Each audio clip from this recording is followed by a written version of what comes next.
For more than a decade, FTI has strived to become the leader in the aftermarket performance transmission and converter industry. We've joined forces with McLeod driveline components under the leadership of Top Fuel Funny Car pilot Paul Lee, and now have a larger distribution network, more resources, and more power. Come see us in the pits and ask how you can join the FTI family. It's not cheating, it is the competitive edge. The number one source of friction in your engine is not what you think. Piston rings rubbing against the cylinder walls generate more friction than any other part of the engine. More friction and temperature means more wear and less horsepower. Fortunately, the team at Total Seal knows how to reduce friction and wear through innovative piston ring design. If it takes a piston, Total Seal can build a better ring.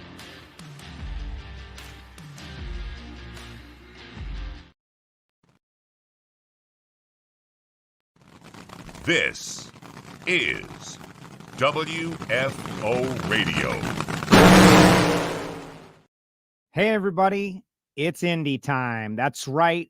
The Toyota U.S. Nationals are upon us, and the drag racing world is headed to Indianapolis, Indiana. Those of us who aren't already in Indianapolis, Indiana.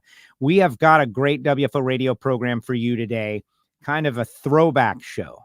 A bit of a throwback. Those of you who've been listening to WFO back to the beginning, in 2009, you may recall some of our indie shows were epic. The whole idea of the program was to give you something to enjoy from start of your journey to end of your journey. We've got so many guests on the show today. We're going to kick it off with the return of Alan Reinhart to WFO Radio. I told you he would be back on WFO Radio, and you guys were doubting me, and you're like, oh, Joe, I don't know. You're lying to us.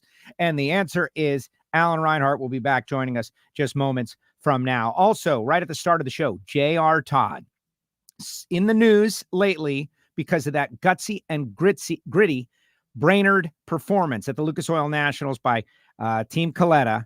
They've got a lot of good stuff going on. JR has won this race twice. He beat Caps, he beat Hagan, 2017, 2018. Can they do it again? We'll speak with Toyota driver J.R. Todd, the Toyota U.S. Nationals. We'll get Reinhardt's take. We'll talk a little bit about the event and everything that's going on. And then we're going to go into a cavalcade of guests. Guys, get this. First of all, Congruity HR Pro Modified Series racer Lyle Barnett was testing in Steele, Alabama, was involved in a raging inferno.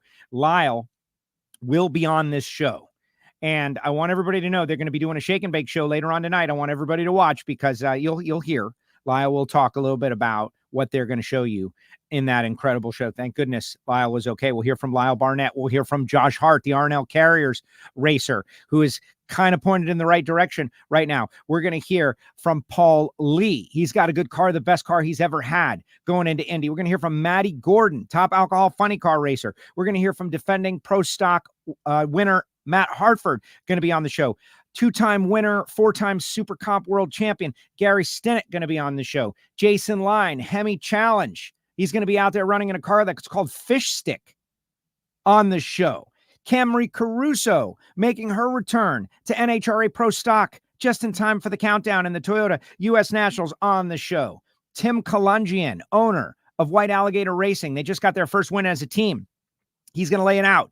What's going on in Pro Stock Motorcycle? Going to join us on the show. And Eric Latino, relatively new Pro Stock racer, one of the principals at KB Titan Racing, going to join us on the show. Plus my thoughts and opinions and all that stuff is going to be coming up on this show. I'll tell you about our great sponsors throughout. You already heard about Total Seal and FTI, of course, Foggett and Bernie's and CWT Industries, Phillips and Frank Hawley's Drag Racing School, samtech.edu, Marvin Rodak, and some special ones specifically for this show. Our great friends at Torque Calibration Services of Australia and the folks at Hussey Performance, now doing more than just copper head gaskets. We'll tell you about them, friends at Torque Calibration Services, and we'll get everybody up to speed as we roll out. But right now, the big return. We need you all to share the show, guys. I need this show to be a big, giant show, okay? Huge show, breaking the fourth wall. Let's bring him on, Alan Reinhart. What's up, AR? Hey, Joe. Just living the dream. How about you? It's a celebration, Alan. It's a celebration of drag racing. It's a celebration of competition. It's Indy Week, the big go. Are you ready? it's just another race, big deal. So what? Who cares? Yeah. Exactly. No, it's I'm really looking forward to it. One, it's great to be back, and because I've answered a bazillion emails and text messages and everything else. The story is the story. I had some personal stuff that I had to get taken care of, took a couple of races off, got everything behind me. It's not health related. I'm not sick. I'm not nothing like that. All is well. I'm looking forward to getting back to work. And I had really high hopes because I was in Bowling Green last weekend. So I just came straight up to Indy. I had really high hopes of being someplace like Snazzy and Fan. Yeah. Somebody's race shop or something. Hang on. My phone is buzzing. It's buzzing. Caravan, I looked at my watch and went, oh crap, it's time. So I am sitting here in a parking lot. Hey, the way it ended out today. The race is special But enough. all is well. I'm glad to be back. We're glad you are back. We are, and we promised everybody that you'd be back right from Jump Street. And they got a little worried, but whatever. You're back, and it's great. And we know it's not a health issue, and it's tremendous.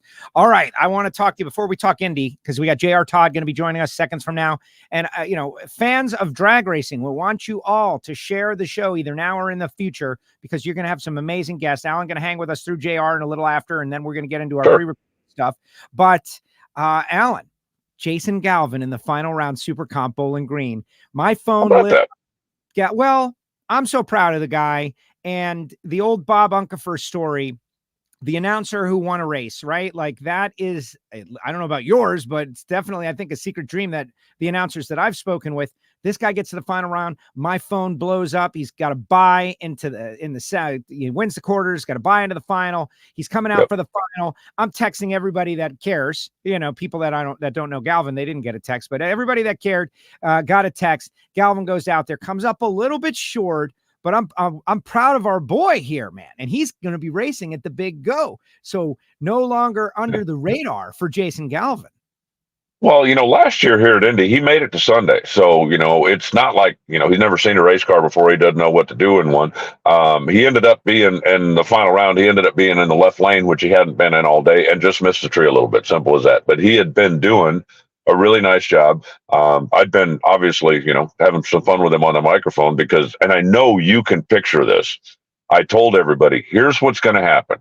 If Galvin wins this thing, coming to Indy next week, every time he comes into the booth, right? Hey, Jason Galvin's going to tell you about whatever. He's going to walk up with his Wally and go clunk, set it on the counter, and then he's going to sit there. And when he's done, he's going to pick it up and he's going to carry it off with him.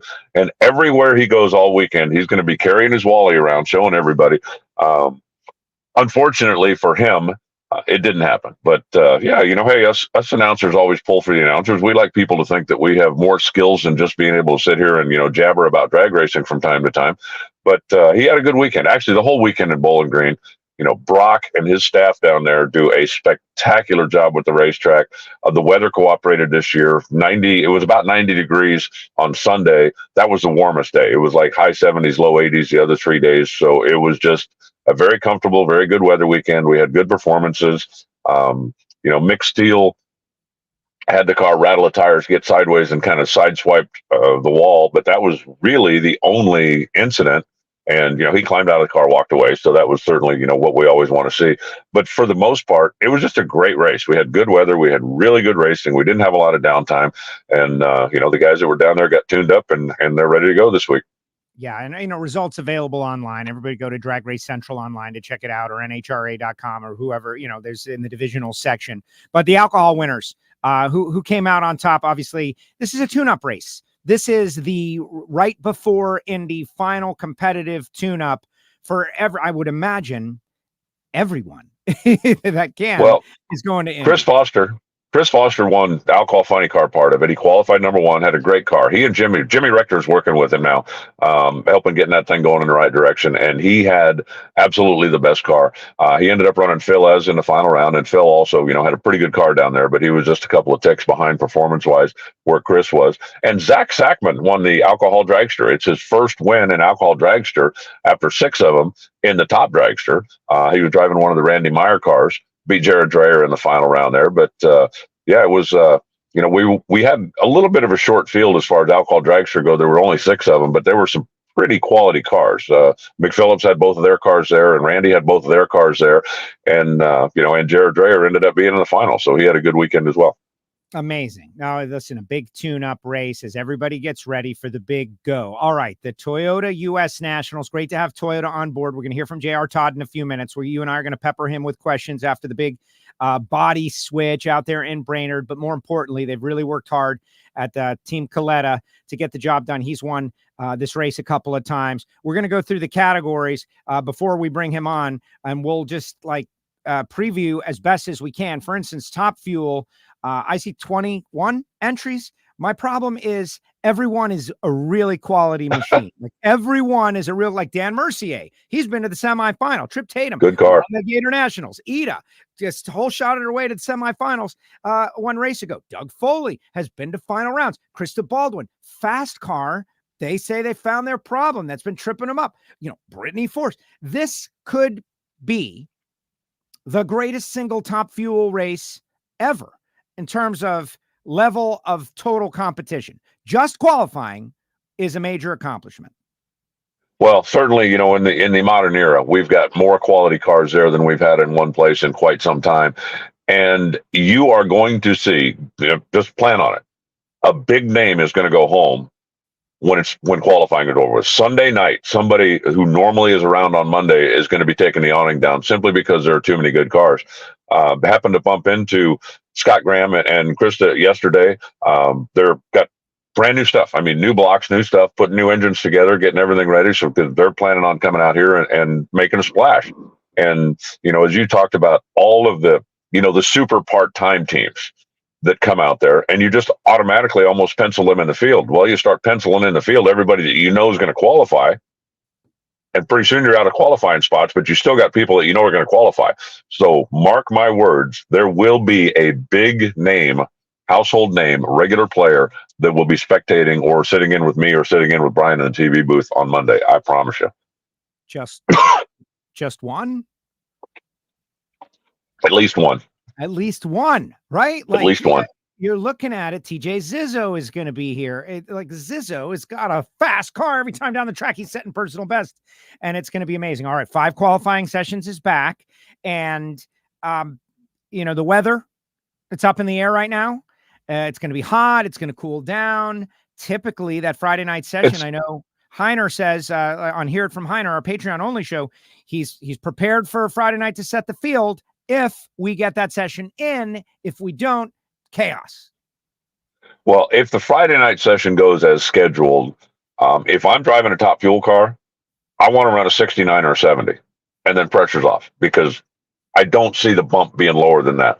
But I could potentially see the bump being 72 or 73 or 74. And so if I go out there and run, 75, 76, right, we're coming out of the box, we're just going to get ourselves a base. I just don't see that. I think the guys are going to be really shooting for it on Friday night. And from a Pro Stock standpoint, the same thing. The weather, excuse me, looking at it this far out, my allergies are just crushing me down here. The weather, looking at it this far out, is a complete waste of time. We're in the Midwest and it's the summertime. What was it, 2 years ago? Right? It's an absolute 0% chance of rain. There isn't a cloud anywhere near us. There's no possible way we're getting interrupted. We have a 4-hour rain delay, and they end up, finishing up on Fox at 9 o'clock in the evening instead of 4 o'clock in the afternoon. So whether it's supposed to be hot and muggy, or whether it's supposed to be cool, or whether it's supposed to maybe have some clouds, throw it out the window. Show up in the racetrack and let's see what happens. Because this time of year in this part of the country, you're throwing dice for the weather every day.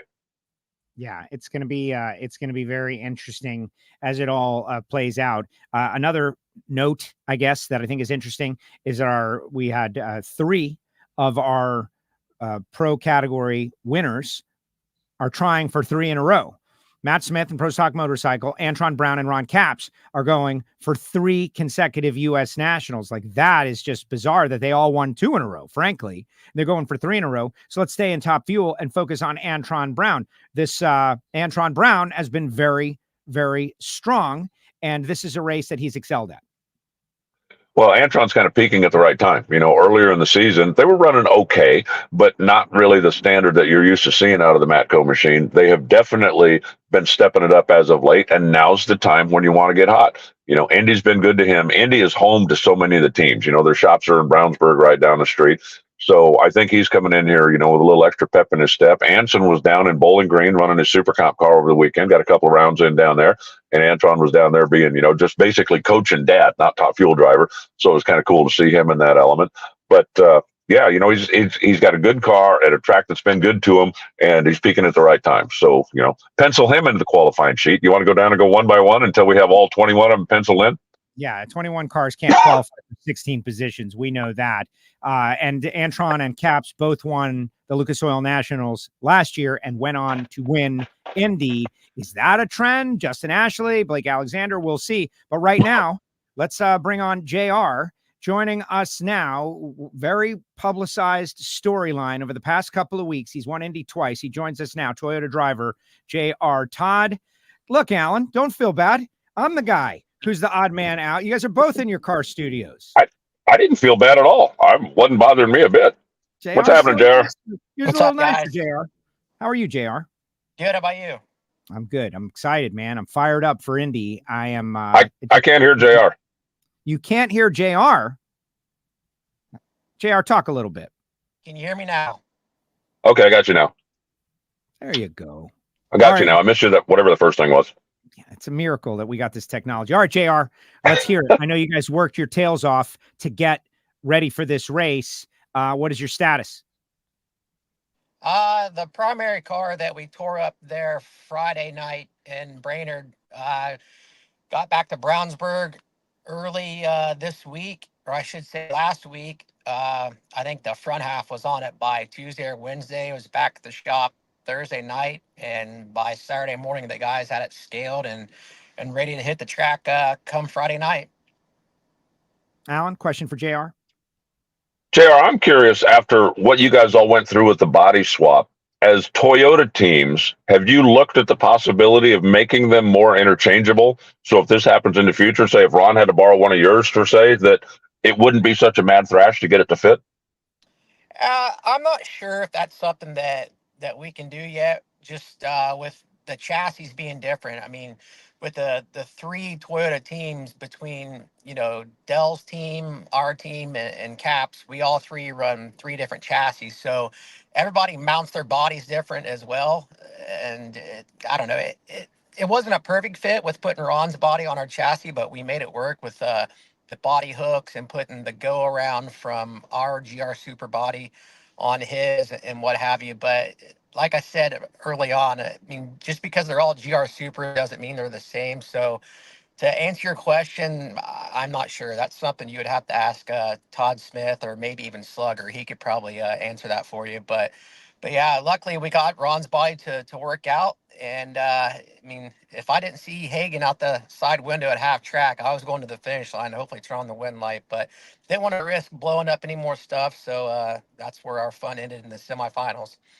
So you had a great interview with Brian Loans on the NHRA Insider podcast and really did a great job of covering the blow by blow of that whole incident and the body swap and Caps and all of that. So I will encourage people to go listen to that interview so that we can cover some new territory. I wanted to commend you on your media of that day. You were as genuine, up, down, like just letting it all hang out as the emotions happened over the course of that race. The throwing the gloves and then you apologize. You're like, oh man, I didn't realize. Like, I think that's exactly what everybody wants to see, and you just let it fly.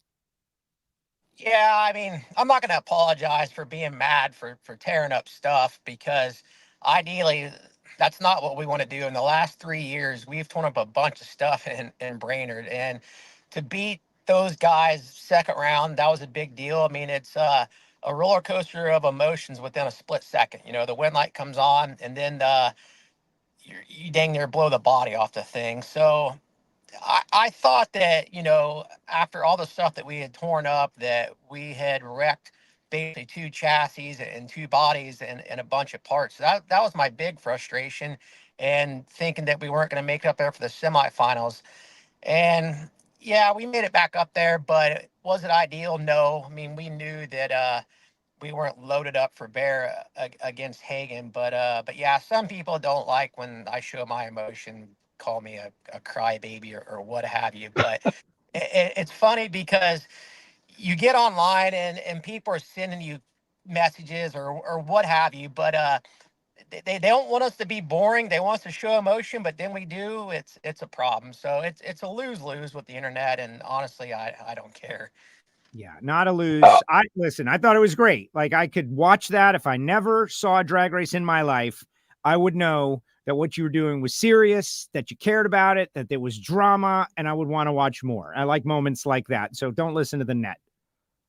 Well, Yeah, I'm kind of with Joe on that. I would never want my driver to get out of the car after he lost a race and go, yeah, I don't care. So what? There's another race next week. No, I would never want my driver to get out of a car after a situation like that. Go, yeah, I don't care. So the guys are going to have to work extra hard next week. No sweat off my brow. I don't want that. I want my guy to care. I want him to be excited when he wins. I want him to be frustrated when he doesn't win. So I'm 100% with Joe. Just keep being you. And if somebody doesn't like you, you know what? You can't make everybody like you. So.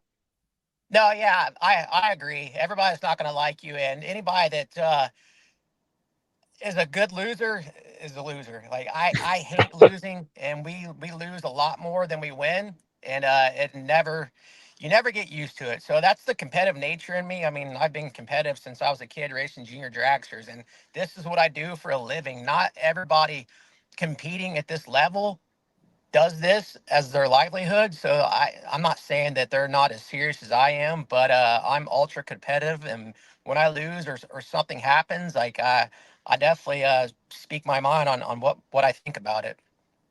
Keep doing it. Let's talk Indy. You grew up around here. You raced juniors here. This is your home racetrack, even though you now make your home down in Florida. But this place, everybody says Indy is special because it's Indy, because it's the big go, because it's the oldest, the most prestigious, blah, blah, blah, blah, blah. This is your home racetrack. That makes it even more so, doesn't it?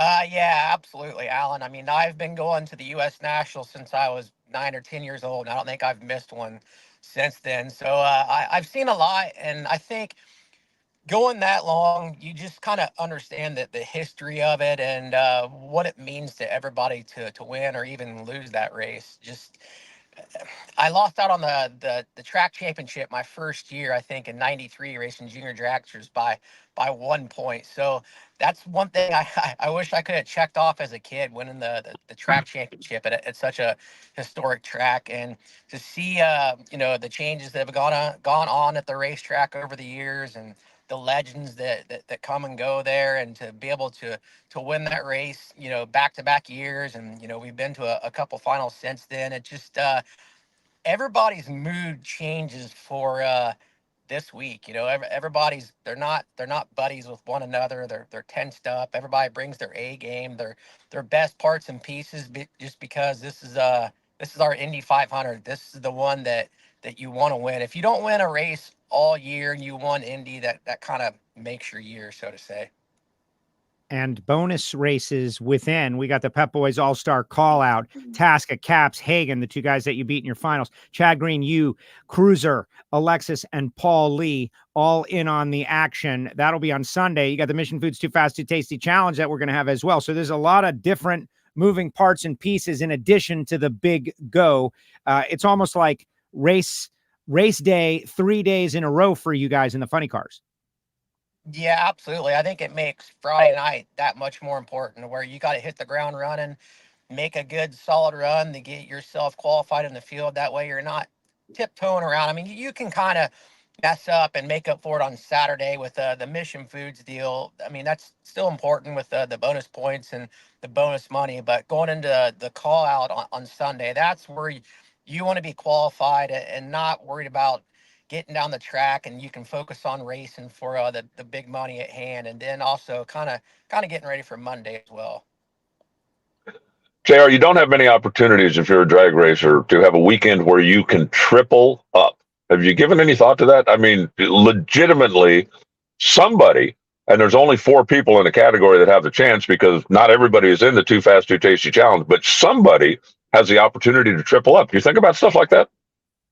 I've honestly, I never even thought about that. So you just brought it up. I think Justin Ashley, didn't he triple up or came close to it last year in some way with the rain out event or something like that. But yeah, I mean, I've seen guys double up with, years past the Big Bud shootout and win an Indy, whether it was John Forrest or, my hero Del Worsham. And just, that would be awesome to be able to add your name to the list of guys to do that. And the triple up at Indy, I don't know if that's ever been done. So if we could be the first to do that, that would be pretty awesome.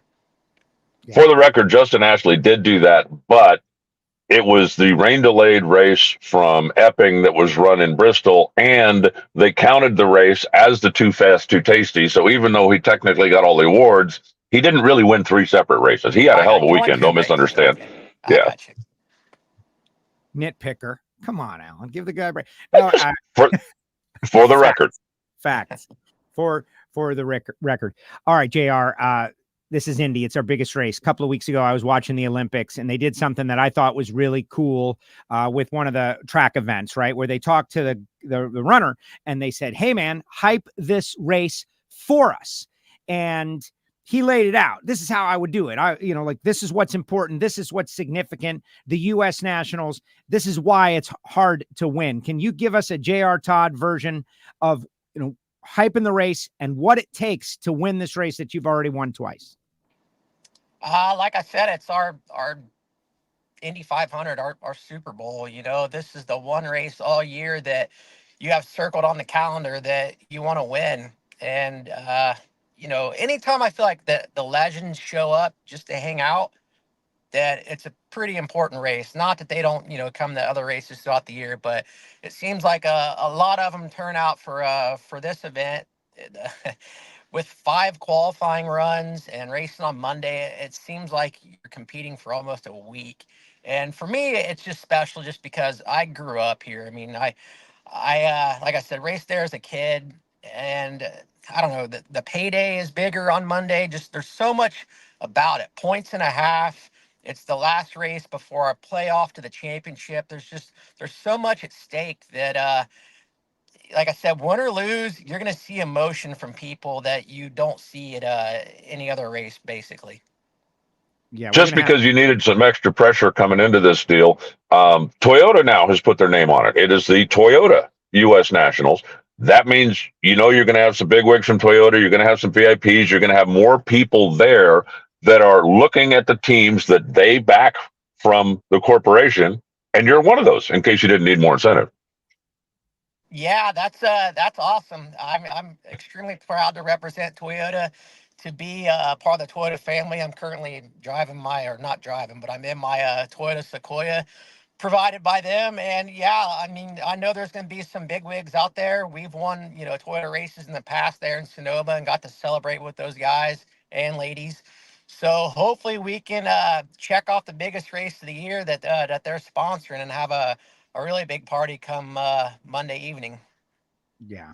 Speaking of legends, Snake, Shirley, Richard Tharp, Billy Meyer going to be out there. Daryl Gwynn, of course, Herb McCandless, Linda Vaughn, just going to be a tremendous race. JR, any final thoughts for the WFO universe out there, Coletta Motorsports fans? I do want to mention you are doing this not only for yourself, but the Race to End Hunger, once again, $4,000 donation for every win light. So another race that's in the countdown, I believe, but still amazing stuff coming up as we go down the stretch here in the NHRA. Anything you want to say to everybody out there as they get ready? They're on their way to Indy for the big go. Yeah, just make sure that you tune in. I know it's a long weekend of racing, a lot of racing to watch on TV or online, but more importantly, come out and support us. This is a big event, and we love seeing a packed house here at Raceway Park, and I'd love to celebrate with each and every one of you at the end of the weekend. That would be wild. That would be your third. That would put you in rare air. 3 funny car wins at the U.S. Nationals. JR, great job last race, just to get to this point. Good luck in the Toyota U.S. Nationals. Thanks a lot, guys. I appreciate it. There you go. Double safe. See you in a couple days. There it goes. I like that Sequoia, by the way. It's a little nicer than your rental, Reinhart. My rental's not bad. You had red seats. Yeah, I mean, I don't have red seats, but red seats. I looked. There was nothing there with red seats. Yeah. But if you're the Toyota driver, like, I think you want to have a badass vehicle. Like, you want to have something cool. Oh, absolutely. Absolutely. Yeah. If I had, corporate sponsorship from an automaker and they said, what would you like to drive? Believe me, I'm not getting I want the one with crank up windows, rubber floor mats and no air conditioning. That wouldn't be me. I'd be, send me the top notch version you got. Speaking of tune-in time, this is when the TV shows NHRA on Fox will be on. You will notice they're going to, start on Sunday on FS1, but then they're going to have the Pep Boys call out on Big Fox, and Final Eliminations will be on Big Fox. And so that is going to be great. Of course, our audience more than likely will be on NHRA.tv as it happens to hear yourself and myself and runner-up at Bowling Green, Jason Galvin. But it's going to be great. Let's keep on going with some of our classes, Alan, as we got a lot of ground to cover. But I want everybody to know we're going to hear from Lyle Barnett. We're going to hear from Matt Hartford. We're going to hear from Camrie Caruso in return, Josh Hart, Paul Lee. We're going to let Alan go so he doesn't have to sit here through all this pre-recorded stuff that I'm going to be playing for everybody. But it was a great challenge to catch up with all of these racers. But I do want your opinion, Alan, as we get closer and closer to this great event. Any final thoughts on Funny Car? Caps going for 3 in a row. I hear there might be a special look for Caps. I don't want to say that officially, but for a guy that struggled to win a championship and then win Indy, he sure made that an afterthought with multiple and consecutive victories. Like, the guy has done a great job. Yeah, once he got to that threshold, he didn't seem to have too much trouble getting back, both on the championship side and on the Indy side. I know Ron Capps is going to be one of our guests tomorrow at the press conference here. Even though we're going to have sportsman cars on the track, the press conference for the professional part of the program is going to take place tomorrow about noon. So keep your eye on NHRA.com and on the social channels. And I think that the secret will be spilled there. But no, I think that, Jack Beckman coming back, I think that's a big story in Funny Car. John, obviously, the fans, the emotional connection with all the stuff. They went to Brainerd, and I guess maybe, Cinderella or Hollywood would have said he won the first race back. But I think having the chance for he and the team to kind of get acquainted, put one under their belt, dude, I think that that's going to be big. And I spoke to Jack earlier in the week, and I think that his comfort level with the team is certainly higher now. And I'm assuming that their comfort level with him is higher now. So, if Cinderella wanted to make that story, then that would be it, right? Come back and win this, get locked into the countdown to the championship and get ready to go. But there's just too many good cars out there. As you mentioned, Paul Lee's got the best car he's ever had. The fact that he's in the call out is pretty special stuff. Cruz Pedregon, when is Cruz going to just pop out? That car is just waiting to bust out and do something. And one of these days it's going to happen. Why not here? Cruz, by the way, is having his open house again this week. So if there's fans that are in, you can check out Cruz's website and get exactly, the times and the hours and that kind of stuff. The usual suspects, right? You expect Taskett, Hagan, Capps, but there's just a lot going on out there in Funny Car right now. Yeah, absolutely. And everybody out there, they're going to be on NHRA.tv. Donnie Kuntz. I wonder if he's any relation to the former pro stock racer, Don Kuntz. Let's see. Glad to hear you back, AR. Go get him, GR. Everybody, checking in for, Mario Todd going to be out there, of course. Super exciting. Just looking at the entry list in Funny Car, of course, Tasca, Tasca Friday night, huh? You got Caps, you got Chad Green, you got the Force Beckman combo, which is interesting. And I'm just looking at the entry list, like, it's gonna be brutal out there in Funny Car. But I don't think, not that I have to say this, and it's dangerous to always say this, but if I'm gonna say top to bottom quality, Top Fuel is gonna be a little tougher than Funny Car. Funny Car is gonna be very tough, but which cars are not going to qualify, maybe slightly easier in Funny Car. Again, I don't have to make that call, but Top Fuel is just insane. This is more of a reference to how insane Top Fuel is going to be. Well, it certainly is. And, in the Funny Car category, you look at guys like Terry Haddock, guys like Jeff Deal, guys like some of the part-timers that have been, that 402, 405 car. All of a sudden now, they have shown capability to step up and run in the 3-second zone. There's never been a 3-second bump spot in Funny Car. Could that be this weekend? Could it be the time that somebody runs 399 in a Funny Car and goes home, which has never happened before? So, yes, the 21 Top Fuel cars and the quality of those, maybe that's a little bit more difficult, but I'm not willing to make any really stout predictions or big bets about who's going to be the odd men out in funny car either, because the guys that have been kind of on that cusp lately have shown me, and I think shown everybody else this year, that they've stepped up performance-wise. Does that mean they're going to go out and run 382 and qualify? No. But I do think that they've got a very legitimate chance of going out, putting up a 94, 95, 96 on Friday night and getting themselves locked in the field. Yeah, and this gentleman says that Don Kuntz was his uncle or is his uncle. That's kind of interesting. Donnie, what's up? Say what's up to your uncle. I remember seeing him as a kid. Speaking of pro stock, okay, is there a class that's going to be tougher and more competitive and more challenging than Top Fuel? Well, Mission Foods Pro Stock, 22 cars for 16 spots. I think maybe 21. I don't know if Brandon Foster are going to be there, depending on what I'm hearing. But Erica, Greg, Hartford, Aaron, Troy Jr., Dallas just won out there. Christian, Camry is back. Now, Camry's going to be in a fast car. Jag, Larry Morgan, they had that power last couple of times. Derek Kramer, Sienna, Kenny Delco, Eric Latino, who we're going to hear from on this show. Mason made the final round on hole shots up there in Brainerd. Jerry Tucker, Corey Reed, who has been unbelievable in his debut. Derek Reese, Fernando Quadra Jr., David Quadra, and Chris McGahey. That is a challenging field. And if Friday night is the session, oh my gosh, you got to unload and you got to just nail it to make the field. That's pretty tough. I'm going to give you some free advice. It's going to be worth everything you paid for it. You ready? Yeah. Don't qualify number one. Okay.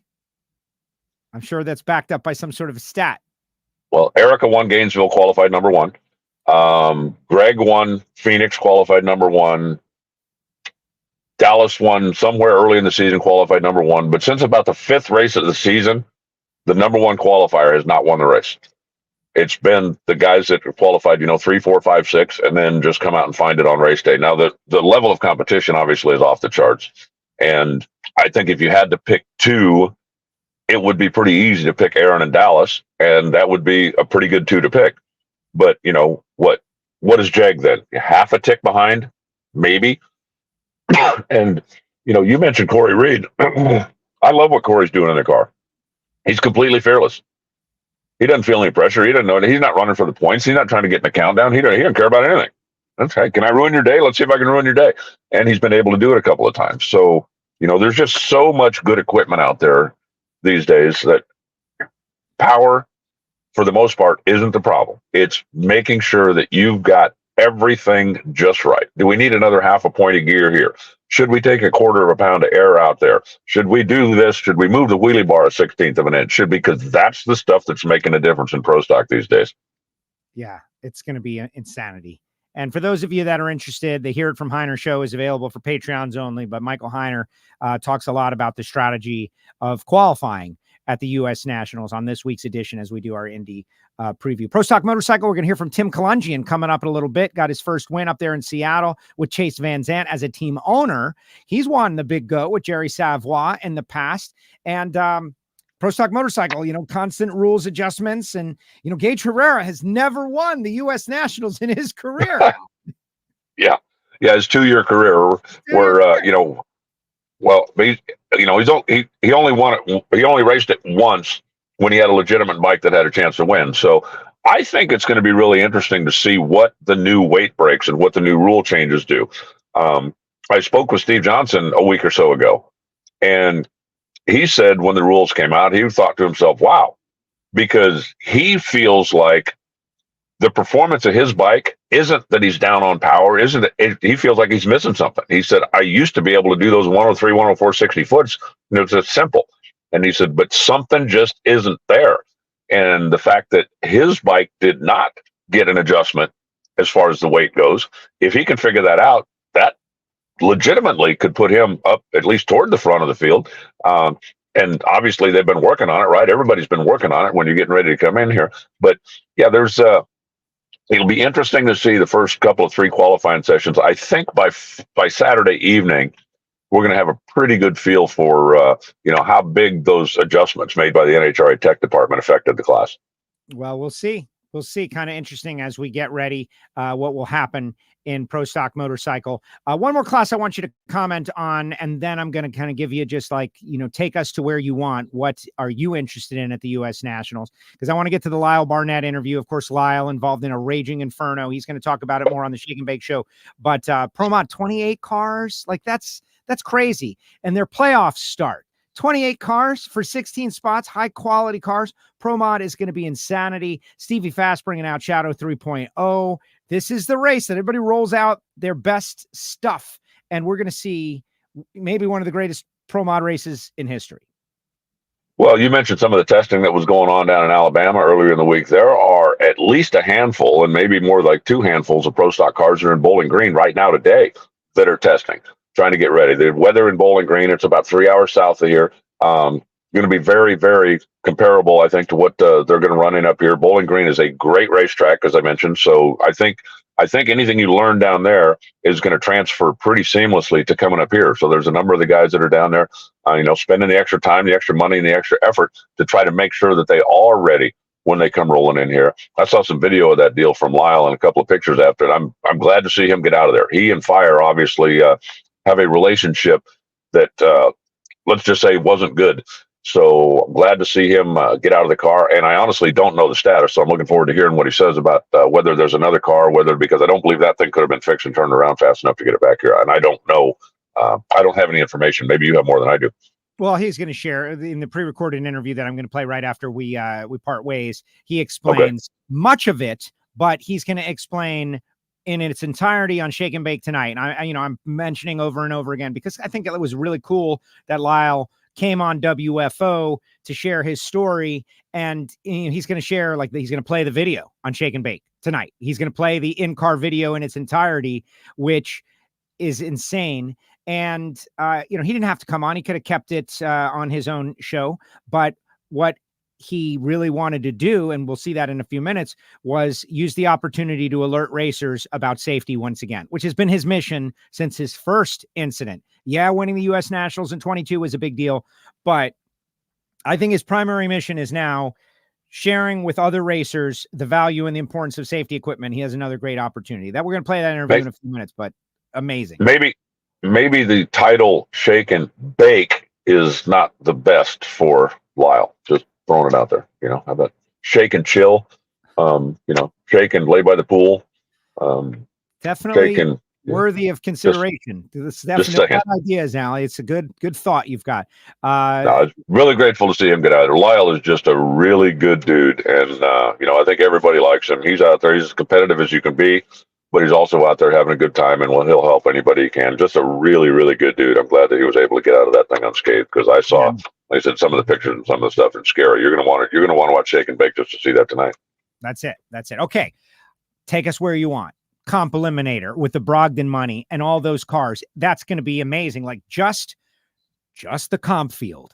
Just the comp field for any hardcore drag racer. It's going to be one of the best single events that have ever happened in the history of your lives. But then you got Factory X and Factory Stock Showdown and plus stock, super stock class eliminations. And so, take it. What sticks out in your mind? What do you want our audience to focus on as they go to Indy or watch on NHRA TV? Well, it depends on the day. Tomorrow is going to be time trials and qualifying for stock and super stock. Thursday, the focus is going to be class eliminations for stock and super stock. And that, of course, includes the McCandless, Sox and Martin Hemi Challenge. That's going to be wild. It always is. Friday, the stock and super stock will not be on track because that's going to be teardown day for them. There's going to be some pretty serious tech inspection coming back to Indy this year. And I think that's great to see. I think the competitors all wanted that as well. Friday night, obviously the first qualifying session, if the weather cooperates, as you said, that could be the one that sets the field. Saturday, we've got specialty races. We've got 2 qualifying sessions in the pros. We're going to start easing down and trimming down some of the other categories as far as sportsman eliminations go. Sunday, final qualifying. There's going to be some hearts broken. The Too Fast, Too Tasty challenge. We've got, as you've talked about, the Pep Boys call out for the funny cars. And then Sunday night, when normally everybody goes back to the hotel and goes, we still got one more day to go. And Monday, Big Fox, I think that even kind of drives home how important the race is, that on Sunday, Labor Day, Big Fox is going to put us on the network to determine who wins it all. And the fact that it's the 70th makes it big. The fact that all of the VIPs, you talked about just some of them that are going to be there, makes it big. Some of the streaks that are going, you could talk for 4 hours about what's the most special part of Indy, and I think a lot of it depends on what day it is. Yeah. Okay. What about Jason Line and Hemi Challenge? Like, I think we're going to hear from Jason here in a little bit. Like, this is going to be a long show, guys. You got to be with me for a while. I need everybody to stick around, baby. But isn't it cool that Jason is back? Charlie Westcott is back. I don't know what it is, but it's like new life has been inserted into the Sox and Martin Hemi Challenge. I don't know why, but all of a sudden, everybody wants to be back in it. I think, I don't know, maybe the reality that it isn't an automatic thing, that it has to be kept alive, has made these guys want to keep it alive. Well, the cars obviously are legendary, and the guys that do it, it certainly is not a class for the faint of checkbook, but there are a lot of guys out there that have the resources that want to do it. If there's a fan that has never been out there and seen the Hemi Challenge before, make it a point to get out there. When we parade the cars down, and there's a couple of times during the course of the weekend when you can see them all in one place. And years ago, Jason Line and I actually called timeout during the course of whatever it was that year, Thursday or Friday, just to go down and walk the staging lanes and look at wow, that car's incredible. Wow, that car might be even nicer. Wow, that car too. And the fact that they're show car quality, and the amount of power that they're beating out of those 50-year-old engines or 60-year-old engines now is just absolutely incredible. And, everything about it. If you are a first-generation muscle car era person, you'll never have an opportunity to see more really nice race machines in one place as far as Hemis go. And that's just something you got to do. I love the program. It's just so much fun, and love having Herb McCandless up in the booth year after year, telling the stories about back in the day, because he was one of the guys back in 1968, 1969 that had one of the factory Hemi cars and was out there racing, 4 days, 5 days a week with guys like Dino Don and Grumpy Jenkins and the rest of the guys that were barnstorming in pro stock cars or in super stock cars, before the funny car guys were even doing it. Amazing. No, it's going to be great. I can't wait. All right, Alan. Thank you. Welcome back. Appreciate you. Thank you. Our audience members, you got to take some Allegra or something out. Like this one's got allergy problems too. Everyone's got allergy problems. You're making me feel like I got to take something before I get there. What's crazy is that, my house has been driving me nuts, and I had big remodel done at my house. I had some mold in the walls and had some other stuff. And so being able to be home and not cough was awesome. And then I get on the road and don't worry, I'll be fine. But the last couple of days, just my allergies have really kicked up out here. So don't worry about it. I'll be fine. I will find a way to get through this. Believe me, I ain't missing the Toyota U.S. Nationals. You better not. All right. Great job, Alan. Happy to have you back. And the audience seems to be pretty happy about it too. Appreciate you. Thank you so much. Thank you. See you soon. There goes Alan Reinhart, the voice of the NHRA, joins us each week right here on WFO Radio. Great to have AR back. Comments in the comment section, guys. Appreciate all of you. Got some business I want to handle, and then we're going to go into our interviews. A throwback to the old school WFO when we would do like a 2-hour plus pre-Indy show. That's definitely going to be what this is. The internet and the algorithms and the YouTube long form shows. It's tough to maintain an audience. We're going to try.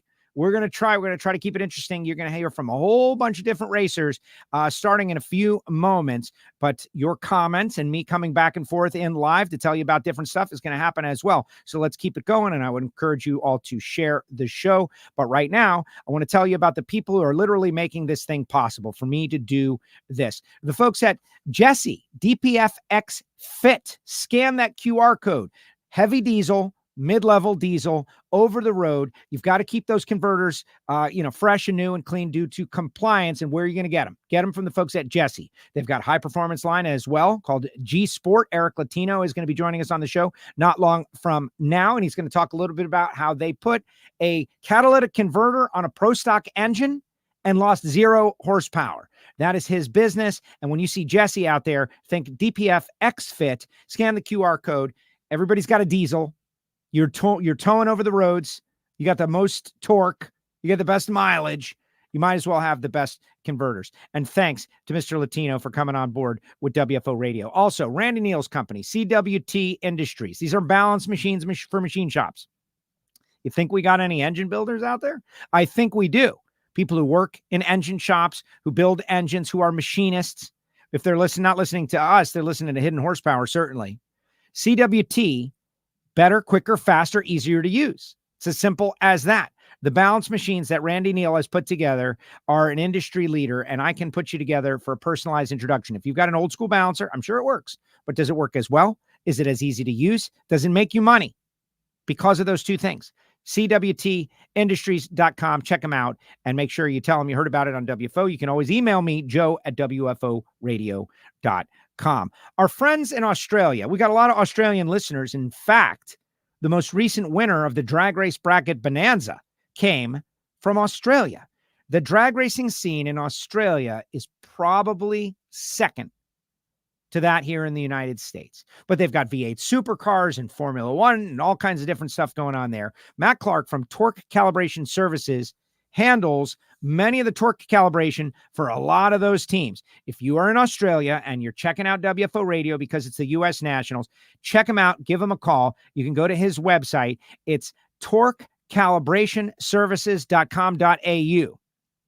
And they don't have a fancy slogan or a mission statement. They just have great customer service, and they want to be involved. Are they going to get a ton of business because they're involved with WFO Radio? I certainly hope so. There's a lot of Nitro teams down there. Santo and everybody down there is working hard. Who does their torque calibration? And many of you are saying, torque calibration? Is that something I need to do? And the answer is, yes, it's something you need to do. We've got more we'll be telling you about throughout the show, like the folks at Hussey Performance and Bernie's Speed Shop and Foggett and Frank Hawley's and Marvin Rodak, and we're going to give them as many mentions as we can. But right now, the widely promoted interview that I've been wanting to tell you guys about for some time, the way it all worked out, I wanted Lyle on the show to talk about Indy because he won in 2022, and he's a very interesting character and a good guy. We're friends.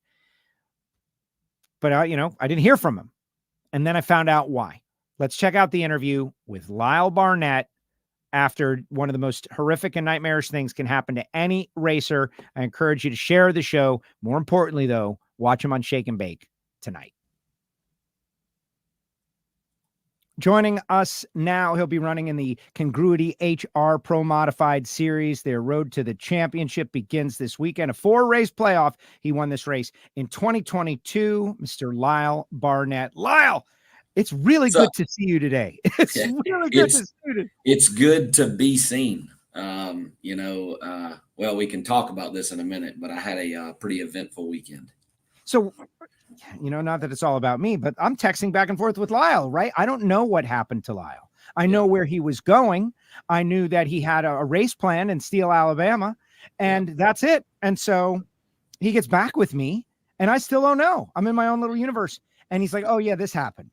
Man, I want you to talk about it on Shake and Bake, obviously, the details and all the inner thoughts and everything, but the dark side of drag racing, this can happen. Unfortunately, and to me twice. Most of you on here may not. Some of you probably do know my story. In 2015, in a very pro-modified light car, pro-modified power plant, drivetrain, just in a stock-bodied, if you will, car, I had a pretty tragic fire. Unfortunately, I was very unprepared. I had a pretty good suit on.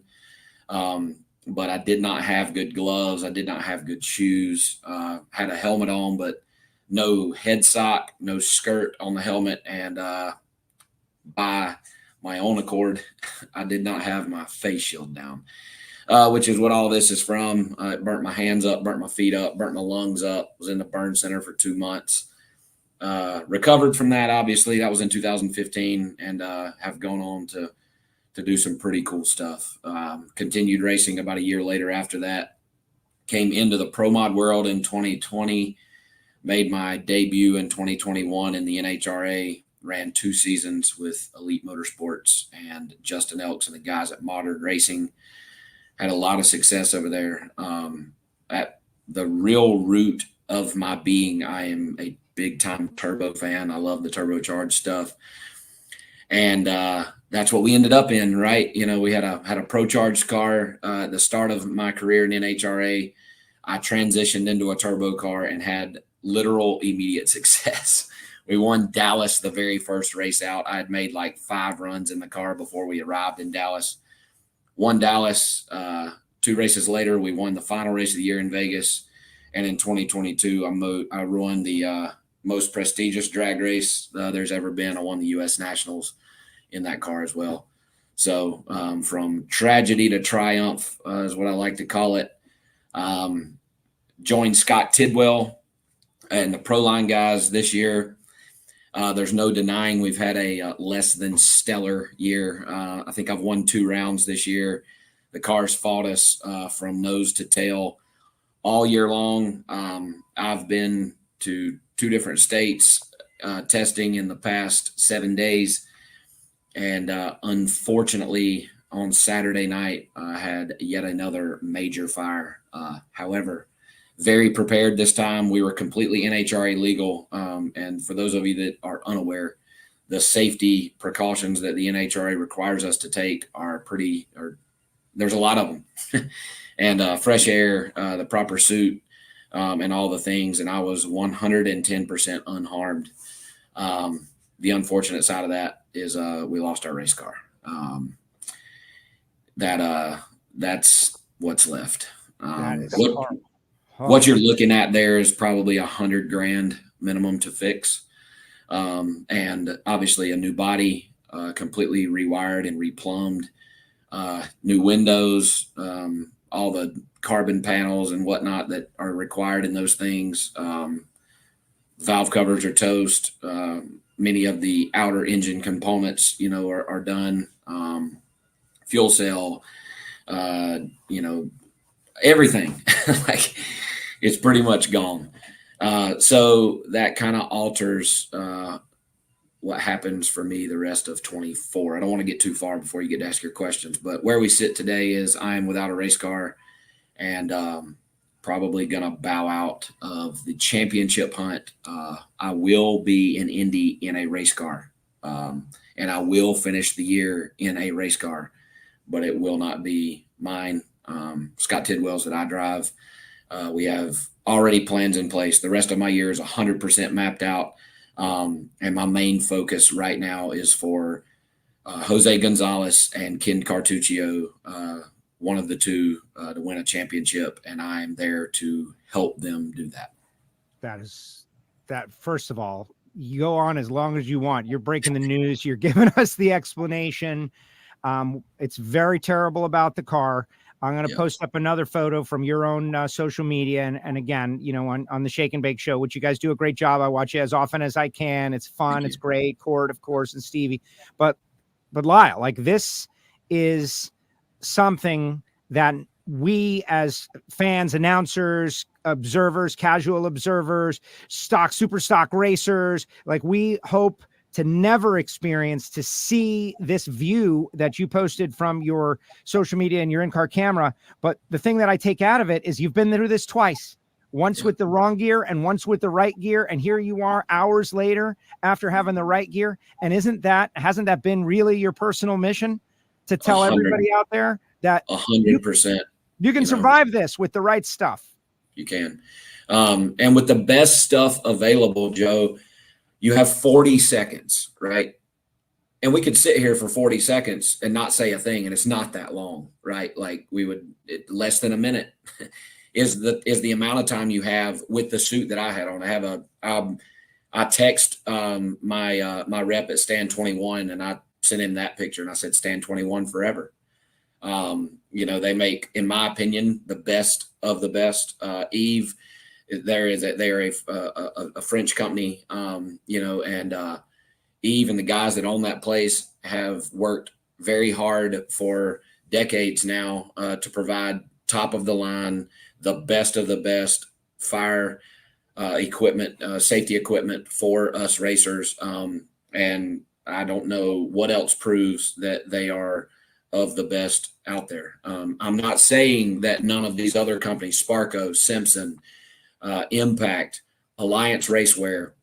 There's tons of them out there that make really good stuff. And I would have been just as safe in theirs as I was in Stand 21. But Eve jumped on board after following my crash in 2015 to ensure that, that he was provided me with the best of the best. And there's nobody better, than those guys right there. And did I want to go through that again? And what are the chances, right? Like, I burn alive once. What are the chances I find myself in almost an identical situation just 8 years later? I thought 0, right? And here I am. We're less than 48 hours post accident. Steele, Alabama, just this past Saturday night. Today is Monday, right? Saturday night, that was me at around midnight.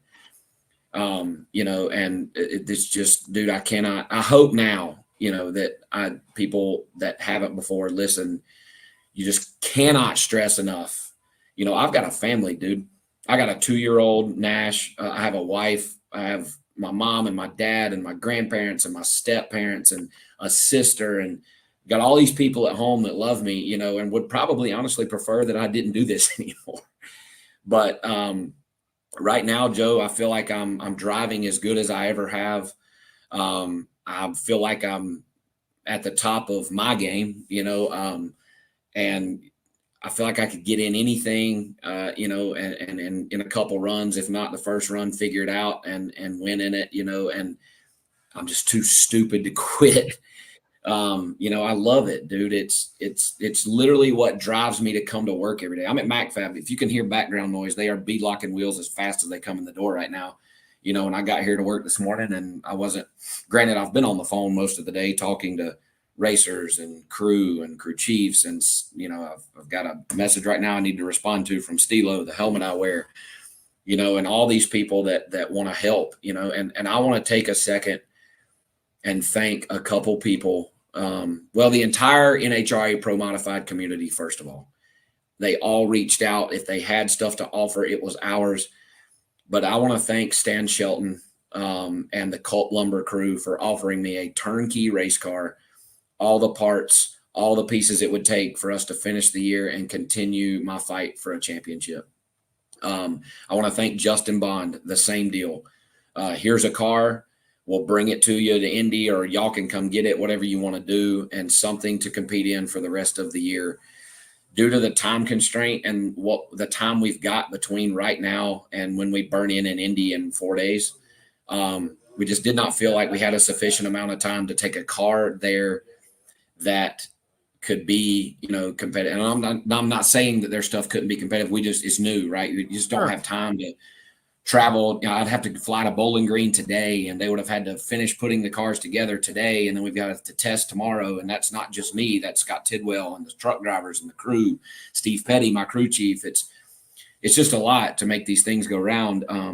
And tomorrow night, 7:30 p.m. Eastern Standard Time on the Shake and Bake Show, I'll play the full in-car video, and I'll tell you exactly my plan for the rest of the year. I will be in Indy, but as far as continuing my hunt for a championship, I'm going to step away from that. And my focus is to help my team win a world championship. You cannot do this on your own, and as competitive as it is out there, if I can be of help, that's what I want to do. We already have a plan in place for 2025, and we'll run for a championship again next year, and hopefully it goes a little better for me. But, I'm at the end of the day, this is not about me and, only about me. It's about the team that Scott Tidwell has assembled between him and Proline, Jose Gonzalez, and the Q80 crew. And when they win, we win. When I win, we win. When the drivers lose, right? No, I'm just kidding. But we win as a team, we lose as a team, and I just want to see the rest of my guys do well, and that's what I'm here for the rest of the year. I think it's a wise decision, and your reaction times they've been recorded this year. We know how you've been driving. You've been driving well. It's a tough world out there. Like Pro Modified, Congruity HR Pro Modified is brutal. And everybody that's been on the show here today, their class is tough, and Pro Mod is tough. There's like 28 cars entered for the U.S. Nationals, man. 28 really good cars. You just went through some serious stuff. You lost your primary car. All these people want to help you. Probably in there, them helping you might maybe take away from them trying to win their own deal. You don't want to do that. I respect the decision you're making, and I encourage everybody to watch Shake and Bake to see that in-car view. Anything else to be learned from this harrowing experience? Is there anything you think that should be done in the next phase of safety? I do. We're at this time unable to kind of tell you exactly what happened and why my fire happened. Just know that we had a parts failure. It was not my crew's fault. It was not the car's fault. It was not my fault. It was just very unfortunate deal. Yet again, a perfect storm. There was no maintenance that needed. It just happened, and look, at the end of the day, if it was easy, everybody would do it, and shit happens. But if there's a message for drivers that I would want to kind of put out there, it's that get very comfortable and very oriented in your cockpit, right? I drive a bunch of shit, man. I do, there's no telling who's going to call me at any given time. Can you fly here to drive? Can you do this? Can you drive this for them? And then they're going to race it like I do it week in and week out all over the country. And so I can't really get kind of accustomed to just one car. So with that being said, when you sit down in a car, whether it's yours or someone else's, being comfortable and understanding where everything is. Obviously, most importantly in my situation was where the fire bottles were. Granted, they didn't do anything. This failure was pretty bad, but practice getting out quick. I was unhooked, window net down. Well, start with car in neutral, shoots out, motor shut off, get the car stopped, unbelt, unbuckle your Hans and whatnot, get the window net down, get the door open and climb out. And sometime in between there, attempt at least to pull the fire bottles. But understanding where all that is, one thing I am going to try to push moving forward is the location of your fire bottle handle. Most of the cars out there today, definitely in the pro mod world, it's up in the funny car hoop somewhere beside your head near the parachute handle. And I think that's been a decent spot, and there's probably been people successful pulling them and whatnot. But in my case, it was dark. The car was full of smoke.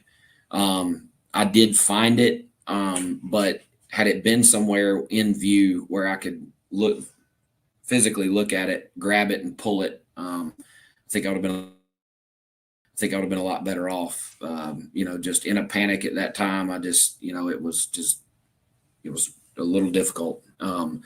But I think location of the fire bottle handle needs to be addressed. And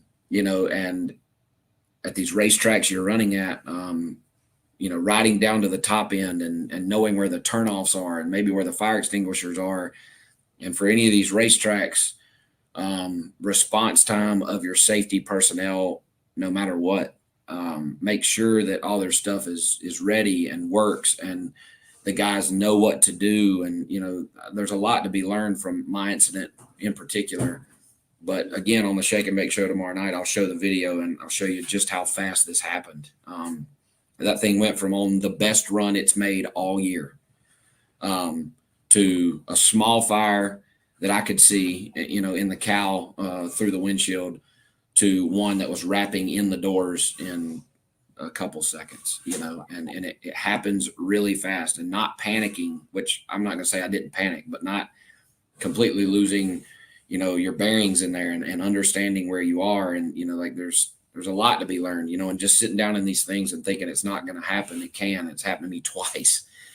The cockpit, understanding and getting comfortable in the cockpit, and not just when you're making a run, when shit goes wrong, right? You need to practice getting out fast. Again, on the video, you'll see I was out of there pretty quick. And that's because I do, when I get in the car, I hook everything up on my own with the exception of the fresh air. And when I get out, I unhook and do everything on my own. Nobody helps me do any of that. And I think it helps me to understand muscle memory, where the releases are for my Hans and where the cam lock is on the seat belts. And, if you watch the video a couple weeks ago when I drove Jose's Pro Import car, that 2JZ, it has a 5-speed Liberty air shifted transmission. But if you watch in the video, when I throw the chute, I immediately reach down for a turbo 400 shifter, which wasn't there, and it's just muscle memory and habit, right? Sure. But you just got to learn that stuff. These things are at all times, they're literally trying to kill you. They're dangerous things. And just understanding and being comfortable in there. If you don't feel comfortable in a car, either get out or figure out how to get comfortable. Don't get in one that, well, I kind of got to loosen my belt to get here, do whatever. Like, if you can't do everything you need to do sitting right where you're at, something needs to be changed. I think, I don't want to say you were selected for this, but somewhere up there in the universe, you might've been, right? Like, I don't, but to go through it once and then go through it again and have the experience in a different way. This is what you're for. And I know I've heard for a lot of other racers that they listen to you, and hopefully, the NHRA racers are a different breed. The grudge racer that is on a track somewhere, having a good time, loving what they're doing. Maybe nobody kind of in their face requiring them to do something. They should want to do it, and maybe they will want to do it from hearing from you like this. And I think they will. Lyle, I think it will work because, in the end, the half-ass safety equipment to the best of the best, like that delta in number, I don't know what it is, but it's not worth your life. No. And, there's a lot of self-responsibility. You have to take this upon yourself. For you grudge guys and, no time racers, weekend warriors, whatever you want to call yourself that, go to test and tunes. I hope and pray you test like you race.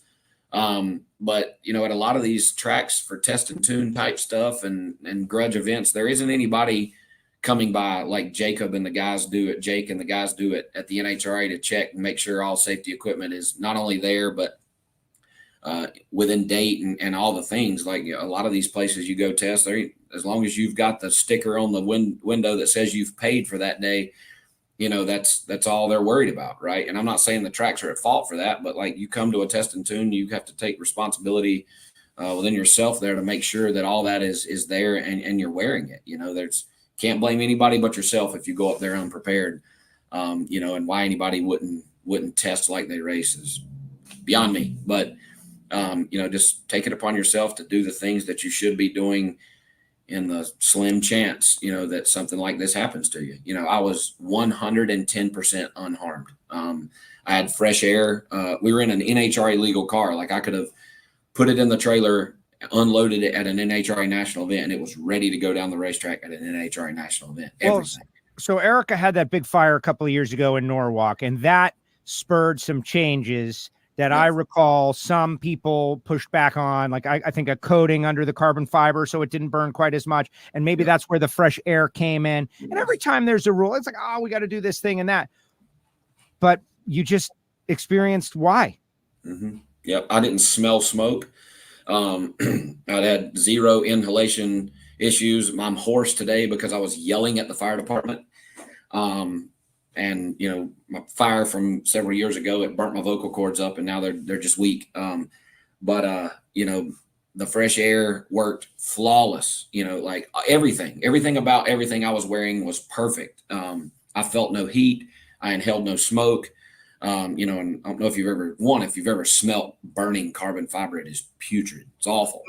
But I didn't get any of that, and I'm just thankful for Stan 21. Simpson sells and produces these fresh air systems. You can buy an entire kit, Stilo helmets, the whole 9 yards. DSP has my seat pour in deal that, fits me and me only, and just everything did its job, and it was just unfortunate, even though that we had everything in place and all the right things there, a simple parts failure has destroyed a $400,000 race car.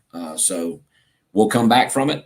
Scott Tidwell has a full arsenal of go fast parts and cars.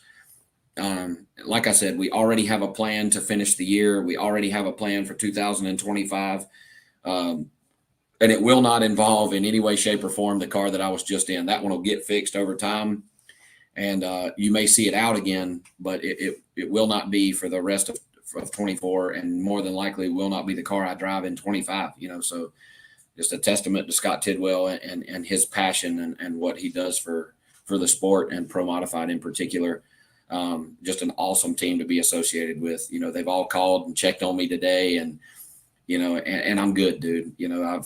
People were worried, especially my family, about the PTSD, which I dealt with back then, and all the things. And like at the end of the day, man, when you sign the waiver, when you roll into that racetrack, you're signing up for the possibility that this could happen to you. And I'm trying to treat this as a professional, well, nearly a full-time job now, and it was put in that car for a reason, and I did my best of my ability to get out of there, and I'll burn in Indy on Friday afternoon and take the car I'm driving there straight to the quarter mile, and I have no fear, I'm not worried about it. Obviously I can get myself out of a situation if I need to, and looking forward to try to go to the top of the sheet in Indy this week. Well, and so, getting ready for the show, it's like, man, I want to have Lyle on. I haven't talked to Lyle really very much this year. And I remember that winner's circle and how happy you were to get the U.S. Nationals win up on the board for yourself. And, I feel like there was you had some Top Fuel rumors for a while, and I want to see you do whatever you want to do in the sport of drag racing.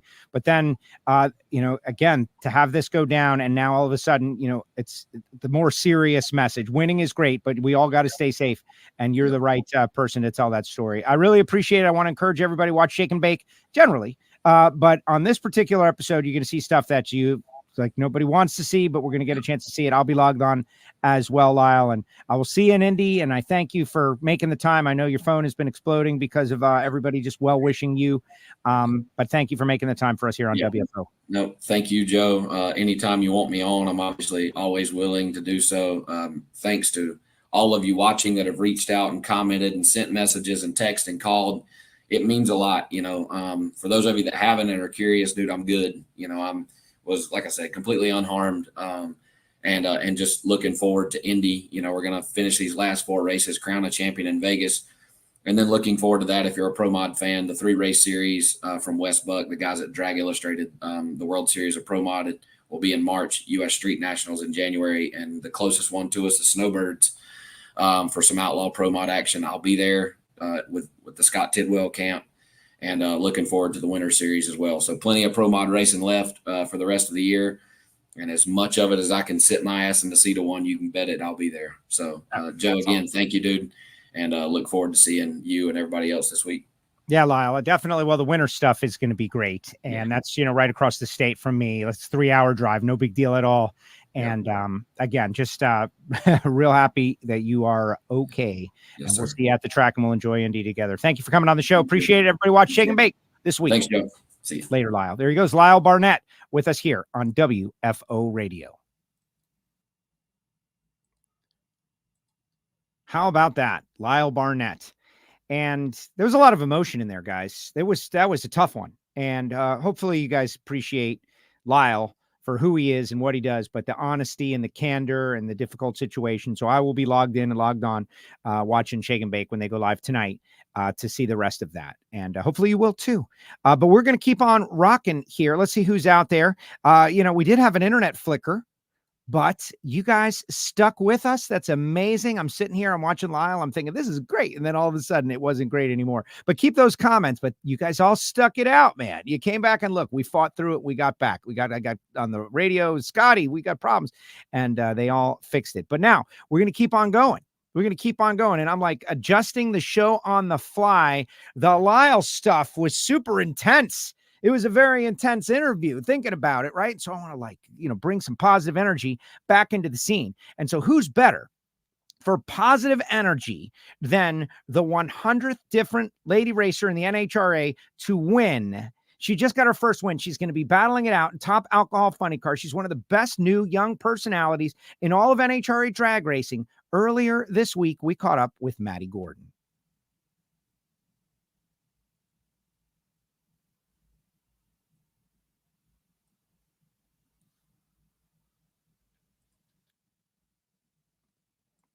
We are back. That is right. The Toyota U.S. Nationals preview. We're going to talk a little alcohol funny car with the most amazing sensation we have seen in a category in a while. She joins us now, Maddi Gordon. What's up, Maddie? How are you? I'm doing great. How are you, Joe? I'm great. You're taking a little time for us here as we get ready for Indy. You're at the family cabinet business, designing kitchens for people and dreaming of alcohol funny car. All right. So let's talk about that historic photo that we just showed for a minute. You are, I said, drag racing immortal. What does that mean now that a couple of weeks have gone by? You are the 100th different woman, female racer, lady racer, however you want to say it, to win in the NHRA. An unbelievable milestone. It really is. I mean, honestly, it's an honor to be able to be the 100th. I could have just as easily been 99 and just as easily been 101, but super, super fortunate to be the 100th. And really, honestly, NHRA and so many people made it so special. Really, really cool just to be able to be part of that. And NHRA Immortal is pretty insane to me. I never could have, dreamed that our first season would go this well. And it was pretty cool too. Phil Burgess told me that we were I was the fourth woman in Top Alcohol Funny Card to win a national event. So that was really, really cool to be a part of that, and just honored, really, just truly honored. Amazing. And you were down there. You were in great attitude, and your racing persona, I think, is what people really enjoying. There's always the question, is the person, do they like this? Are they into it? How are they feeling? We never have to ask that question with you. No, you don't have to ask that. I guarantee I love it. I never smile more than when I'm at the racetrack, and my mom and my dad both laugh at me because if I'm not racing, I'm either working on the race car, wishing I was working on the race car, or watching racing. So I'm racing wherever I am. That's great. All right. So the Toyota U.S. Nationals, I wanted to speak with you because I think you have a very interesting position here. Because it's been, we were just going over before Maddie came on. I wrote down for everybody. I went back. You can't see it.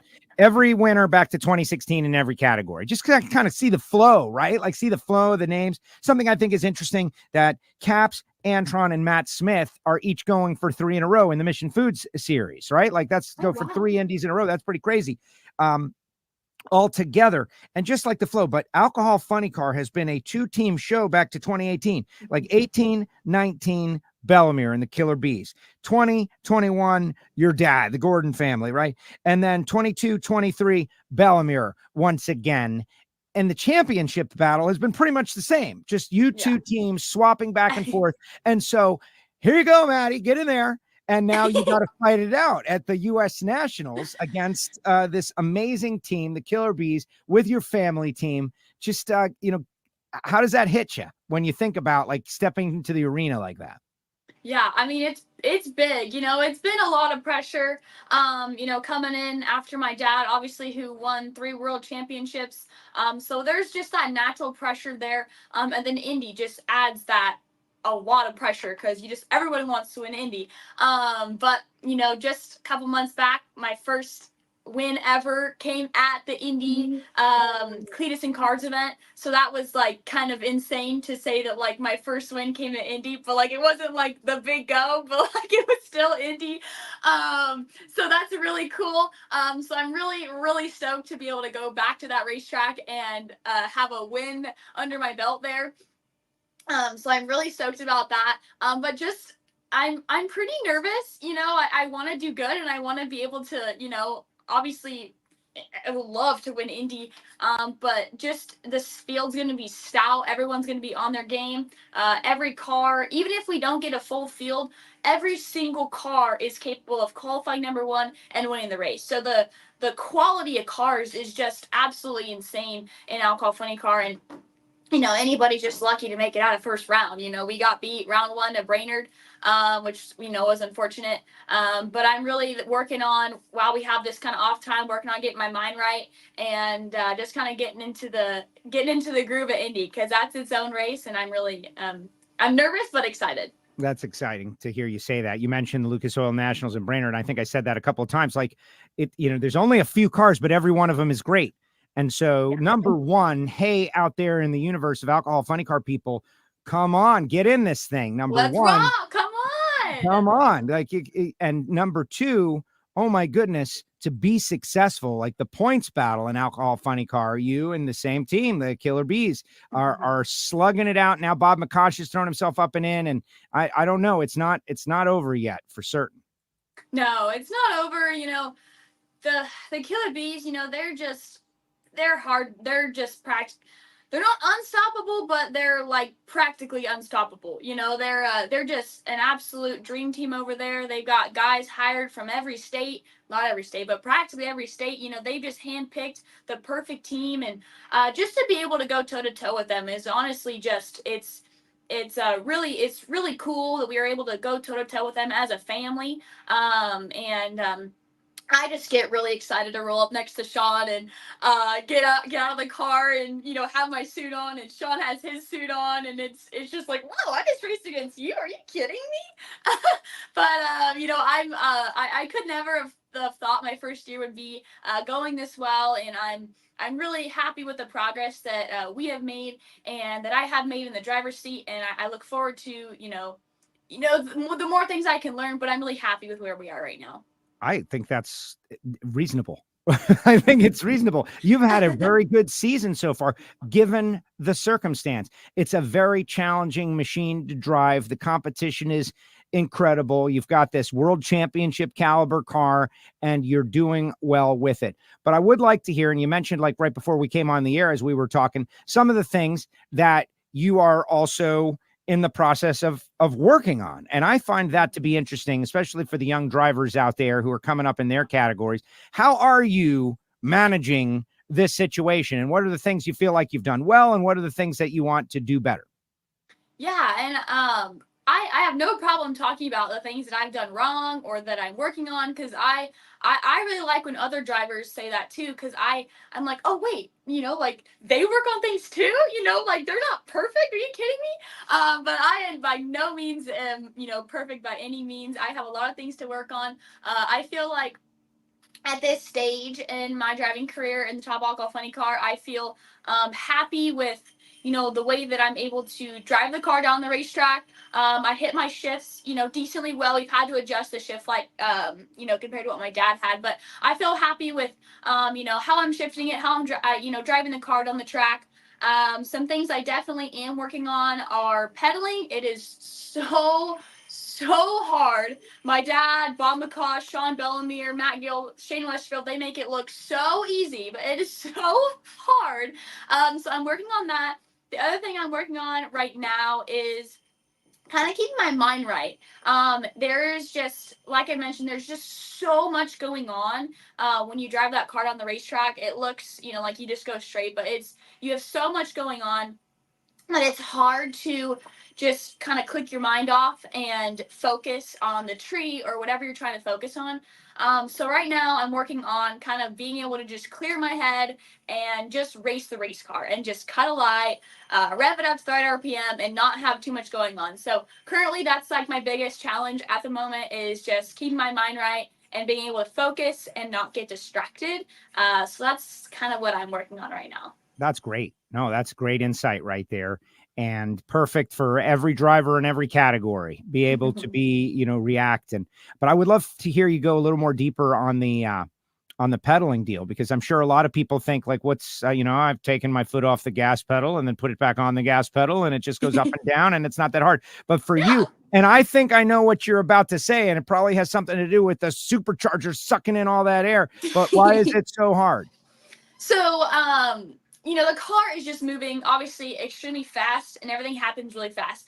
But the most challenging part is the shifting. So we shift approximately in the second gear about 330 feet and into high gear about 660 feet.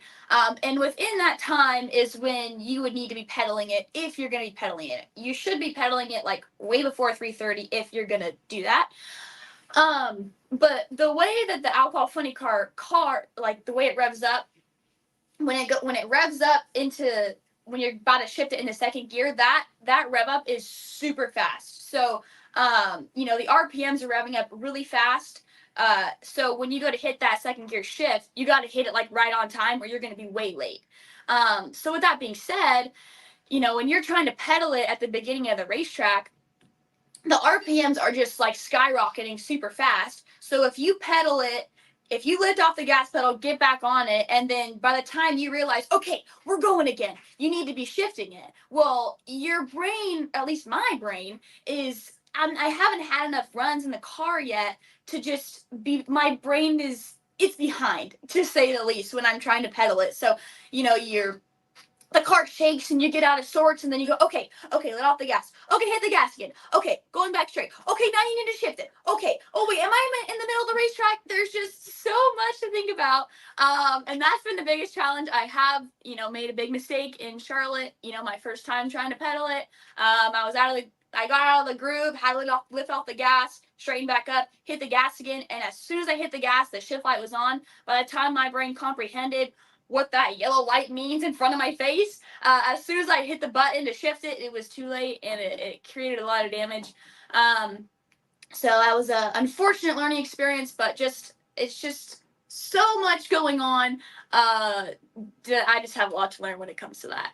I love that explanation. That was very force-esque, right? Like all the different things going on Yeah. in the cockpit of a race car, and then you got to manage them. And that's why we love Alcohol Funny Car. That's why Alcohol Funny Car is appreciated by the diehards and the hardcore fans, because the driver is presented with what you just described, an incredible challenge. The wheels are in the air. You're going the wrong direction. Like, that is awesome hearing you say that. Yeah, it's pretty crazy. Like when you get the front end up high and you're going fast, front end's up, and you're like, oh my God, set down. Okay, it sets down. Okay, go back, go this way, go that way. You're hoping the front end just stays down long enough so you can steer back to where you want to go. And it's just an animal. It's the best thing. I love it. Yeah. Well, we love to watch you enjoy it. I think it's good for the class. I think it's good for people who don't understand, like, oh, those are the ones that aren't the nitro ones. Let's go to get a hot dog. It's like, nah, you want to stick around for these Alcohol Funny Cars. No, don't get a hot dog. We're way cooler. You're right. It's simple as that, right? We should have the guys going up and down selling the hot dogs in the stands. Indy. Okay, it's a long one though, right? Like this is a marathon, and you got to peak at the right time, and you got to figure out how to. You guys run eliminations over a couple of days, but in a perfect world, you'll be running for the trophy on Monday afternoon. You've seen your dad do it. As an athlete, getting up and then calming down, and getting up and calming down, that's got to be a tremendous challenge. I know it is for the super comp racers, which your dad has been doing a little bit of lately. Like, you have first round over and over and over again. Yeah, no, definitely. It's definitely tough.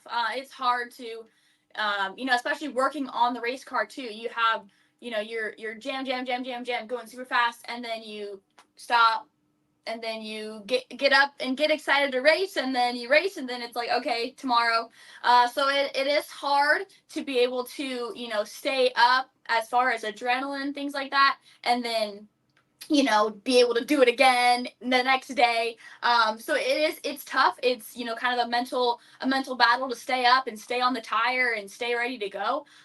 So, you know, with my family, you know, we all kind of know each other's strengths and weaknesses and stuff. So we're all pretty good about, you know, hyping each other up and getting excited for those rounds and stuff. So I feel like I'm very fortunate to have my family there, because, like I said, we all know each other's strengths and weaknesses. And my dad will be like, all right, hey, Maddie, like, it's race day. You ready to go? You know, and stuff like that. So, but it's mentally, it's a tough challenge. So especially Indy being a really long race, it's going to be one where you got to stay on your toes and kind of be able to stay on your toes for a long period of time, and you know, just be ready for the rounds when they come. Have you had are there any Maddie Gordon media availabilities around Indy, autograph sessions, signing? How has that part of it been, going from, you know, let's call it an anonymous crew member, family member, to driver, celebrity driver, cover of National Drag Series? My cover of National Drag Series somewhere around the corner, but you know, like that's another element to it. Yeah, it's kind of crazy. Like, people come up and ask for my autograph, and I'm like, what? Me? But you know, it's really cool, and I enjoy it. I love seeing the little kids and everybody that comes by. I don't have anything scheduled. If anybody wants to schedule, I'm sure we'll be available. But nothing scheduled. But obviously, wherever we're pitted, anybody feel free to come by. We got hero cards, and every once in a while we have spare parts that we can, give out. I don't know if we have any right now. But yeah, nothing is scheduled. But of course, if there's an opportunity, love to jump in and hopefully meet some new people. Alcohol racers, right? Grassroots, but putting a lot of effort and a lot of time, a lot of money into it. Just go by the pit, guys. Go see Maddie over at the pit. And it's going to be very fun to watch. Like, who's going to win it? Will it be a Gordon? Will it be a Bellemeur? Will it be a McCosh? Will it be someone else? Everybody's bringing their best stuff all year long. They've been working towards this moment in one race. That's what the Big O is all about. Maddie, thank you so much for spending a little time with us and previewing the Toyota U.S. Nationals. Yes, thanks so much for having me. I can't wait, and hopefully we'll help me turn on some win lights. Yeah, exactly. Well, we'll see you there. Who knows? All right. Monday afternoon, we might be talking to you again. Thank you, Maddie. I hope so. Bye, guys. Thank you. Appreciate it. There she goes. Maddi Gordon with us here on WFO Radio. How about Maddie Gordon? Just amazing energy, youthful energy. It's not jaded. She's not over it. She hasn't seen it for 30 years and remembers like 17 years ago was the greatest experience I ever had. But then since then, just incredible to see a, hardworking and intense young person out there with her family going through this process. Can't wait to watch her try to win her first Toyota U.S. Nationals. It is going to be tremendous. I thank all of you for being out there. We got more to come. That's right. This is the Indy Preview Show on WFO Radio, and we caught up with a whole lot of drivers, and it's brought to you by some great sponsors. We're gonna hear from Josh Hart, driver of the Arnell Carriers machine, next. But did you know that you can watch WFO Radio on PowerTube TV? It's available on Roku and Samsung and all those different. We cut the cord because we want to save money streaming applications, and they play our show each week.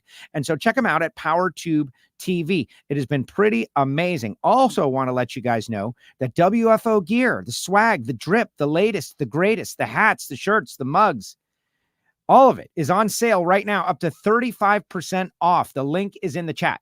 And I'll post it again. The link is in the chat. But get your WFO gear for the end of the year, right? Time to start buying Christmas gifts. The person that you know that doesn't even know what WFO is, they're going to get this mug. They're going to say, what the heck is this? And you will have gained me a new viewer or listener. Isn't it great? I also want to shout out to the folks at HusseyPerformance.net. David Allen and the team down there, they are expanding their gasket line to include other gaskets other than copper head gaskets where they made their bones, as you know. But oil pan, valve cover, header gasket, they have worked tirelessly to find the appropriate supplier of material right here in the United States. It's all made in Beaver Springs, Pennsylvania. And you can go to HusseyPerformance.net to find out more. They're a contingency sponsor for Top Alcohol Dragster, Top Alcohol Funny Car, Top Dragster, Top Sportsman in the NHRA for national events. And they also do some sponsorship in the PDRA as well. You can call David Allen, 724-318-8292. Hussey was on with WFO Radio a couple of years ago. They are back for the U.S. Nationals coverage,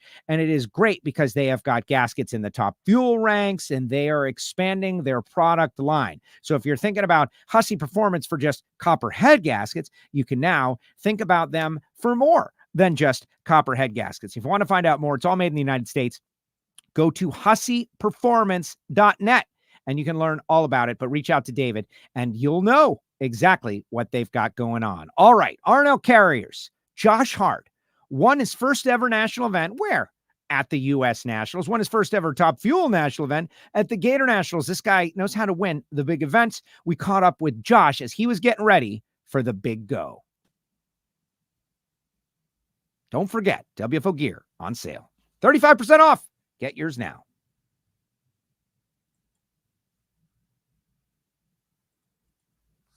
That's right, everybody. We are back with our U.S. Nationals preview. That's right, the Toyota U.S. Nationals, Toyota coming on board. Kind of cool, kind of interesting. We've had Toyota now, Dodge previously, Chevrolet before that, Denso. But I'm really excited about this race, the biggest drag race on the planet. And I want to check in with everybody, like everybody that's connected to the WFO universe and everybody that's running well. Like this man who's trying to race his way into the top 10, even though he doesn't like absolutely have to have it. But I know he wants it. Joining us now, Josh Hart, the R&L Carriers top fuel racer. What's up, Josh? How are you? I'm good. On my way back to the office, and privileged to talk to you, Joe.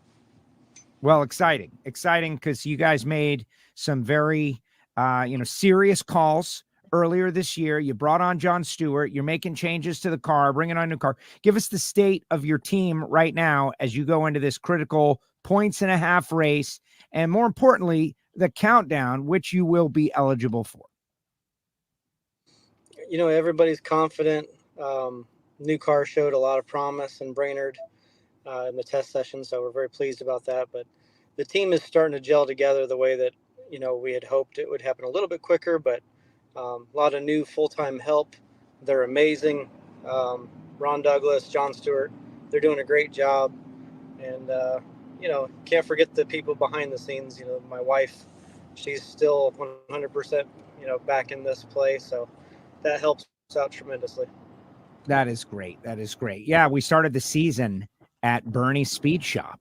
And I love talking about Bernie's each week, all the great stuff you got going on there. I don't know if you've already inked the deal for the Fan Fest in 2025, but I hope you have, not to put you on the spot. Yeah, she runs that division, so she definitely wants to do it again. She's super excited to be a part of that. So something cool to give back to our community. Ocala's been great to us, and they really enjoy it locally here. So as long as all the drivers enjoy it, we'll do it again and again. Yeah, I love it. Well, I think it works out, and it's perfect. There's so many people coming from south to north. It gives them something to stop off to. All right, the U.S. Nationals. This is really where you jumped on the scene. It's kind of funny to think about your first top fuel win and your first race at the Gator Nationals, but your first Lucas Oil Top Alcohol Dragster win, first of 2 back-to-back years, we're at the U.S. Nationals. So this race has got a happy memory for you. Yeah, so I'm originally from Indiana, so it was cool to get that win there, and then to back it up the next year. That was pretty epic for me. It was my first national event win. We'd won a lot of regional stuff, but I can't really put into words what I felt the first time that we got it, and then to do it again was pretty amazing. It was like I got to correct everything I didn't celebrate properly the first time. So I don't think anything truly will top my Gainesville win, but Indianapolis back-to-back was the highlight of my alcohol career. You have got some really great accolades already in your very young career, right? Like the U.S. Nationals first time out, winning Indy back-to-back seasons. It's been pretty interesting. But let's are you going to be able to step on the pedal now? Things are showing promise. I wouldn't ever suggest that you're trying to chase the tune up now and you're getting there, but do you feel like you guys are ready to compete for the U.S. Nationals wallet? I absolutely do think that we're ready. It's been a trying season, to say the least. Everybody shares with that opinion, I believe, but you just got to stick with it. We've been in a valley for a long time, and no better place to come up for water, up from the water, than the Big Go. So maybe we'll get lucky.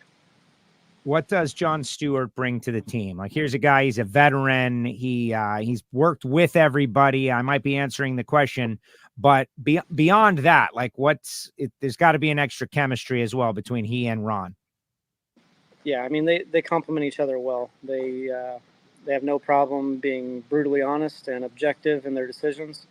And we're really blessed to have him on board, to say the least. But I think, we just needed an extra set of eyes. These things are complicated machines. And Ron's done a great job. We just needed somebody to shine some light in a new direction. And Stewie's been a great asset in that regard. The competition is so tough. I just want your take as you look ahead to the final 7 races and how it's evolved just since you've arrived in this category, and how it appears to be getting tougher and tougher each time out. Yeah, absolutely. I mean, the top, I shouldn't say the top, the full-time crews are pretty epic. I mean, everybody's at the top of their game every single race. But then you got the people like I used to be, the ones that sneak in there and they could ruin your day at any moment. So, you really can't underestimate any of the competition, period. You just need to bring your A game, and I try to do my best on the starting line. And if you got the sled underneath you, you've got a fighting shot. You're doing a good job on the starting line. And I wonder, is it, I don't want to use the word frustrating because I know what you're going through. It's like a problem you're trying to solve. And in the middle of it, you're not going to solve it if you're talking about how frustrating it is. So I get it. But you're a great lever. The reaction time numbers are there. You get after it on the starting line. And I know you want to show that skill. Yeah, I mean, as a driver, that's about all you get to do. You can recover quick, if it shakes or smokes or whatever. But bottom line is you got to cut the light. And I've been okay at that. And, this is a crew chief game. A lot of people don't understand that. The driver is the one that gets all of the publicity and all of the accolades. But it's like the crew, they can do their job perfect. The driver could do his job perfect. The crew chief is most important of all. I mean, they have to know what they're doing. And that's what wins races is the crew chiefs. No, it's amazing. All right. So you're walking through Bernie's right now. Yeah, I just got here. Show us something. Give us a little, like a mini tour here. We're getting a little look in Bernie's. For those that didn't get to the Fan Fest, show us a car or two. We just got this ZR1 in and got a nice 356 Porsche that just came in. Okay, there you go. Classic exotic. Yeah, It's not just muscle cars. No, we got a little bit of everything, but getting ready to take this one for a spin. Certified pre-owned Ferrari that we just took in. Oh, wow. So, yeah, my day is really, really hard. You just get to pick whichever one you want to play with. And yeah. Yeah, well, exactly. And yeah, nice little, Trans Am 02 or 03 back there too, for the domestic lovers.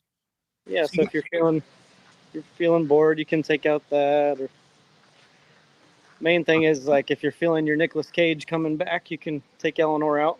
Nice. Yeah, see, amazing. And these are all available for purchase, and you sell around the world, right? Like it's, we talked about, one of the things I tell people about is if they want to sell a muscle car, you do it on consignment. How does that work? Yeah, consignment. We buy them, sell them, trade them, whatever you need to do. But we're pretty heavy in Brazil, Switzerland, Australia. We do a lot of sales all across the nation. So, whatever you need, we got it. And you're 10 minutes from Big Daddy Don Garlitz. All right. So anything that you'll be involved with week of Indy as we get closer where fans can see you, anything that's on your radar just yet? I know you'll be announcing on social media, etc. But is there anything we can look forward to from this point? Yeah, I mean, and stellar performance. We have some donations that we're going to be doing in our hometown the week of Indianapolis. So follow us on Twitter and Facebook and Instagram, all that good stuff. Excellent. All right, Josh, I wanted to check in with you. I wish you the best of luck. The Toyota U.S. Nationals, the big go, the biggest race, the longest race, the most important race. And you seem to be having your best performance of the year at just the right time. So I wish you good luck. And thanks for coming on the show. And thanks for being a supporter of WFO. Appreciate you very much, Joe. Thank you. There he goes, Josh Hart, with us here on WFO Radio, our U.S. Nationals preview. This is WFO Radio. Josh Hart. How about Bernie's? Did you get that? There's a Ferrari. There's an Eleanor. There's, just a Trans Am. I'll take it. And he gets to go play with those cars every day. Like, yeah, let's go out to Arby's with the Ferrari. It'll be great. Amazing. BURNYZZ.com. Follow him on social media. WFO Radio sponsor, Bernie's on board. And we really appreciate those guys, what they do. And again, if you're planning the Gator Nationals next year, make sure to get in early so that you can go to the Fan Fest. It's a big part of the U.S. Nationals. And seeing Josh turn the corner has been fun. He can handle the competition. He's already had great success. They fell into a little bit of a dry spell, if you will. Wouldn't it be a great thing to break out of it at the U.S. Nationals? Keep those comments coming, guys. Keep sharing the show. This is like the Jerry Lewis telethon. It's just going to go on and on and on. Except the good news is that it's all drag racers that you like. It's all drag racers. And we have got so many interesting things going on. For instance, 1 year ago, I was down there in the winner's circle. Remember, after it's all over, a schedule is normal. We're going to celebrate on the track, and the winners will come down and celebrate. Which winners? How about we throw back for just 1 minute to last year's winner's circle celebration?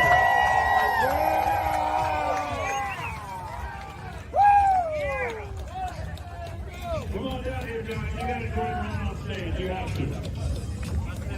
Or I'll shoot the tires out of your airplane.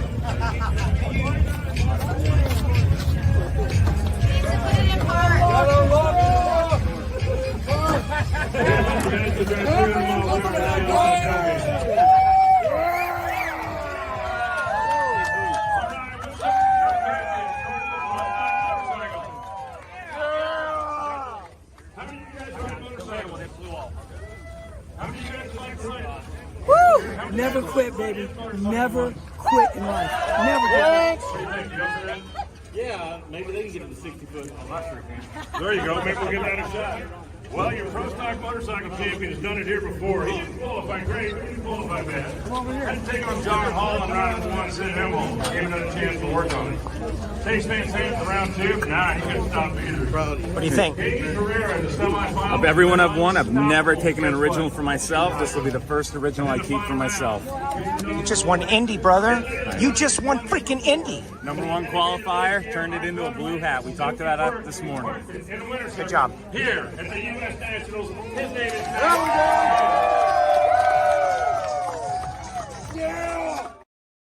He just won Indy. He got the job done. How about Snake? You get to see Don the Snake Prudhomme and Caps and Antron and Matt Smith, and Matt Hartford gets the job done. Matt Hartford, Total Seal. You know, I host the Hidden Horsepower podcast. We caught up with Hartford, the defending race winner, to talk about can they pull it together here in 2024 and make another go of it. Let's hear from Hartford. The number one source of friction in your engine is not what you think. Piston rings rubbing against the cylinder walls generate more friction than any other part of the engine. More friction and temperature means more wear and less horsepower.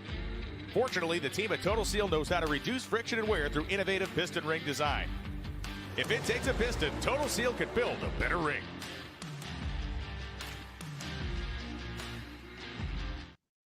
We are back, WFO Radio. We ask you all to subscribe and share.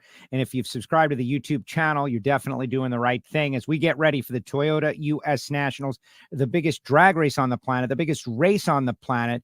And it's really the Super Bowl and the World Series and the Indy 500 all rolled up into one for drag racers. And you're getting to hear from a lot of them on this show. You certainly will. Let's bring on the defending race winner in Pro Stock from Total Seal, Mr. Matt Hartford. What's up, Matt? Joe, how are you, buddy? I'm busy. Great. Excited. We always have a big pre-Indy show, and we're keeping that tradition going, but been chasing around drivers and hearing from folks, and got to hear from the defending race winner, also Mr. Total Seal. So what's your outlook? Let's hear it. Well, last year about this time, you called me up and said, hey, do you want to do a pre-race Indy? And I said, absolutely. And I think we talked about that. We thought we had a car we could go there and qualify at the top and win. And lo and behold, we did. So, the Getricks and Total Seal and Robs and Rottler and Host Connection and, all the guys that help us out, Jason Curry, we couldn't do it without everybody. But last year we had a dominating Indy. It was exciting. I'd been to 2 finals in Indy, finally won it. And I talked to Eddie this morning and I said, last year we really thought we could go to Indy. And I said, we got to be aggressive on Friday night. We got to qualify on top Friday night. Because if we do, I think we can stay there. I think we can qualify number 1 at Indy. And then hopefully we can have a good race day.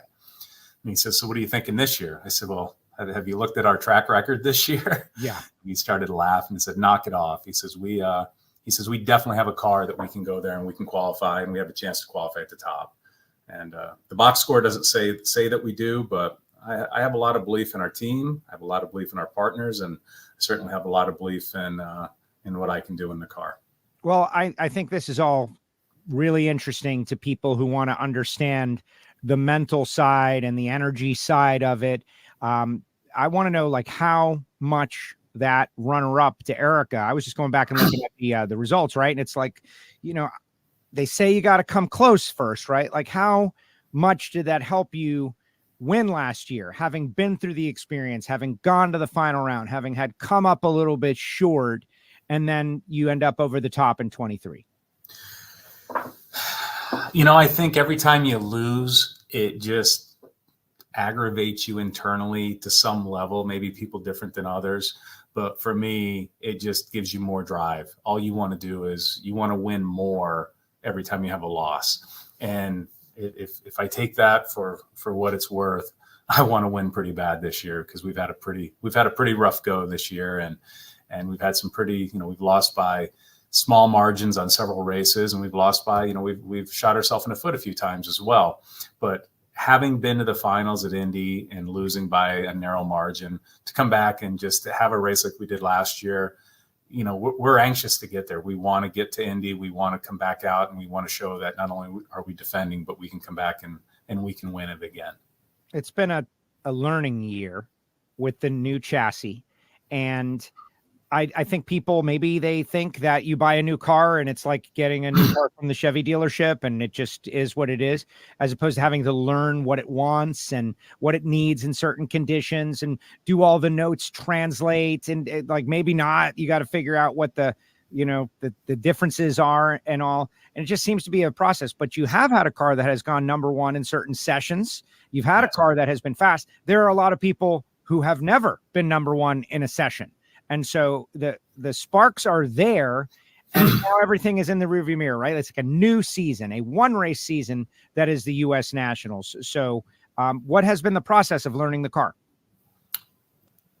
That's a very hard question, because I would say that, our team, Eddie, myself, Adam, my wife, Amber, we're all, I'm not going to say that we're, dumb people. But this year, if you look at it, you'd say it looks like we haven't made some very good decisions through the year. But I would have to disagree with anybody. We have taken a platform that was different for us, and then we got some engine changes at the beginning of the year, which threw us a separate curveball. And we coupled the two, and we got behind, and we started going down some paths that we thought were going to be better, and they turned out not to be better, and we had to reverse course. And there's no doubt that not every car is the same, but it wasn't like we had a car that was built 2 years ago, then we got a car that was built last year, and then and so forth and so forth. A lot of the big teams out there, their cars are 1 or 2 years old, and they're swapping cars every 1 to 2 years. Our other car was built in 2015, and then we brought a car out that was built in essentially the end of 23, beginning of 24. There was differences in the car. And it's taken us a while to understand them and to be able to actually translate it into something that shows up on the scoreboard. And I'm not going to say that we're there yet, but I think we're closer than what we've been in the past. And that's why I said we're hungry to get to Indy. Brainerd, we lost by 3 thou. We outran Quadra, picked the Quadra. They've all beat me this year, but we got beat by 3 thou. That's a tough loss. We're 42 on the tree. He was 24. That was the end of our day. We're going to Indy with all that behind us. Go there, try to qualify at the top, and be ready to go rounds on Monday. I love it. And the Friday night session, we did a Hear It From Heiner episode earlier this week for our Patreons, and they're enjoying that. And just like last year, right? He said that the Friday night session, he believes is going to set the field. He says he's not going to have a wheelie bar sensor on the car this year, as you know what happened to him last year. It's mea culpa, man. It's like all the different ways you can lose, right? But that Friday night session is going to be pretty important. Yeah, and I mean, when you talk about Heiner, Heiner is as good as anybody out there, and he's not part of our team, but he is part of our team. There's a lot of reliance back and forth between Kramer's car and our car. There's, we do have a lot of conversations back and forth, and this year, I'll tell you what, Mikey's been one of the guys who has basically put out the olive branch and said anything that he can do to help us, he will, and he has helped us. There's been lots of conversations between him and Eddie, and he's done some analysis of some data for us and looked at us. So, I got to say thank you to Heiner and the whole Kramer team for what they've done, and we would do the same for them. But, come Monday, come eliminations, he's not my friend. Yeah, no, I know. You guys have raced enough though in the past. Like you've got your fair share between the two of you. All right, let me ask a tough question, right? Because I know I can ask it, and I know this is out there in the world. Like people are wondering, the whole shot stuff, right? Like the car hasn't been terrible, but there's been some races that have been lost on a whole shot, even last year in the countdown, like critical races. St. But Louis. the way that I look at it, hey, I lost. It cost me the championship. I'm aware. Thanks.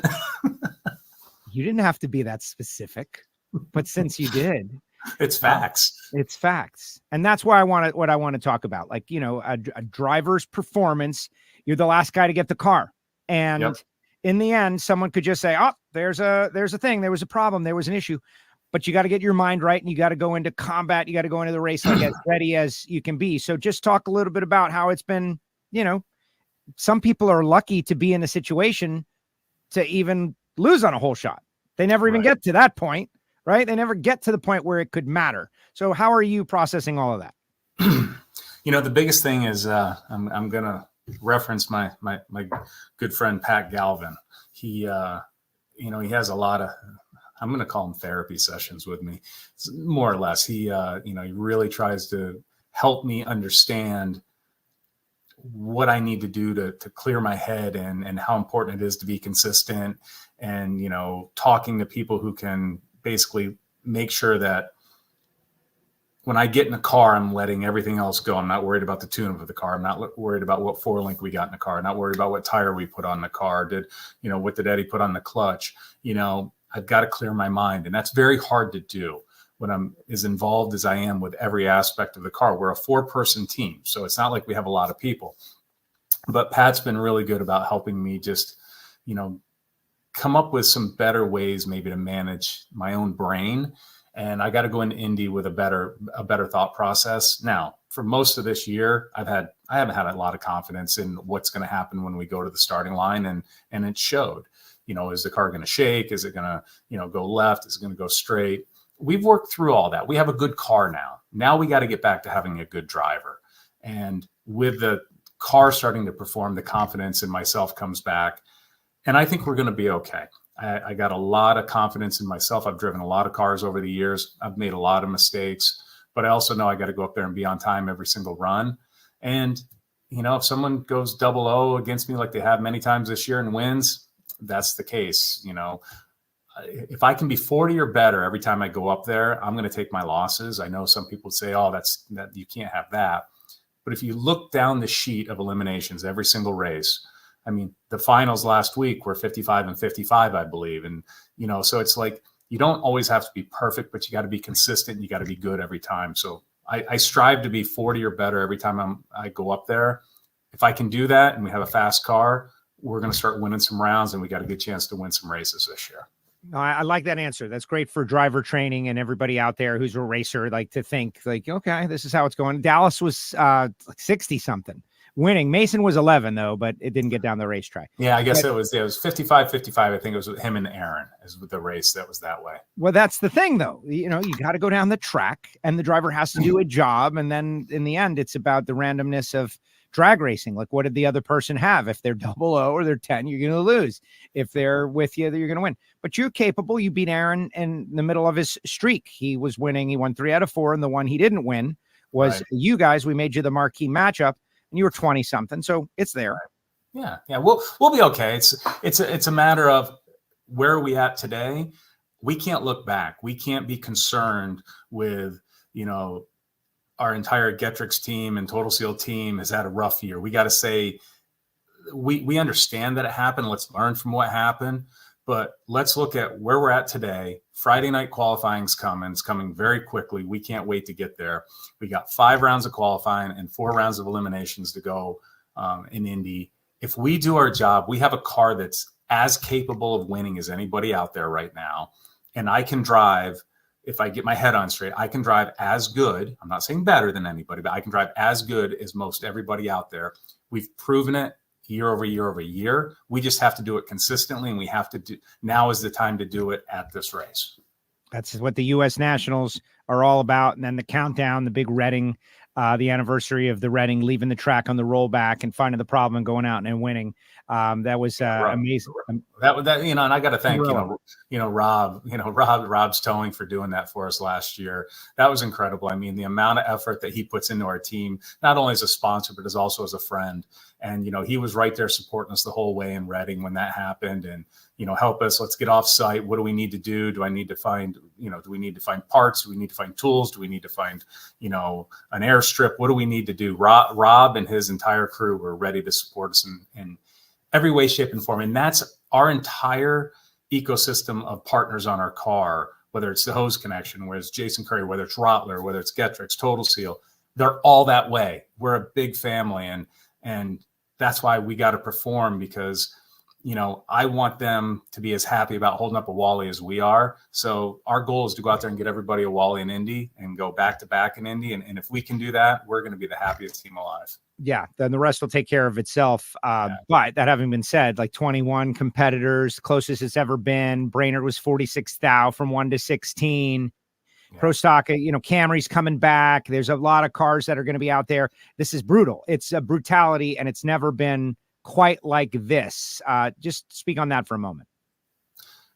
I remember watching. I remember sitting in the stands, and maybe it was 99 or 2000 at Indy, watching how many cars were in Pro Stock. And I think even Steve Schmidt qualified like 5 different engines in 5 different cars. And I don't know if there was 40 cars entered that year. It was way more than what we have today. But back then, you got to remember, NHRA actually had a purse that made sense to go, which is something that's a whole nother topic. Our car count, Pro Stock is so competitive right now. And it's because we all want to be out here, and guys like Greg Anderson and Richard Freeman have really stepped up to the plate to help get all these independent teams out there by leasing them engines. If we want to see this class continue to grow and be as strong as it is, NHRA needs to start doing some of their part as well and helping with the purses. We've brought it all together and showed them that the fans love Pro Stock, and we can be the most competitive and the best class out there. But we do need some help from the sanctioning body, and this cutting our purses every year and just, making it to the point that when you lose first round, you can't even pay your own travel expenses to get there. I'm shocked that the class is as strong as it is.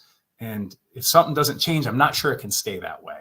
But right now, it is the toughest and most competitive professional class out there, bar none. We have the highest car counts. And it's because that we've all pulled together to make the class this strong.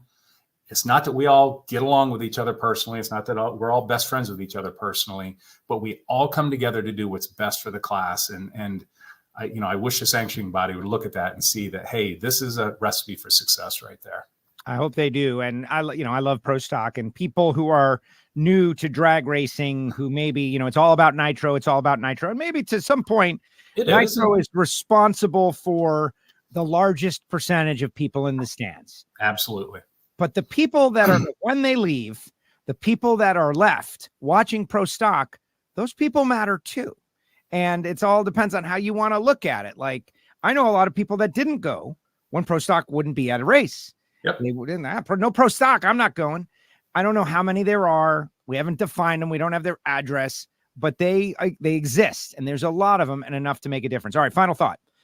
Trackside Tech Talks. Yes. 10 a.m., 9 a.m. Lay it on us. Similar to what we've done in the past. We made them a little earlier this year. Hopefully there'll be some sportsman cars on the track, but before people get up there and in the grandstands, you guys are doing Trackside Tech Talks. Once again, what can you share? Well, I can tell you this. We're going to have, Keith Jones is going to be there talking for Total Seal, and Ed Keebler from Rottler is going to be there. It's going to be phenomenal. There's so much information that we bring to everybody that wants to come join, and it's going to be in our pits. So it's an easy place to get to. Come over to the Pro Stock pits right next to our trailer. It'll be in between my trailer and Greg's trailer. But the nice thing about it is we're doing it earlier. We're getting it away from the pro sessions. That way you have so many of the sportsman guys who want to attend. Even though there will be a couple classes running, now they can get over and, because they're not finishing up their rounds and wanting to watch the pros, they can get over and sit down and listen, look at the TV screen, see the data that we're producing, ask the questions, get the one-on-one, understand why, what we're suggesting to them, whether it be the type of ring or the type of hone or the entire ecosystem of the piston ring, oil, cylinder, etc., why it works together, they can ask the specific questions that are for them and apply to them, and take it home and implement it in their own shops and make more power for either them or their customers, or have, if it isn't more power, maybe it's durability, or maybe it's efficiency, or maybe they're going to apply it to an alternative fuel engine that they're working on, or maybe it's just for their air compressor. But in today's day and age, education is key. And a lot of companies charge you for this education. A lot of companies want to, they're not going to give you anything for free. We say, come on over. We're going to tell you everything that we know. We're going to help you in any way. And we're going to give you the most up-to-date information about a piston ring, cylinder finish, honing techniques, break-in oils. And our guys, you've been to them since the beginning. Our guys just love talking with, the customers and the people sitting out in the stands, and, just who really want this information. So we're excited about it. It's a little bit different time than before, but it's going to be, I think it's going to be great. Yeah, I know. I agree. And putting it back in the pit, in my opinion, is a better move. Absolutely. The wide net that happens on the NHRA stage is one thing, but if you're really going, it doesn't have to be a huge crowd. It has to be a crowd that really wants the information. And, if one guy is ordering from you for every engine he builds for the rest of his life, it's worth it. Yeah, it is. And, it's awesome because we get to showcase a lot of products. It's good for Total Seal. But like I said, it's really easy to find. Look in the pits, look for the big Getrix trailer. It says Getrix on the back, says Total Seal on the back, Matt Hartford. It'll be right next to, Greg Anderson's trailer as well. So anybody who's listening, it's going to be walking around Indy. Come to the Pro Stock pits, look for the two big blue trailers. It's right in between. Can't miss it. And you'll get to hear some really good information out of Keith and Ed. Yeah, so much so that Greg Anderson even credited the Trackside Tech Talk with his success recently. Pretty amazing. Yeah. All right, Hartford, good job. New season starts now, right? Here we go. The Big Go 2024. Absolutely. Good luck in your title defense. Thank you, buddy. I appreciate it. Thanks, everybody. There he goes. Matt Hartford, Total Seal, Getrix, fastest name and credit card processing. They've been on a bit of a journey this year. It's up and it's down. It's good to see talented people fight their way through struggles. You learn a lot, and they've been battling it out here in 2024. We'll have more WFO Radio after this. Oh, that's right. Hartford wins in 2023. Can they get off the deck and get up there and battle it out once again? We got more to come. Here's coming up. We got Camrie Caruso yet to go. Camrie Caruso back from an early season incident in Arizona. Remember that? She's healed up. She's ready to go. She's testing. We're going to hear from Camrie. Also on the show, Tim Kulungian, White Alligator Racing. What's going on in Pro Stock Motorcycle? What does he think about the whole deal? That's coming up. Eric Latino, new Pro Stock racer, came out of Pro Mod. He now runs Pro Stock, part of KB Titan. All that stuff going on. And you're going to get a Project Pontiac update from Gary Stinnett. That's right, Gary Stinnett, who won his first U.S. Nationals in Super Comp against Scotty Richardson. And so Gary is going to talk a little bit about that as our U.S. Nationals preview here on WFO Radio continues. Hopefully you guys can share the show, subscribe, Apple Podcast, SoundCloud, Spotify, wherever you get your podcast. For those of you that are audio only, yes, we put the show out every week right after the show for you guys, because not everybody can be watching a screen. But if you are watching a screen, well, we would encourage you to subscribe, click the bell on YouTube, because it's all about YouTube these days. Clay Milliken, man, he got 100,000 subscribers. And I'm like, man, I'm never going to do that. But if I can get like 10% of what Clay gets, I'll be a happy man. That would be good. Clay is a motivating character and great motivating individual. Speaking of which, FTI Performance is a big sponsor of WFO Radio. Paul Lee, who owns FTI, is having, in my opinion, his best year as a pro. They're getting ready for the U.S. Nationals with a car that is legit, can win. This next segment brought to you by FTI, and we'll hear from Paul Lee. All coming up. For more than a decade, FTI has strived to become the leader in the aftermarket performance transmission and converter industry. We've joined forces with McLeod Driveline Components under the leadership of Top Fuel Funny Car pilot Paul Lee, and now have a larger distribution network, more resources, and more power. Come see us in the pits and ask how you can join the FTI family. It's not cheating, it is the competitive edge. That's right. FTI on track all year long with this man. He joins us now, Mr. Paul Lee. Paul, welcome to the Indy Preview here on WFO. How are you? Good, Joe. Good to see you, and thanks for having me on. Of course. Well, we, not only do we want to, have our partners on, but we want to showcase some of the performers that have got a chance to win the race. And in your case, based on your performance, final round up there in Seattle, the way the car is going down the racetrack, what's happening with your driving, I'm feeling like you've got a good shot to have a strong performance, but I want to know what you think as you look ahead to the Toyota U.S. Nationals. Oh, yes. I mean, the more runs we get, the more we're learning. We've upgraded a lot of our parts, especially in the clutch and supercharger category. Johnny Lindbergh's doing a great job under the guidance of John Medlin. They're learning a lot of stuff. And hey, we've only been a team for 8 months. So for what these guys have done and what Johnny has done is the first time, never before, Nitro crew chief is, it's pretty incredible. But actually, I knew he could do it. That's why, I decided to hire him as the crew chief because, the guy he's an old school soul and mind in the sport of drag racing. And I was pretty confident that he would be successful at it. I mean, he's been successful at every form of racing he's ever done, world champion in alcohol cars. And I also come from the alcohol classes, not a world champion, but I raced a long time there. So, it's a stepping stone for sure. And I was pretty confident he could do the job, and he's certainly shown he can do it. So, the consistent runs, are we perfect? No. I mean, we're learning a lot every run, and that's what they want to do is just make runs. And we learned a lot. Every race, we learn a lot.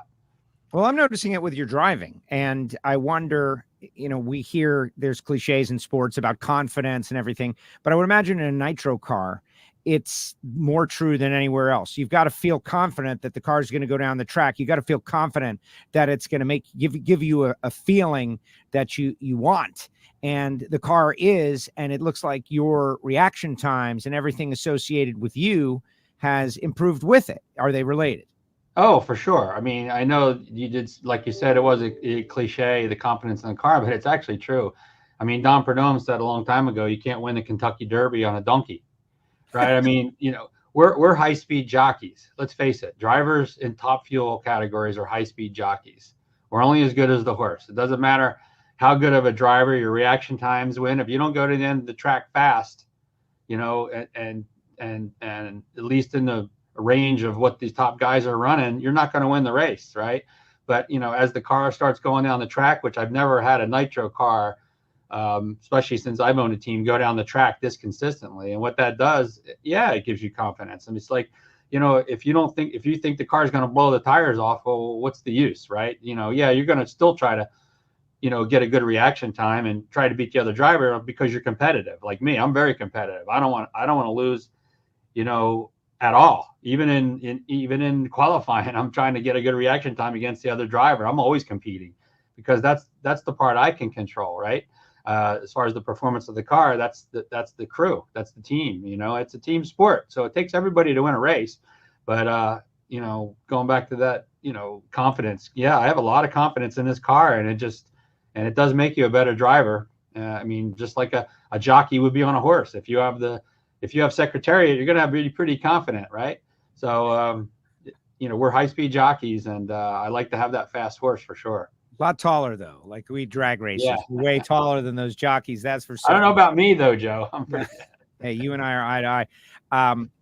I think it's great. You mentioned you're a competitor, and we've spoken in the past about how much you compete. I want to ask you about some of that, but you're in an extra intense situation with the point standings for the NHRA playoff. You missed a race, so you must, and we'll talk about why you missed a race, because you were chasing competition in another arena, and you did real well, and so it was worthwhile. But now your U.S. Nationals experience is pressure cooker, super intense.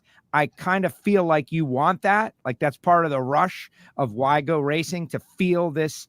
Everything is on you. You're 16 up on Alexis. If she were to make it, she doesn't need to be in the top 10. She's been at every race. You got to be in the top 10. So every run, every time, you probably don't want to dwell on that, but that's the story. Well, I mean, I don't look at it as pressure at all. I never look at anything as pressure, to be honest with you. People always ask me about pressure, this, pressure, that.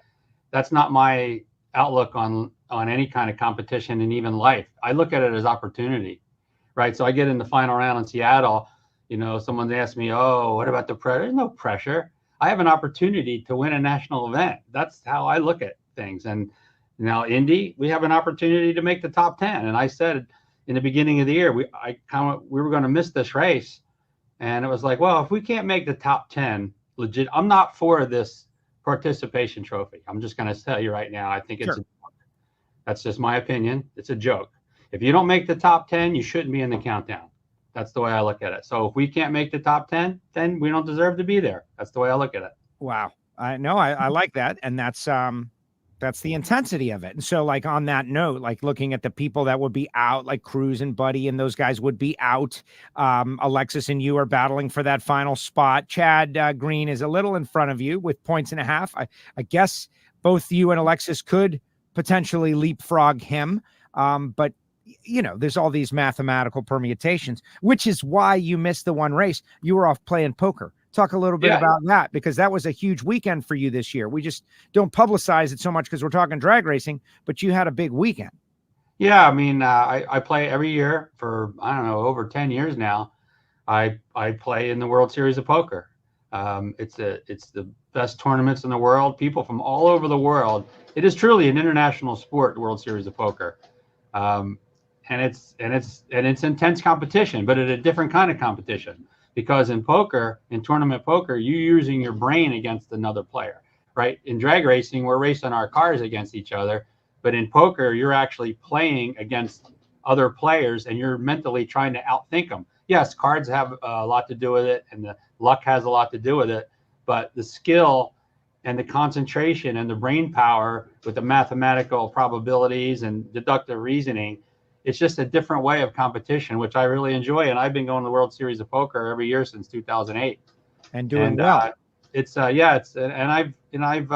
done well in some tournaments. I mean, I've been playing a long time and I feel like I can play with the top players in the world. And the one tournament that I did go, we missed Epping this year, and I was playing in the $1,000 buy-in Mystery Millions tournament. And out of 18,407 players, I finished 11th, which is pretty good. That was good for over $70,000 plus another 30,000 in bounties. So that one tournament for 3 days was paid over $100,000. So yeah, it was a pretty successful financially as well. Amazing. And so is there a similarity between poker and driving a nitro car? I would imagine the crew chief's trying to figure out what the other crew chief is going to run. Like, what do we need to win this, right? Like, what can the track hold? What do we need to win? What can we do? What can they do? Like, I'm sure there's a lot of that back and forth thinking that goes on. Hey, that's a good perspective. I didn't think of that because I'm not a crew chief, but you're right. I mean, they're looking at the racetrack, right? They're up there looking at the racetrack, and then the crew chief, they're looking at, okay, this is the opponent I'm racing. The track will hold this, and maybe we should run this. Maybe, instead of, maybe the track will hold a 390, but we're racing this opponent who hasn't made it down the track. We'll run a 395 to be safe. That's poker. You're right. That's awesome. No, that is awesome. All right. So I recently saw some of the social media you guys are doing, and it's been great. Just talking about that Englishtown win in alcohol funny car and clips of E-Town and everything. So that's a huge win. I guess that's your signature win to this point.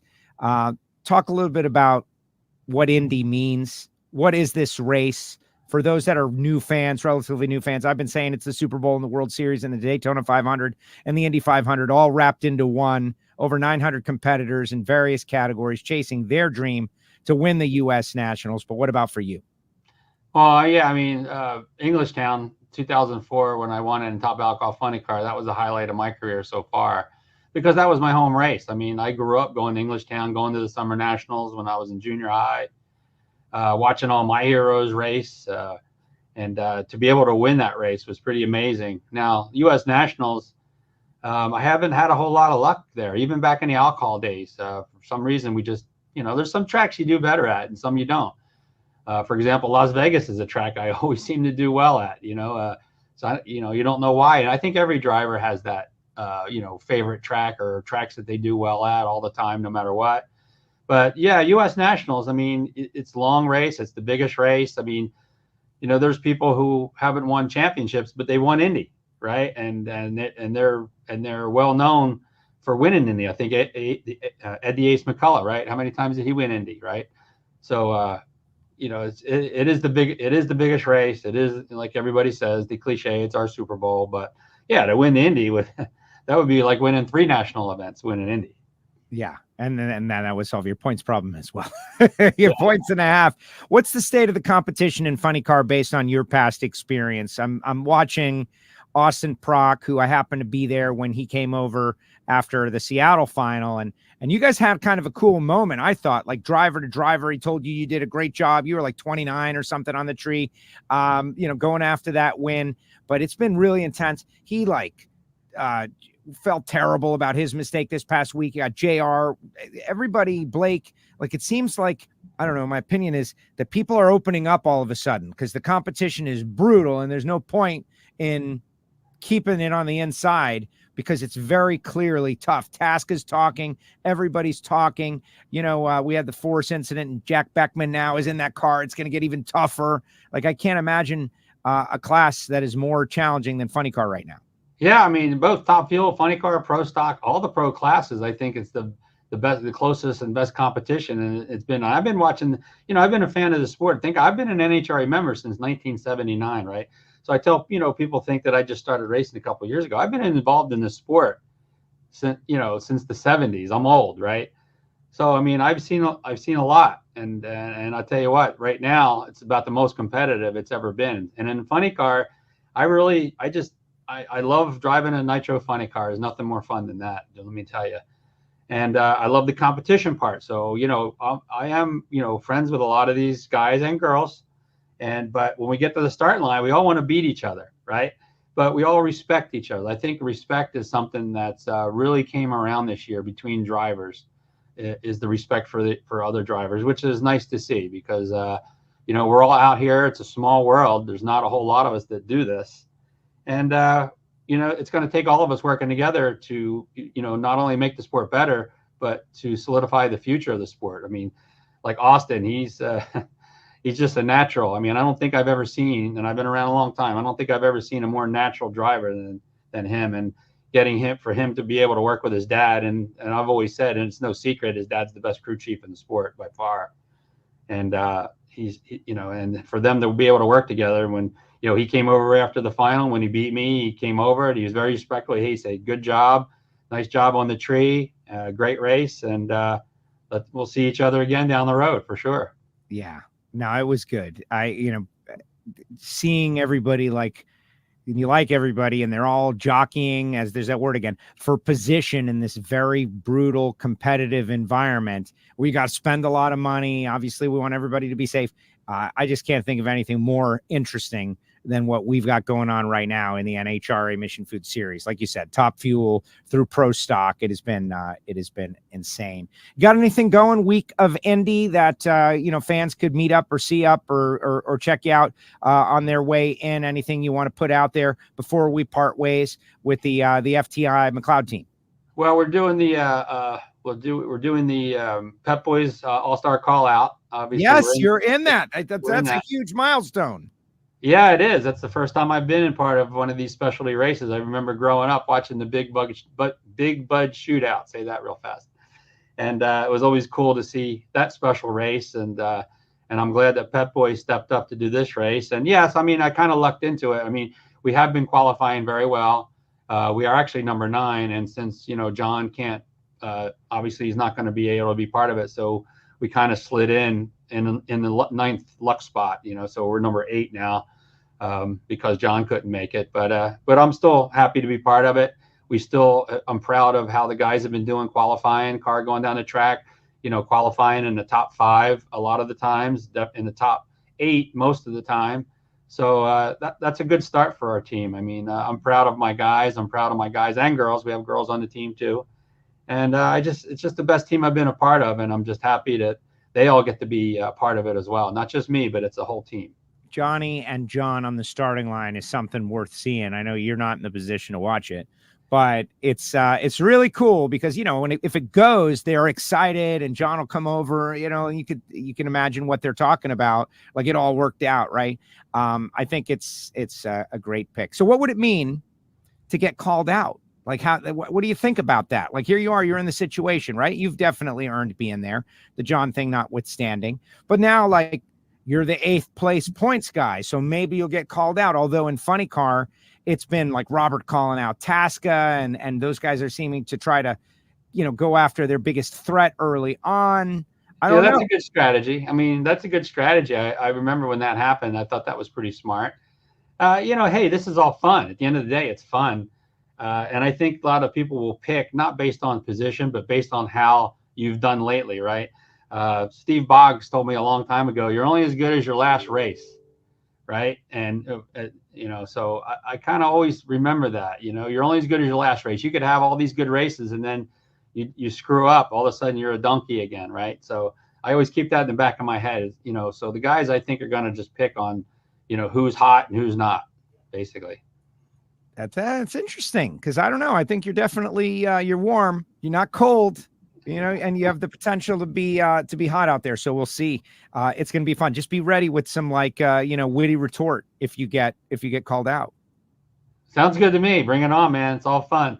All right, Paul, thank you very much for joining us on our Indy preview here on WFO Radio. Thank you for supporting Project Pontiac. I love telling everybody that our Power Glide is an FTI Performance Power Glide, and I'm excited to try to get this thing on the track in the future. Bottom line, though, we got to finish our 2024 Mission Foods season.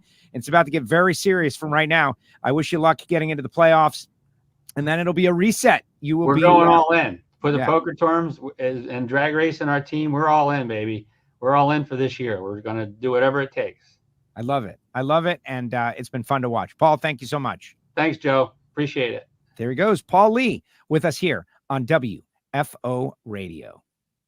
Yeah, Paul Lee.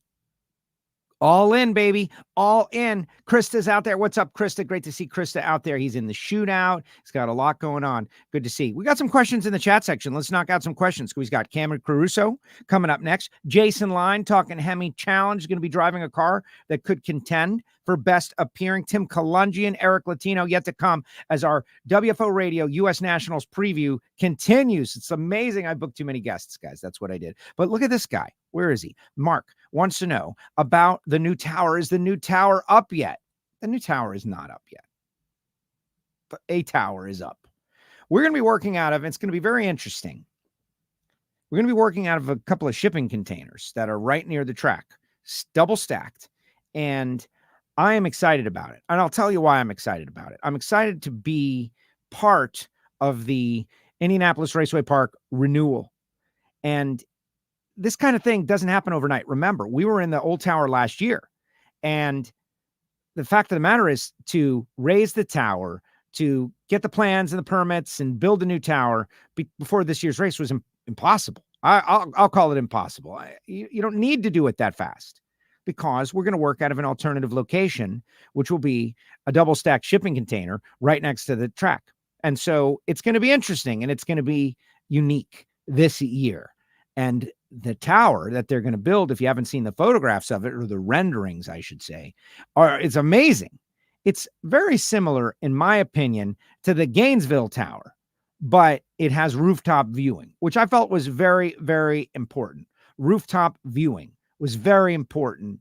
The old Gainesville Tower, the new Gainesville Tower, super modern, and I love it, and it's amazing. But I just have a thing for being able to go up to the rooftop and look down at the track and check out that view. But we will have that in the future to do 1 year. What can I say? Nicole says, PR reps will be down at the circle track at IRP. Great view of the finish line. Bringing my bike. That is a tremendous view from the backside of the suites at the circle track.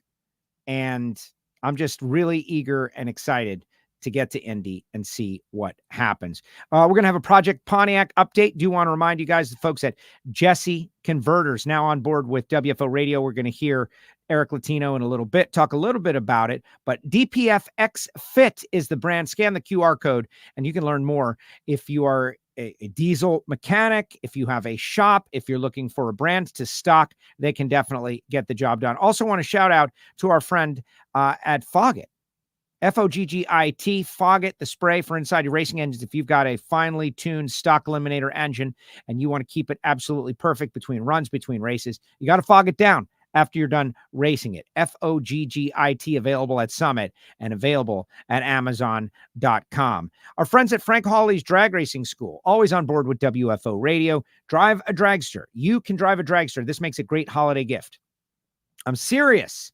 Send your loved one to the Dragster Adventure, or when the Dragster Adventure comes to town, make sure they can take part in it. It's an experience they'll remember for a lifetime. Go to frankhawley.com. What is it? It's them driving a dragster, showing up with nothing except the clothes on their back and leaving with the experience of a lifetime. They'll be talking about it forever. They'll love you. It's great for clients. It's great to reward salespeople. It's just an amazing experience. frankhawley.com. And of course, our great friends at RodaxCoffeeandGrills.com. Marvin Rodak, 817-924-6821, RodaxCoffeeandGrills.com. The hot sauces, the spice rubs, everything good, including the Stampede of Speed blend of coffee. Oh, yes, Billy Meyer going to be there this weekend. I'm super excited to catch up with the folks at Texas Motorplex for the Stampede of Speed. I'm going to be there again this year. All right, earlier this year, she was involved in an on-track incident, had a broken bone, showed back up. The bone is mended. She is going to be back at the track. What did Camrie Caruso have to say about her return? We find out next on WFO. Hey, it's Antron Brown, driver of the Macro Tools Top Fuel Dragster. And yes, I'm a 3-time world champ. But you know what? When I win, I go straight to WFO Radio, baby. I want to see you listening in. The number one source of friction in your engine is not what you think. Piston rings rubbing against the cylinder walls generate more friction than any other part of the engine. More friction and temperature means more wear and less horsepower. Fortunately, the team at Total Seal knows how to reduce friction and wear through innovative piston ring design. If it takes a piston, Total Seal can build a better ring.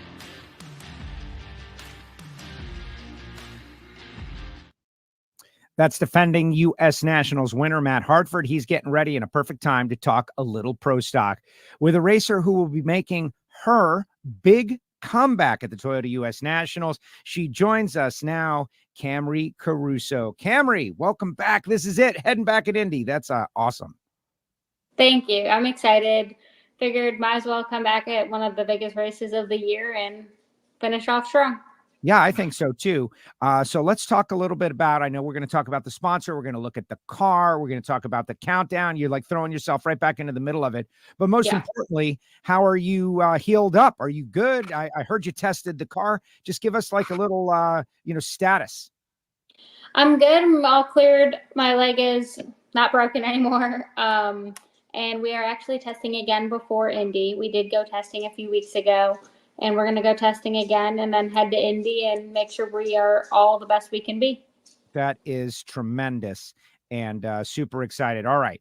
So what has this been like for you? It has to have been terrible, but you seem to have a great attitude, but, broken bone, taken away from the sport that you loved, just as, in my opinion, you were kind of getting into a groove, like it was normalized. Yeah. And so walk me through it. Yeah. So that was like the biggest thing is like we were in a groove. We were comfortable with the team we had because it was the same team as the year prior. And then to kind of be sidelined and watch everybody else go racing still while I was at home, I was like, this kind of sucks. Like not to be negative, but it did. It wasn't ideal. It wasn't fun. But knowing that I was coming back before the end of the year was definitely a positive aspect of it, and just kind of getting the positive I took from it was I had a lot more time on my hands to kind of meet with my partners, see what they wanted to do more of, what they didn't want to do more of, and kind of get a lot of things ironed out. So that's the positive of it, but I'm excited to be back racing and be back out there. Let's talk a little bit about Big Jeff, right? Big Jeff Audio going to be on the deal. And that's a good looking race car. That's like, I don't even know how to describe it. It's kind of like colorful camo, but you tell me what is this? What's the inspiration of this? And tell us about Big Jeff, who I know I've talked to on the starting line. Yes, you have. So I've honestly was a little worried about the whole pixelated look going on a wrap. I was like, oh no, I hope this looks good. And it actually turned out really awesome. It looks even better in person. We have all the other partner decals on there, such as True Brand now, Galagos, VP, Hub Saver, Vibrant, all of that, National Breast Cancer Foundation. So now we have the whole car stickered up. We did that yesterday, but we're missing a few. So we still have to do that. But Big Jeff is super excited to be back for Indy on the car full time, and he will be on the car as well for Reading and Charlotte. Kind of funny, Big Jeff's tidbit is like, I broke my leg, was out. He had a health scare, was out, and we've both kind of like healed and come back. Like he went back to work, I'm going back racing, kind of at the same time. So it's kind of fitting that he was for the first few races back as well. Nice. Okay, so how closely have you been following your KB Titan team and keeping track of what's going on? Now, I've seen you at several races and we've spoken with you at a couple of races, but give me the status of what you think you're about to step into, right? Because it seems like it's been pretty crazy competitive out there. It has. So we gained another teammate, Corey, while I was out. He's doing really good. He kind of jumped in with I don't want to say no learning curve, because there's always a learning curve, but he kind of made a splash at his first race in a Pro Stock car. And then I'm pretty sure Dallas is still in the points lead, and Greg is up there too. So yes. Hopefully they can hold on to those top spots and Dallas can get the championship. But everybody's doing really good. The cars are running good. Eric is running really good. Everybody's cars are on point. So I think it's going to be a really good end of the season for them. Excellent. So I'm just thinking now that we're having this conversation, right? Like I'm thinking of all these different elements that, like, well, you're like the, I won't call you a blocker because you're out for your own and you're trying to win. Please don't put that name on me. Right. But if you can take out enemies of the team or rivals of the team, that's a good thing. And so you're going to have a fast car. You've won a race before. You've had success on the starting line. You've been out for the whole year. So you got to be super hungry. And that's going to come up a lot because it's like Elite and KB Titan, right? With the McGaheys around now too. There's probably a personal and team expectation, like attack. Yeah, that's really the thing. Like, obviously I'm not in the points chase because I've missed, I think it's 10 races. So to be out there and kind of just running good, making sure I'm leaving first, making sure we're making good runs to take out other people to kind of, if we can help the team stay up there, that would be awesome. But yes, I am going back hoping to win the races that we go to. But if we can help the team in the process, that would be awesome because I know that they've worked hard all season. The guys put in countless hours. They've put in countless hours to get my car ready again, like going testing, all of that. They were all testing the day before they left for Brainerd. So they work really hard. So we're going to go out there and hopefully KB can pick up a championship and we can pick up a few more race wins. That would be cool. The idea of 3 lady racers in Pro Stock, like I don't keep track of like that. Like what Pro Stock race featured the most female racers? Like I don't know that off the top of my head. But 3 sounds like it might be the number. I don't know, but it feels like 3 could be the number. I don't know. Last time I checked the entry list, there was 2, but I haven't checked it in a few days, so it may have changed. Yeah, I think I saw Sienna on there and obviously E and you. Yes. But it's just like a sea change is happening though, right? Like things are like, Pro Stock can be done. And I think, Erica kicked in the door and then you blazed the trail even more. And now it's happening more and more often. I think it's awesome that we're adding to it. Everybody's like, oh, is it weird? No, which shouldn't. And I'm the worst about this, I will say, because like the car doesn't know if you're a girl or a guy. So why should it matter per se? Because a lot of people are like, oh, you're a girl. I'm like, okay, and but I think it's really awesome that we're getting more girls to kind of realize like, okay, it is possible. You can do it. And to see more out there. It's never a bad thing. Yeah. And maybe girls are better. Like, I'm a girl, and that's maybe, that was Shirley Muldowney's argument years ago. They said it all the time, reactions and all kinds of different stuff. All right. I don't want to take you backwards too much, but I do, like I remember the day that you had your incident vividly, and it was troubling, right? Like for me, let alone what you experienced. And so not necessarily the negative, but what are you going to take from that incident and go forward as a learning experience to like be a part of your driving career? Because, what do they say? Like, if you don't learn from the mistake, then, or not that it was even of a mistake, but you get what I'm saying. If you don't learn from something that happens, you've missed an opportunity. Honestly, I do have a lot of comfort going into Indy, even after the accident, because I'm back in my old car. So we're going to take the old trustworthy car back out and this is the car that had the incident? No. Okay. Got it. We're going back. So I had a new car in the beginning of this season, and we were running the new car, Pro Race, Gainesville, Pomona, Phoenix. And so we're going back to the old car. So I'm kind of excited for that, because it's no secret that we really didn't have much success with the new car in the beginning of the year. It was definitely a troubling entire front half of the season, to say, like, we didn't qualify in Gainesville, which has never happened to me before.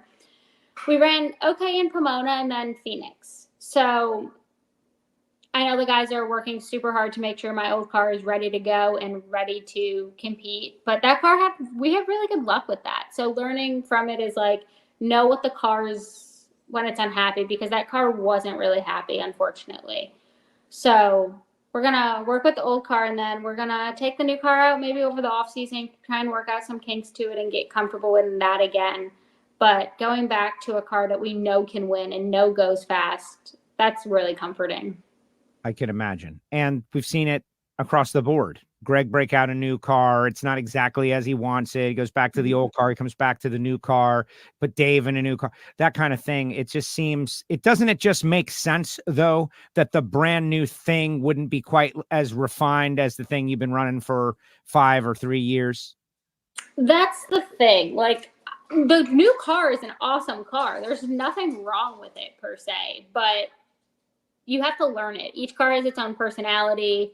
Each car has its own tuning window. Each car has certain setups that it likes and certain tracks that it likes. And unfortunately, on the new cars, we just don't have that info at this point. So it only makes sense to go back to the old one. And we know what works. We know what it likes. We've run this car at Indy multiple times. So to go back and look at all the notes, and the guys know what to do with it. So I don't really see it being an issue when we come out in Indy. Excellent. No, that's what I think people want to know. You go to the Chevy dealer and you get a new Chevy Camaro. The new Camaro is almost always going to be, a fresher, newer version. But when it comes to a Pro Stock car, like you said, I love how you said it. You have to learn it, what it wants, what it needs, like how it responds to certain situations. It's like you're in a relationship with your car. Honestly, yes. Like, that's the thing. Like, these cars are so finicky at the point where, like, there's some cars that like hot tracks. There's some cars that like colder tracks. There's some cars that like certain setups and different setups. Like, unfortunately, you have to learn it. And we had a learning curve with the new car, as it was very apparent. So, I mean, in my opinion, it just makes sense for us to go back to the old one for now. And that, even though it's a really old car, it might be one of the oldest in the class, it works really good. It's won races. It's won the call out. It's qualified number 1. It's capable of keeping up with everybody. That's great. No, and you're going into the U.S. Nationals in the countdown. This is not the time for experimenting and learning and trying to figure something out and, make a new relationship. It's hit the ground running. Everyone's going to be at their best. Are you doing any availabilities in Indy? This is, early in the week. People are headed that way. They want to know where they're going to be able to see their drivers and making a list of where to go and where to be. If you had something to put out there, let us know.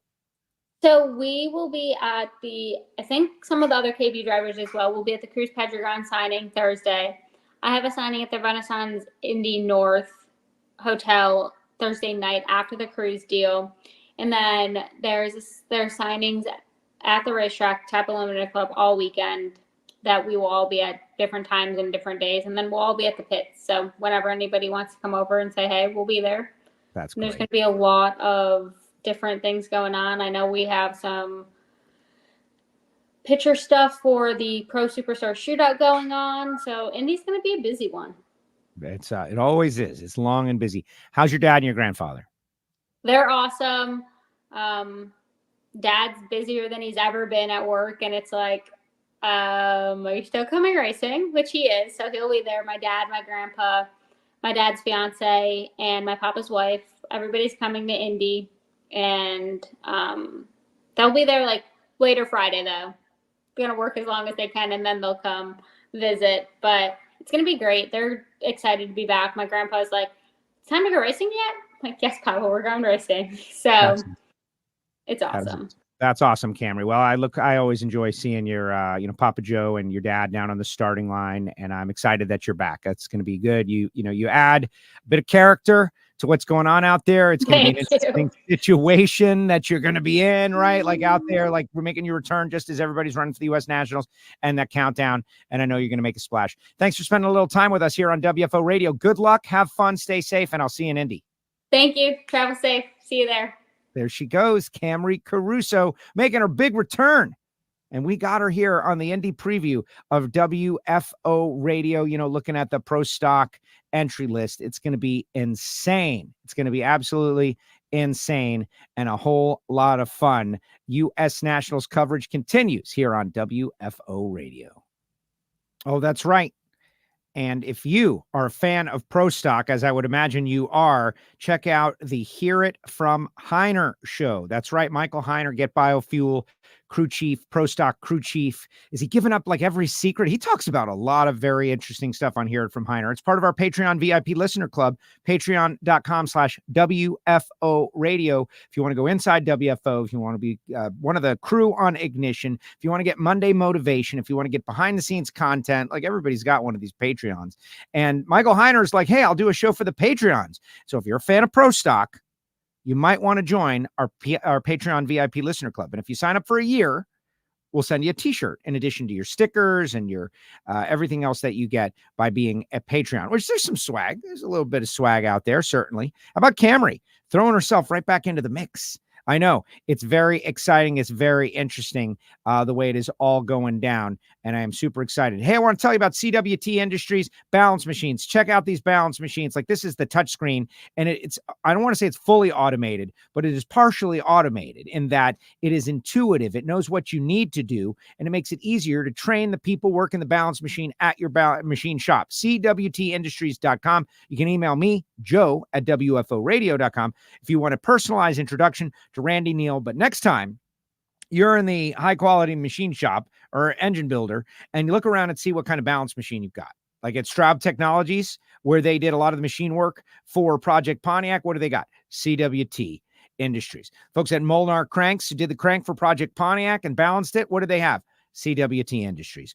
Randy Neal's company doing a great job. CWT on board with WFO Radio here in 2024, and it has been absolutely amazing.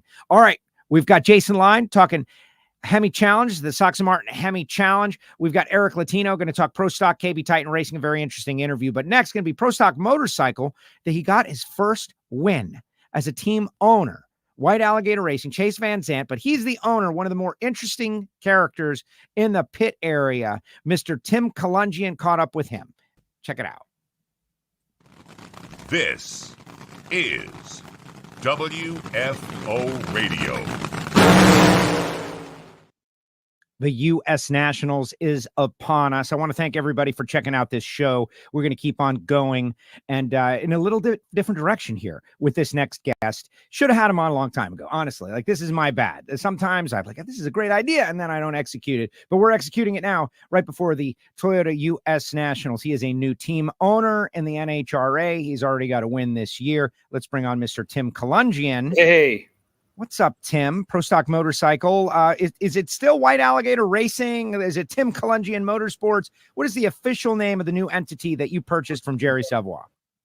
So Jerry started this thing a long time ago, and I love what he started, and I really enjoy being a part of it. We like the war. And so we left war alone. It's just war powered by TK Motorsports now. So it's still war. It's still the same people. It's still the same swagger. It's all the same stuff. We just a little change of ownership. I love it. No, war, White Alligator Racing, war. War is like racing. It's cool. I think of, old school stuff, but you've had a good season so far. You got a win with Chase Van Zandt out there a couple of weeks ago. That was a tremendous occurrence. And you didn't even really think about it in this moment that we took this picture. You didn't even realize, it seemed like, that you had gotten your first win as a team owner. Yeah, it didn't register like that, I guess. After doing this with Jerry so long, like, we had a great working relationship. And he gave me the freedom to do a lot of the things that we like to do. So the change wasn't so much like a change here operationally in the shop. It was kind of more behind the scenes, so I'm grateful for that opportunity. It's the win there was a really unique thing. I think that being a part of Chase's journey and then doing something a little different with, that was quite a win, because I think that, Gage had won so many races in a row, and we knew the team that kind of ended that would be a great thing. It'd be a thing that was an achievement in some regard, and so that was cool to be somebody that is able to do that. Chase has done amazing this year. He's done a great job. Chris has done a really great job. He's in Sonoma. He's earned his ET his career best. He didn't do it once; he did it twice. That bike's starting to come along, so we're excited about that. Yeah, no, I'm excited. Chris Bostic, I think, has got some fun star power. If he can get up there and make some final rounds, people are going to be like, "How does he get his hair like that? Oh my gosh, his hair! It's amazing." Chris Bostic, his hair. He's got the best hair in the. He's got his own swagger, man. He's got his own deal, He does. It's Terry. I think she's the one that brings it all. Why did you want to do this, Tim? To be an owner in Pro Stock Motorcycle? I mean, it's just another layer. You were getting paid by Jerry to play with Pro Stock Motorcycles and seek out power and make things fast, and had great success. And as Jerry decides to step away, it's a responsibility now. I mean, I know you love it, but some would make the argument it's better to just be an employee and get paid than it is to be the owner and the guy that signs the front of the check. I think it's a fair question. I think, as we get older, our priorities change, life changes, and I think some of the things that Jerry found as priorities now, weren't the same maybe 15 years ago. So, I think that was kind of the reason why he was starting to step back a little bit. I don't think he's not gone from the sport. We're excited to have him a part of our program. We're trying to see him this year. I think it'd be great if he could be a part of Dallas, which he's eager. But once that happened, it was kind of like, well, the next logical step here to keep this thing going, to keep something that Jerry started, which I think is pretty cool. Keep it going was the next logical step. So we found some great supporters, and we called up the guys that invested in us in the past, and they were on board, and here we are. That's exciting. That's exciting. Tell me about Ready Parts on the side of the tractor trailer, the war wagon, if you will. This is, it's very expensive. You need great marketing partners, and I want to know a little bit more about them. Yeah, so Ready Parts is a company that manufactures tracks for commercial equipment like skid steers and dozers and things like that. They're the manufacturer. They build these tracks. They've got quite a hand on the quality. They're really sharp guys over there. They are the engineers. They've got a direct line with where they're made. They import them directly, and so it's a great marketing relationship with the NHRA. We've had great success. I think that it's a fun deal. They're smart people. They're really sharp about the industry. So it's a good working relationship. We're thankful to have them on board. That is very cool. All right. So I would love your opinion on the state of pro stock motorcycle right now. You know what's going on, right? Like you got, Gage was dominant. Matt says they're sandbagging. They say that they're not. They're adding weight. They're taking weight. They're moving it around. The 2-valve, the 4-valve. It's kind of confusing to a lot of folks out there. There's been a lot of things in the media stirring things up, and it's brought a lot of attention. But I think there's a general state of confusion at the moment. What can you do to give us some insight and clarity into the current moment in pro stock motorcycle? Yeah, I think I'm confused sometimes, but if you zoom out and look at this from like 15,000 feet, we had a V-twin platform, we had the Harley, and then we had the 2-valve, and then the 4-valve came out. The Monster product came out first, the Monster cylinder head came out first, then it followed by the Vance Hines cylinder head. So at that point, like I kind of saw this growth spurt happening in the category, right? We knew something was changing, and then there's going to be new ways to manage this, right? Like how do we manage the there's two things. Like I think there's the intrinsic potential, like that's what it's capable of doing right now, and then what's the potential of it of this product like 2 or 3 or 4 years down the road. And at that time, we didn't know what it was, right? So everybody's on high alert, fair enough. And I think the product's come a long way in a little bit of time it's been out here. The 2-valve stuff was pretty much, it'd been worked on for 15 or 20 years. So we're finding a half or 1 horsepower over a winter. So the 4-valve head was a great thing. It's a purpose-built cylinder head for our category, and it's modern. Fast forward into today, I certainly couldn't speak on what other teams do. Like, I don't know what they do. I don't know if they sandbag or if they don't. It's my opinion that I would think people wouldn't. I would think people are trying to win every race and get every little point they could in qualifying. That's what we try and do. I just don't think there's a big win when you're trying to play chess with this. I've never won like that. So we always put our best foot forward, and sometimes we like the results and sometimes we don't. I think NHRA's responsibility here is to create equal opportunity for each brand. So the inline 4 Vance Hines, the inline 4 Monster cylinder heads, and the V-twins, whether it's Gen 1 or Gen 2. And they're trying to pick these numbers apart and say, well, if they went this 60 foot and they went this back half, like what could this platform do? And there's another way of looking at it and saying, well, what's the ET, and what did they run and how quick are they going? And then what's the missed opportunities? And so I think things are, some of it's a little bit over. I think some of it's a little bit overstated, but for the most part, I think they're trying to get their handle on something, and it's a really, really hard button to push and say, we got it. You're talking about 2 different platforms with 2 very different intrinsic strengths. V-twins make twice the torque we do, and we turn a lot more RPM. So we're doing a lot more work over the amount of time that we're on the racetrack. When you look and we're within 2 or 3 numbers, which that's different engine combinations. Some people complain, but I mean, man, this is for 2 very, very different engine combinations. It's not like we're going 670s and they're going 650s or vice versa. Trying to tune it to a 100th. This is getting pretty darn close, and I think we all wonder sometimes, like, is somebody not performing at their potential for a specific reason?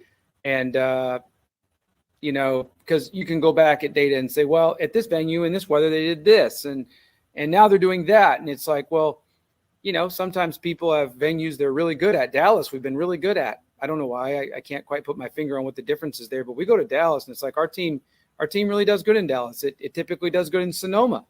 LE won, I think, the battle and the race like one year, and then we had won that race 3 or 4 years in a row, or maybe 2 years in a row. So we've done pretty well there. Yeah, it's I don't envy their job over there in the tech department, trying to balance all these different things. Billet cases just came in. They're relatively new. There's a lot of new going on. I don't know. I think it's interesting. All right. So the points reset. U.S. Nationals, you're trying to win it again. You've won it again. I've chased you guys down to do an interview with you at the Boathouse. That was fun several years back. I spilled some wine on Jerry. It was great. But here we go again. The biggest race. Do you feel like, I know you got a rider that can ride. Chase is awesome. Give me a little preview about what you think it's going to take. I'm hearing, the Friday night session might be the session that sets the field for the naturally aspirated, but I want to hear what you say. Yeah, it sure seems like that. It's what it comes down to is, can you make Friday night first run? We went testing up there this week, Wednesday, with the new weight, and we learned a lot. So that was well worth the drive. We're back home now to kind of prepare our team for Indy now. So I think that if we can get our short numbers down pretty good, like that may be the run. But I think we have a lot to learn with different track conditions on how this weight and weight distribution is going to affect our tune-ups. So the short answer is I don't know, but weather-wise, it sure seems like it'd be the run to get in. Yeah, the weight that is one debate that's been kicking around, like weight balance. I would imagine on a pro stock motorcycle is very important. And all of a sudden it's also like changing how the motorcycle drives. It's like, I got some feedback from our guys this weekend, and it's changing what input they have to put into the motorcycle in order to do what they want to do. It's sensitive to input in areas it usually isn't sensitive to input. So, we've been shuffling weight around during the test session, and we got some good results from the drivers, and they felt like it started performing and behaving with the normal input that they would do in order to get the bike to do what they wanted to do. I understand. I saw a photo of Bostic with a parachute on his bike. Yeah. Did that test happen? What happened? Yeah, it performed really well, I thought. We tested with the parachute Wednesday. We made 2 runs. He deployed it twice. It did what it was supposed to do. I thought it went rather well. I don't know what it's like to be on the motorcycle from a G-meter perspective. It looks like it's slowing the bike down the same like an engine brake would. Like if you were to let off the gas and just let the engine slow the motorcycle down, it's about the same negative Gs. So it's nothing that's like, from the G-meter perspective, it's nothing that's really like abrupt. It's basically the same as the engine slowing the bike down, which people right now do all the time. Huh. Well, whatever's better, right? Whatever's safer. Like Chase last year with the knees, and Bostic was showing me his kangaroo leathers, and he's like, there are things we can do that will make us safer, and we should be trying to do them. And this year they did them with the shoes and the boots and the double layers and whatnot. If parachute turns out to be that thing, I don't know. I think people like parachutes on junior dragsters. Everybody gets excited when a little kid does it with his junior. Why not with a pro stock motorcycle? Yeah, it's cool. I think it'd be cool to have the option for a driver to decide whether they want that or not. That'd be pretty neat. And Bostic definitely feels like it's a help. We had conversations about it, and it's like, well, I don't know if, it may not be a need every single venue, but there are some short racetrack. There are some short shutdowns, like Pomona is a pretty short one, where I think it's 660 pounds. If we're that weight there, that'd be really helpful, man. That place is short and it's bumpy. So that's a whole nother challenge when you have something that's short and bumpy, because it's tough to keep the tires on the ground to slow the vehicle down. Yeah, very interesting. Tim, I appreciate you coming on WFO Radio. Any final insights for our audience as you get ready for the Toyota U.S. Nationals? And then, of course, the playoff system. The points are reset. Gage is losing 226 points or more, depending on, where things end up in the Toyota U.S. Nationals. But you guys, I feel like, are going to be right back in the fight now. Maybe a big opportunity for you. Yeah, I think Norwalk for me was like a really eye-opening event when how we were performing the same on race day that we did during qualifying. And in qualifying, like Saturday, the water grains were, they were higher than I've ever seen. The vapor pressure started with a 1. It was a really, really wet day. And then Sunday it dried out a lot, and we were running the same numbers, and we come back here and we really went to work. So we saw an increase in performance during the Western swing, which we were all really excited about. We're continuing on that road. By no means, like, we made some pretty big changes, but didn't really test them. We just tried them here, like in our test cell. And then we didn't see any like really, really big increases in horsepower, but the way it looked, it was like it may just accelerate better. You know, it wasn't like, boy, we found all this power. It was like it just looked like it may accelerate a little better, and it did. So we had a chance to kind of work on that a little bit out west, and we're going to keep building on that in the Western swing. And then we have another project we've been working on for quite some time here, our plain bearing crankshaft, which is going back on the dyno here this week. So we're excited about that, and to hopefully get that integrated during the countdown. That is like that. For those that don't know, like that, I don't want to call it the holy grail, right? But it would save you a lot of effort with a plain bearing. Yeah, so I think the longevity, I don't know if it's going to make a ton more power, but the longevity, the durability, the ability to just service things, I mean, it's neat. I think it's definitely the direction we need to be headed. I love it. Yeah, anything that makes things a little easier, last a little longer, a little more user-friendly, I'm all for it. Tim, thank you very much for spending a little time. Don't hang up when I put you back down in the ready room. I've got something for you. But thank you very much for spending a little time with us as you're getting ready for Indy. I appreciate it. Thanks, Joe. There he goes, Tim Kulungian, Ready Parts. Check them out. Of course, Trick Tools. And we'll be back with more here on WFO Radio.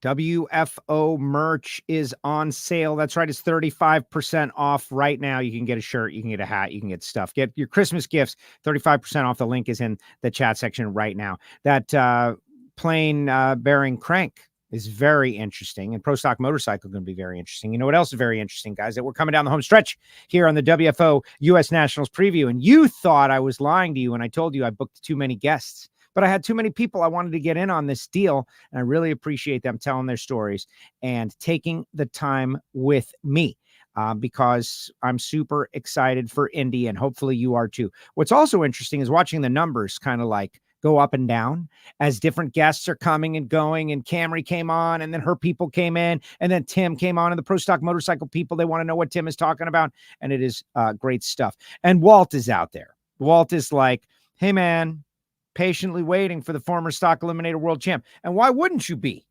Why wouldn't you be excited about the Sox and Martin Hemi Challenge? Why wouldn't you be excited that Jason Line is returning to the cockpit of a race car, except in the Hemi Challenge? And he's going to be battling it out against Charlie Westcott and Steve Camella and Bucky and everybody in a brand new car that maybe is worthy. Look at this guy. At the start of the show, sir, he was here. Alan Reinhart started the show. He was right here with us. He'll be back this weekend. It's okay. I know you're just coming in halfway through. That's all right. We got a lot of people that pop on halfway through. Hopefully they will subscribe and click the bell. You missed Lyle Barnett. You missed a lot of great stuff, sir. It was really awesome. Josh Hart, Paul Lee, great stuff. We got Gary Stinnett going to talk a little bit about Scotty Richardson and the time they raced in the final round of Super Comp at the U.S. Nationals. Pretty amazing stuff. And Gary going for a third Super Comp win at the U.S. Nationals, plus Eric Latino. Going to talk a little bit about that, but since Walt is patiently waiting, let's get to Jason. This is WFO Radio. So many classes, so many cool cars, over 900 competitors. But one of the really great things about the Toyota U.S. Nationals is the Sox and Martin Hemi Challenge. And this year, like, I don't know what's going on, but it's been a bit of a resurgence, like maybe the name Sox and Martin or the way that they're marketing it. But a lot of people are coming up and coming back. And Charlie Westcott's going to be back. And our next guest is going to be out there driving. He broke this on Hidden Horsepower months ago. Jason, it was months ago that you let us know about this interesting detail. Now the rest of the world is getting to find out. You're back, baby. I'm maybe back. Yes. Yeah, that's the plan. Is it still up in the air? Can Bucky still, tell you no? I don't think Bucky's going to tell me no. He won't pull the pin, but the car's new. I've made 3 8-mile runs on it, and they were like anytime you run something brand new, it's a bit of a train wreck, we'll say. It ran shockingly good for as much of a train wreck as it was, but I've had a lot of things going on that have not allowed me to take the car out and test. But I'm going to go tomorrow. So, and barring me, striking something or something crazy happening, we're going on. We're going to go to Indy. So I think it's going to work out fine. I just, there's a lot of unknowns. It's so exciting. Like, all right, this year though, I'm looking at the list of everybody that's going to be there, and it's insanity. The Sox and Martin Hemi Challenge. Talk a little bit about how the significance of this event. You've been doing Bucky's engines for a while. They've been fast, but hadn't punched it in the winner's circle just yet. This is one of those singular races that, all these cars are really built just for this one race, this one day for the most part. They can race in other places, but not the way they do at this. Well, it's not the most practical race car. They require a lot of maintenance. Charlie Westcott's pretty much had a stranglehold on the class, and Charlie's he's the guy to beat, no question. Not maybe Charlie himself, but Charlie's guys for sure. So they're all fast, and Charlie will be as well, and maybe Charlie will be the guy to beat. Who knows? But like me, he might be a little rusty though. You never know. So it'll be fun. But I think certainly got to thank Herb McCandless because I think he has certainly helped spark a lot of interest in this class, and it's fun. It's cool. I'm excited. There's that many cars that are going to show up, and the diehards, the Bucky Hesses that have paid their dues and do this year after year after year. I think you got to thank them as well for being patient and having the stick to itiveness to continue on. So they're cool cars. They're just not they're not cheap cool cars. They are wildly expensive. So I was at that Engine Performance Expo where you have been there in Johnson City, Tennessee, and Darren Morgan was there, and he was like doing a PowerPoint presentation of like all the different things and the rules, and you can only have a couple of threads. You have to have 3 threads showing on the intake, and like, oh my gosh, like really from the outside, it looks like a Hemi, but what has to be done to get it to compete at this level? I don't know that the average person truly understands all the things that are happening inside one of these race Hemis. Now, I don't want you to tell us what they are, its specifics, but maybe some general thoughts to make people understand that this is not an easy effort. That'll be easy to not tell you. Yes. So, there's a lot of things. I mean, obviously it's, guys like Barton and Charlie, they have worked on these things, for years and refined them. And, the truth is, I don't know, they were never really meant to do what we're doing with them for sure. So that has brought some challenges for sure, because, they run these things, super high engine speed, and, some of the parts that they were allowed to use and some of the things they were allowed to do probably made it get a bit out of hand, but nonetheless, they're super cool, and they're super fast. They are very fast. All right. So there was a period where automatics were the thing, and now that period seems to have gone. And that's kind of one of the reasons I feel like you're driving. Is that accurate? Well, that's the perception. I think, some people think that the stick is faster. I don't know. Again, after we run it, we'll know, because we run this engine in the automatic car. It's not the best. It's not the best engine that Bucky has, but it's a good engine. So it'll be interesting to see if we can make it be as fast or faster than the automatic. I really don't know the answer to that. That's why we race them though, right? Like if we knew that answer. Guys named Steve have won 4 in a row. A guy named Steve Camella has won 3 in a row. Prior to that, Jimmy Daniels went on a run. You mentioned Charlie Westcott. What do you think it is about, like, once you get to be the dominant guy, you stay the dominant guy for a little while? Well, again, it's a process. It's kind of like Pro Stock, where you rub on the same engine, the same combination for a long time, and as long as you don't lose your way, I think you don't get slower. So same guys, and again, you don't build one of these to go race it for 2 years and sell it. Like it's an expensive car to build, and again, it takes a lot of effort to keep refining it. Amazing. All right. So speaking of refining, as I understand it, and this is a photo that I grabbed from social media. I apologize to whoever I'm stealing it from. I'm sorry, but it's Bucky's car. And I am under the impression that this is a all new, never been seen before Travis Hess, who is, in my opinion, as good as it gets when it comes to paint and body and creativity and the old school candies and the paint work and all the different stuff. Travis is amazing. If you don't follow him, you can get on the Instagram. Can you confirm this car's never been seen before? We're going to see something we've never seen before. Yeah, I've never been at a drag strip. I think Bucky and Travis, they took it to a car show. There's a big Mopar show in Carlisle, Pennsylvania. I think they took it there. But yeah, I've never been to a drag strip before, other than me testing it at John Bartunik's track in Union, South Carolina, making 3 runs with it. So, and there was I think there was 1 spectator there, maybe 2. So, yeah, never been seen by really anybody. So, yeah, it's a beautiful car. And Travis is, he's an unbelievable talent, and what he does is, I don't know, it's crazy, and it's beautiful. It's art, that's for sure. And it's also one of the most frightening things that for me, it's scary because I don't like having it in my shop. I don't like hauling it. I don't like being near it. And I have this neighbor. He's 84 years old. He's a great guy. I love him. And he comes over all the time. And he's not exactly super stable when it comes to walking and standing.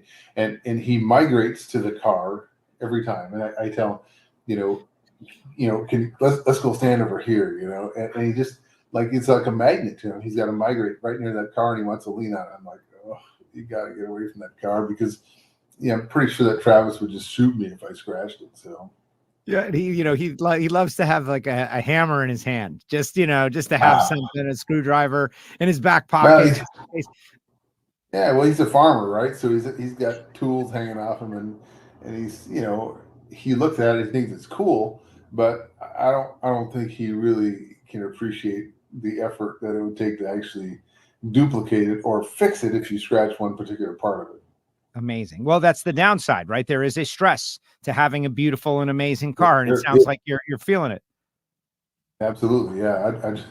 I mean, it'd be much easier if it was just a wrap, right? But that doesn't look good. I mean, the paint is phenomenal. So you think I should check it out, like when searching for a best appearing car this year? You think it's worth passing by? If that doesn't win best appearing car, then I'm going to say that it's rigged. So, and if you're the one who's doing it, then yeah, you and I are going to have a chat for sure. Well, okay, don't intimidate me in public, all right? As I always give it, I feel like I got a good record so far this year of best appearing cars. And well, I trust your judgment. I do. Thank you very much. Well, the Candy Cuda won best appearing somewhere. Like, that was an unbelievable and amazing car. And some of Travis's work, like, he rolls it out just at the right time, perfect timing. But you never know what else may be there. Maybe there's like a gold plated something that's going to come out, Who knows? Maybe. No offense to Candy Cuda, but yeah, this is it's not possible. That's not possible what you're saying. It is possible. It absolutely really? Yeah, I don't care what Anthony says. It's possible.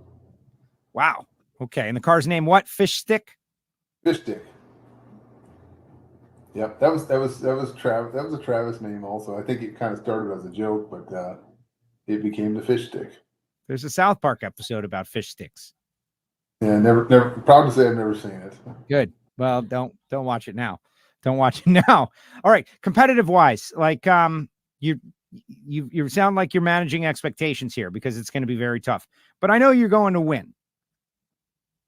Well, I mean, yeah, everybody's going to win, but you have to be realistic as well. So again, after running it at the test, like it went faster than I thought it would go for for the quality of runs that we were making.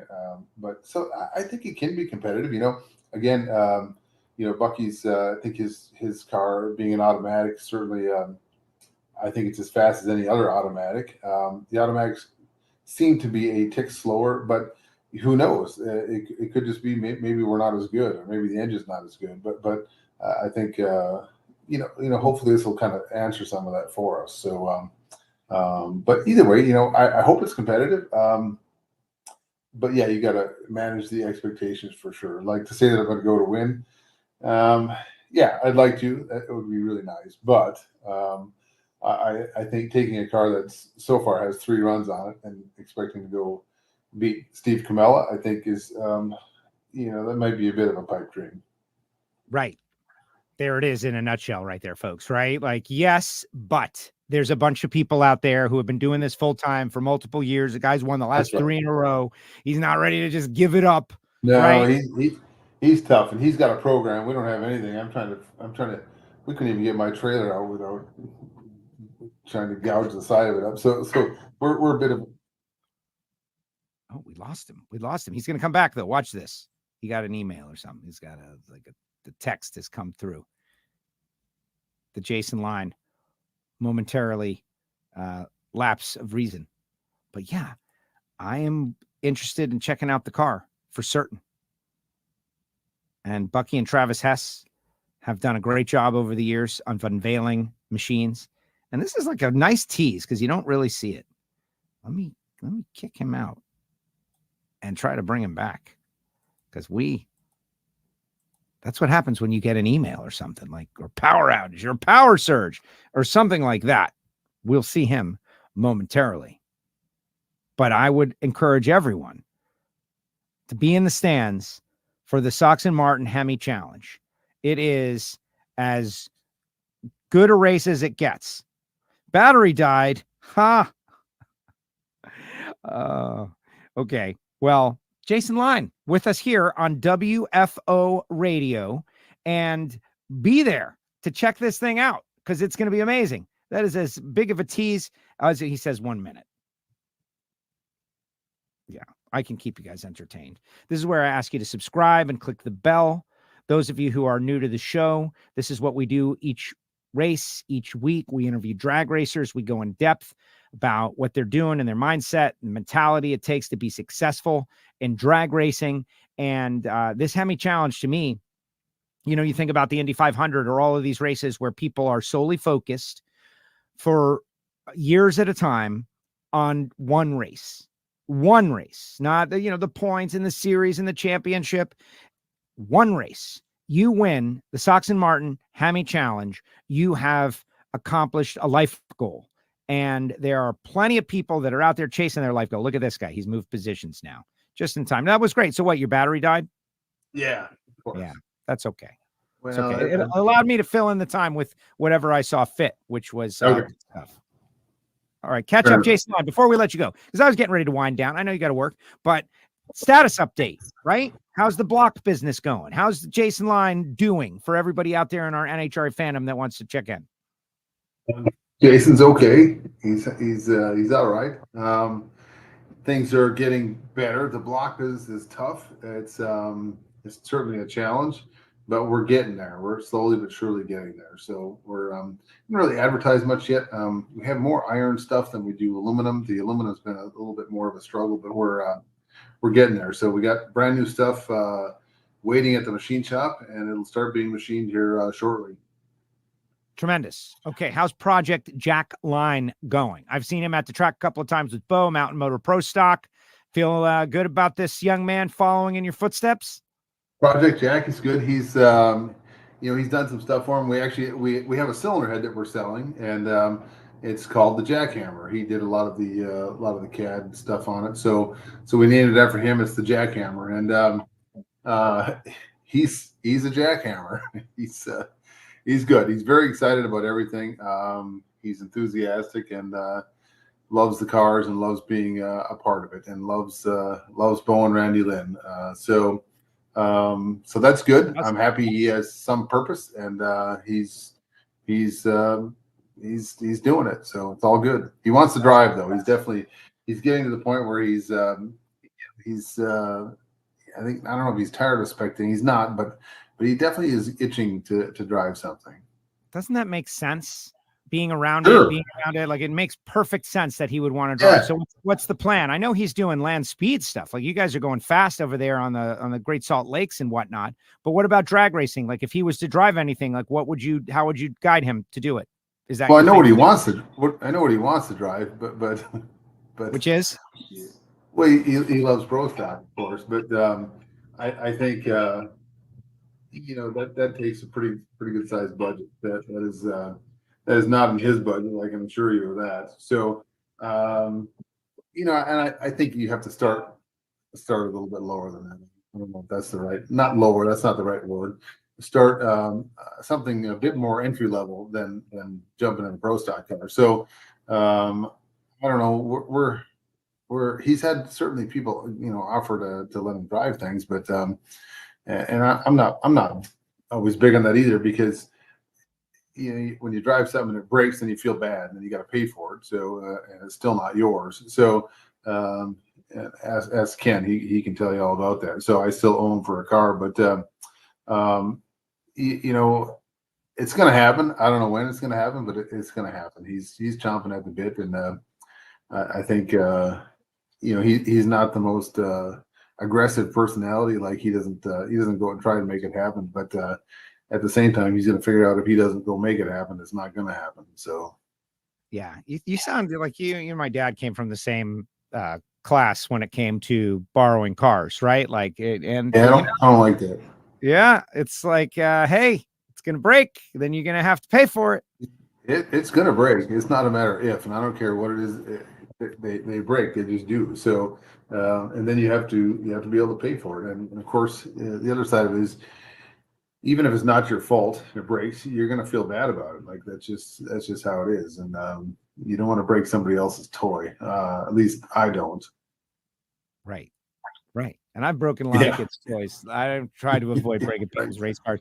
Jason, great catching up with you. Thanks for spending time. I know you're busy, but this is very exciting. I think it's a great story. I think it, first of all, I don't want to say it elevates the Hemi Challenge. The Hemi Challenge cannot be elevated any higher than it already is. It's tremendous. But when personalities like yourself want to be involved and try it out and you're bringing out a new car, it's definitely worthy of attention. So I know you're going to have a lot of people over there sniffing around. Thank you so much for sharing your story here on WFO. Yes, you're welcome. Well, anybody who doesn't want to drive a Hemi stick car, I don't know, they might want to go get their man card renewed, because that's I don't know, it's about as cool as it gets. Yeah, they were a little sus, if you want to use the modern lexicon. Yes, a little sus. Little sus. Yeah. Yeah. Well, looking forward to seeing you, Joe, and thank you for having me on. Absolutely. All right, we'll see you in a few days. Indy, baby, we'll see you there. Very good. Yep. Thank you. Jason Line with us here on WFO Radio. How about Jason? A little sus just like that. Richard is down there in the comment section. He's thinking about me, and he's like, what a marathon show. Fantastic, but you have to rest the pipes, Joe. No more talking until I got like 10 hours into this, guys. And I was just like doing interviews. And, like you start talking to somebody, and then next thing you know, it's a 20-minute interview and there's 6 of them. So, hey, I'm sorry, but to make up for the duration of the program, I would like to give away some free WFO stickers to anyone who's willing to do a little busy work. Here comes the address. There it is. Castello Media /WFO stickers, P.O. Box 848-353, Pembroke Pines, Florida 33084. And you're wondering, well, what are we supposed to do with this, Joe? Like, what are we supposed to do? And the answer is you send me a self-addressed stamped envelope, like old school style. A lot of people don't realize what that is. Like you fill out an envelope to yourself and you stamp it, and you stick it inside an envelope to me, to this address, and I'll load it up with some stickers and send them back to you. But I can't be expected to like write out addresses and pay all the postage or all, you get it. So Castello Media /WFO stickers, P.O. Box 848-353, Pembroke Pines, Florida. And anybody who wants a WFO sticker, you got it. Just like that, I'll stuff them up and send them back and all of that. And again, today's show is brought to you by the folks at FTI Performance Transmissions and Torque Converters. They will have the transmission inside Project Pontiac, located in DeLand, Florida. They do a great job. Power glides in pro modified cars, top sportsman, top dragster. You just have to look in the winner's circle, baby, for that FTI decal. Big thanks to the folks at FTI. And of course, Torque Calibration Services of Australia. If you're down there in New South Wales, call Matt Clark. Get on the program. TorqueCalibrationServices.com.au. Check them out. And of course, our friends at HusseyPerformance.net, expanding from copperhead gaskets to a full line of gaskets. And you want to get on board, they pay contingency and top alcohol dragster, top alcohol funny car, top dragster, top sportsman, valve cover gaskets, oil pan gaskets, and of course, their traditional copper head gaskets, all made in America, all made in Pennsylvania, right there in Beaver Springs. The folks at Hussey Performance back on board with WFO for our U.S. Nationals preview show. Thank you to them for being on board. And you can call David Allen at 724-318-8292. If you want to get in the gaskets game, they've got them all. Of course, Bernie Speed Shop and Foggett. And speaking of Foggett, Gary Stinnett on the Foggett channel on YouTube, he and I did a walkthrough tour of the Hike Museum in Oklahoma, a museum that you have to be invited to check out. And we're walking around, and that's up on YouTube. Go check that out. You will definitely love it. And speaking of Gary Stinnett has won this thing 2 times. He raced Scotty Richardson in the final round, plus he's building Project Pontiac. Let's check out a little .90 racing with a 4-time world champion, Gary Stinnett from Foggett. Oh, yeah, here comes Gary. The 4-time world champion, Gary Stinnett.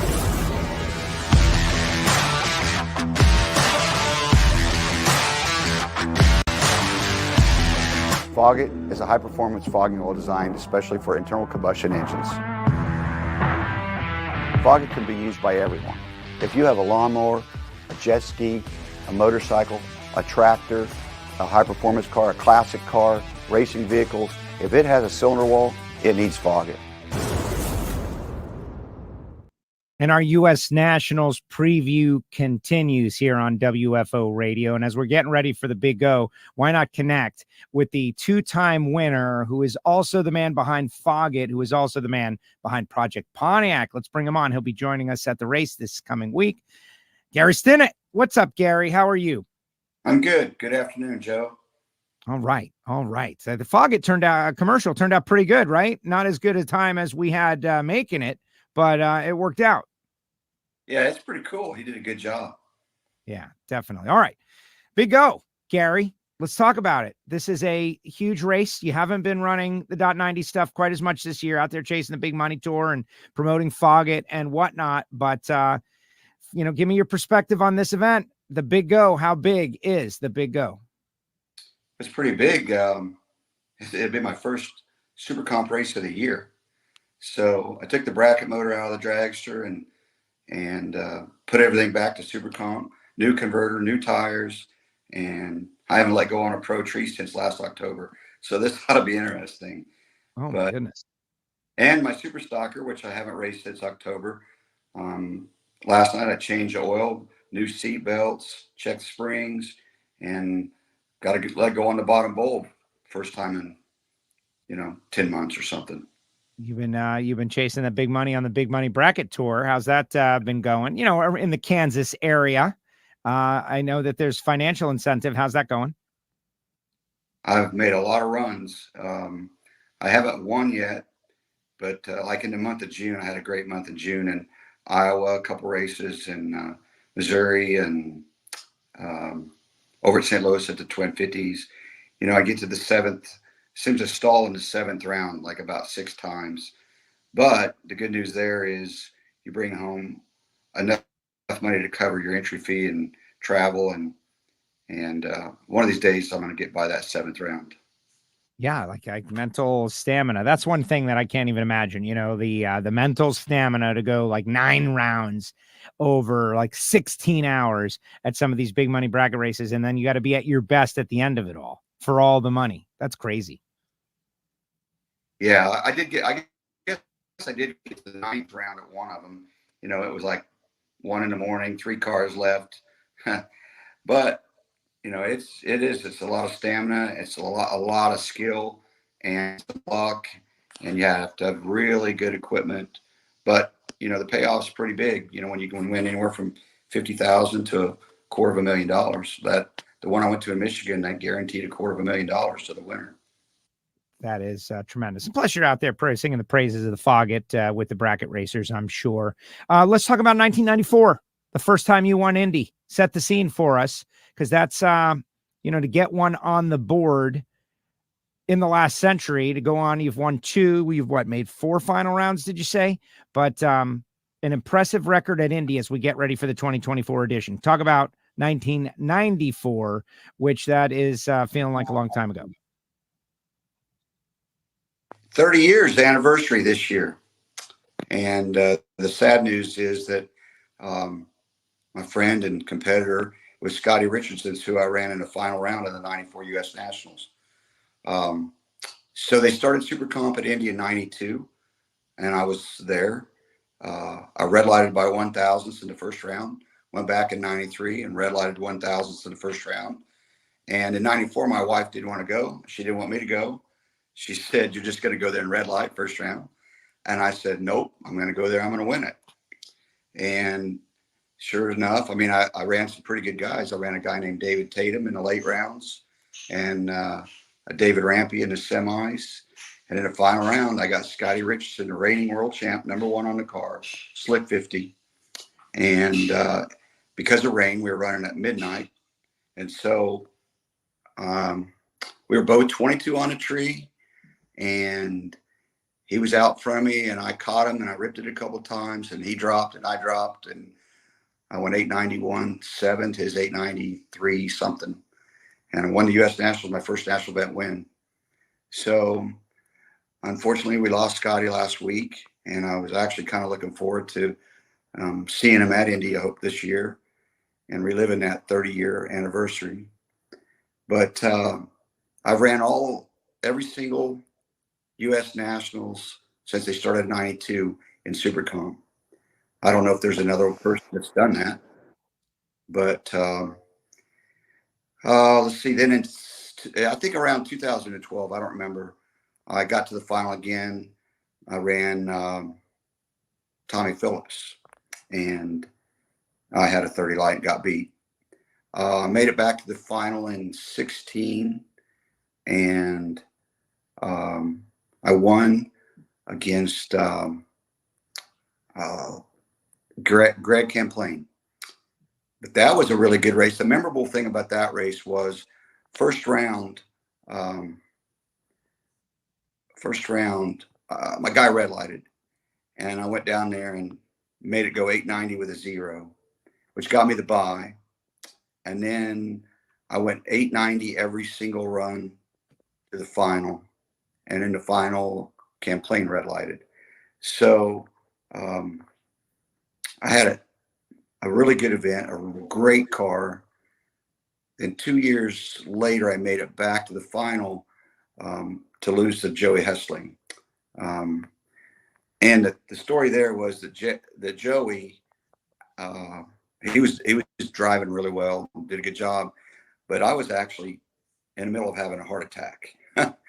I was in extreme chest pain the whole weekend long. I was swallowing Tums as much as I could. And finally, I mean, in the final round, I was just excruciating pain. And I lost the final and had to load the car up in extreme pain, drove 10 hours back home, went to the hospital the next morning. They put me right in surgery and put stitches in my heart. So I've had some interesting U.S. Nationals and finals and competitors, but bottom line is looking forward to going there and try not to be red 1,000ths in the first round. Yeah. Wow. And that's that's a good plan to try. The strategy of winning Indy, right? It's over all these days, and this one run at night is going to be the breakout run where everybody's going to be fast, and this run and that run. For the casual listeners out there, how deep is the rabbit hole when we're talking strategy of winning the U.S. Nationals in a category like Super Comp? Oh, I mean, it's really deep. There's so much to dialing day to day, wind, weather, track conditions, time of day. And Indy is definitely one that you need to have a lot of experience.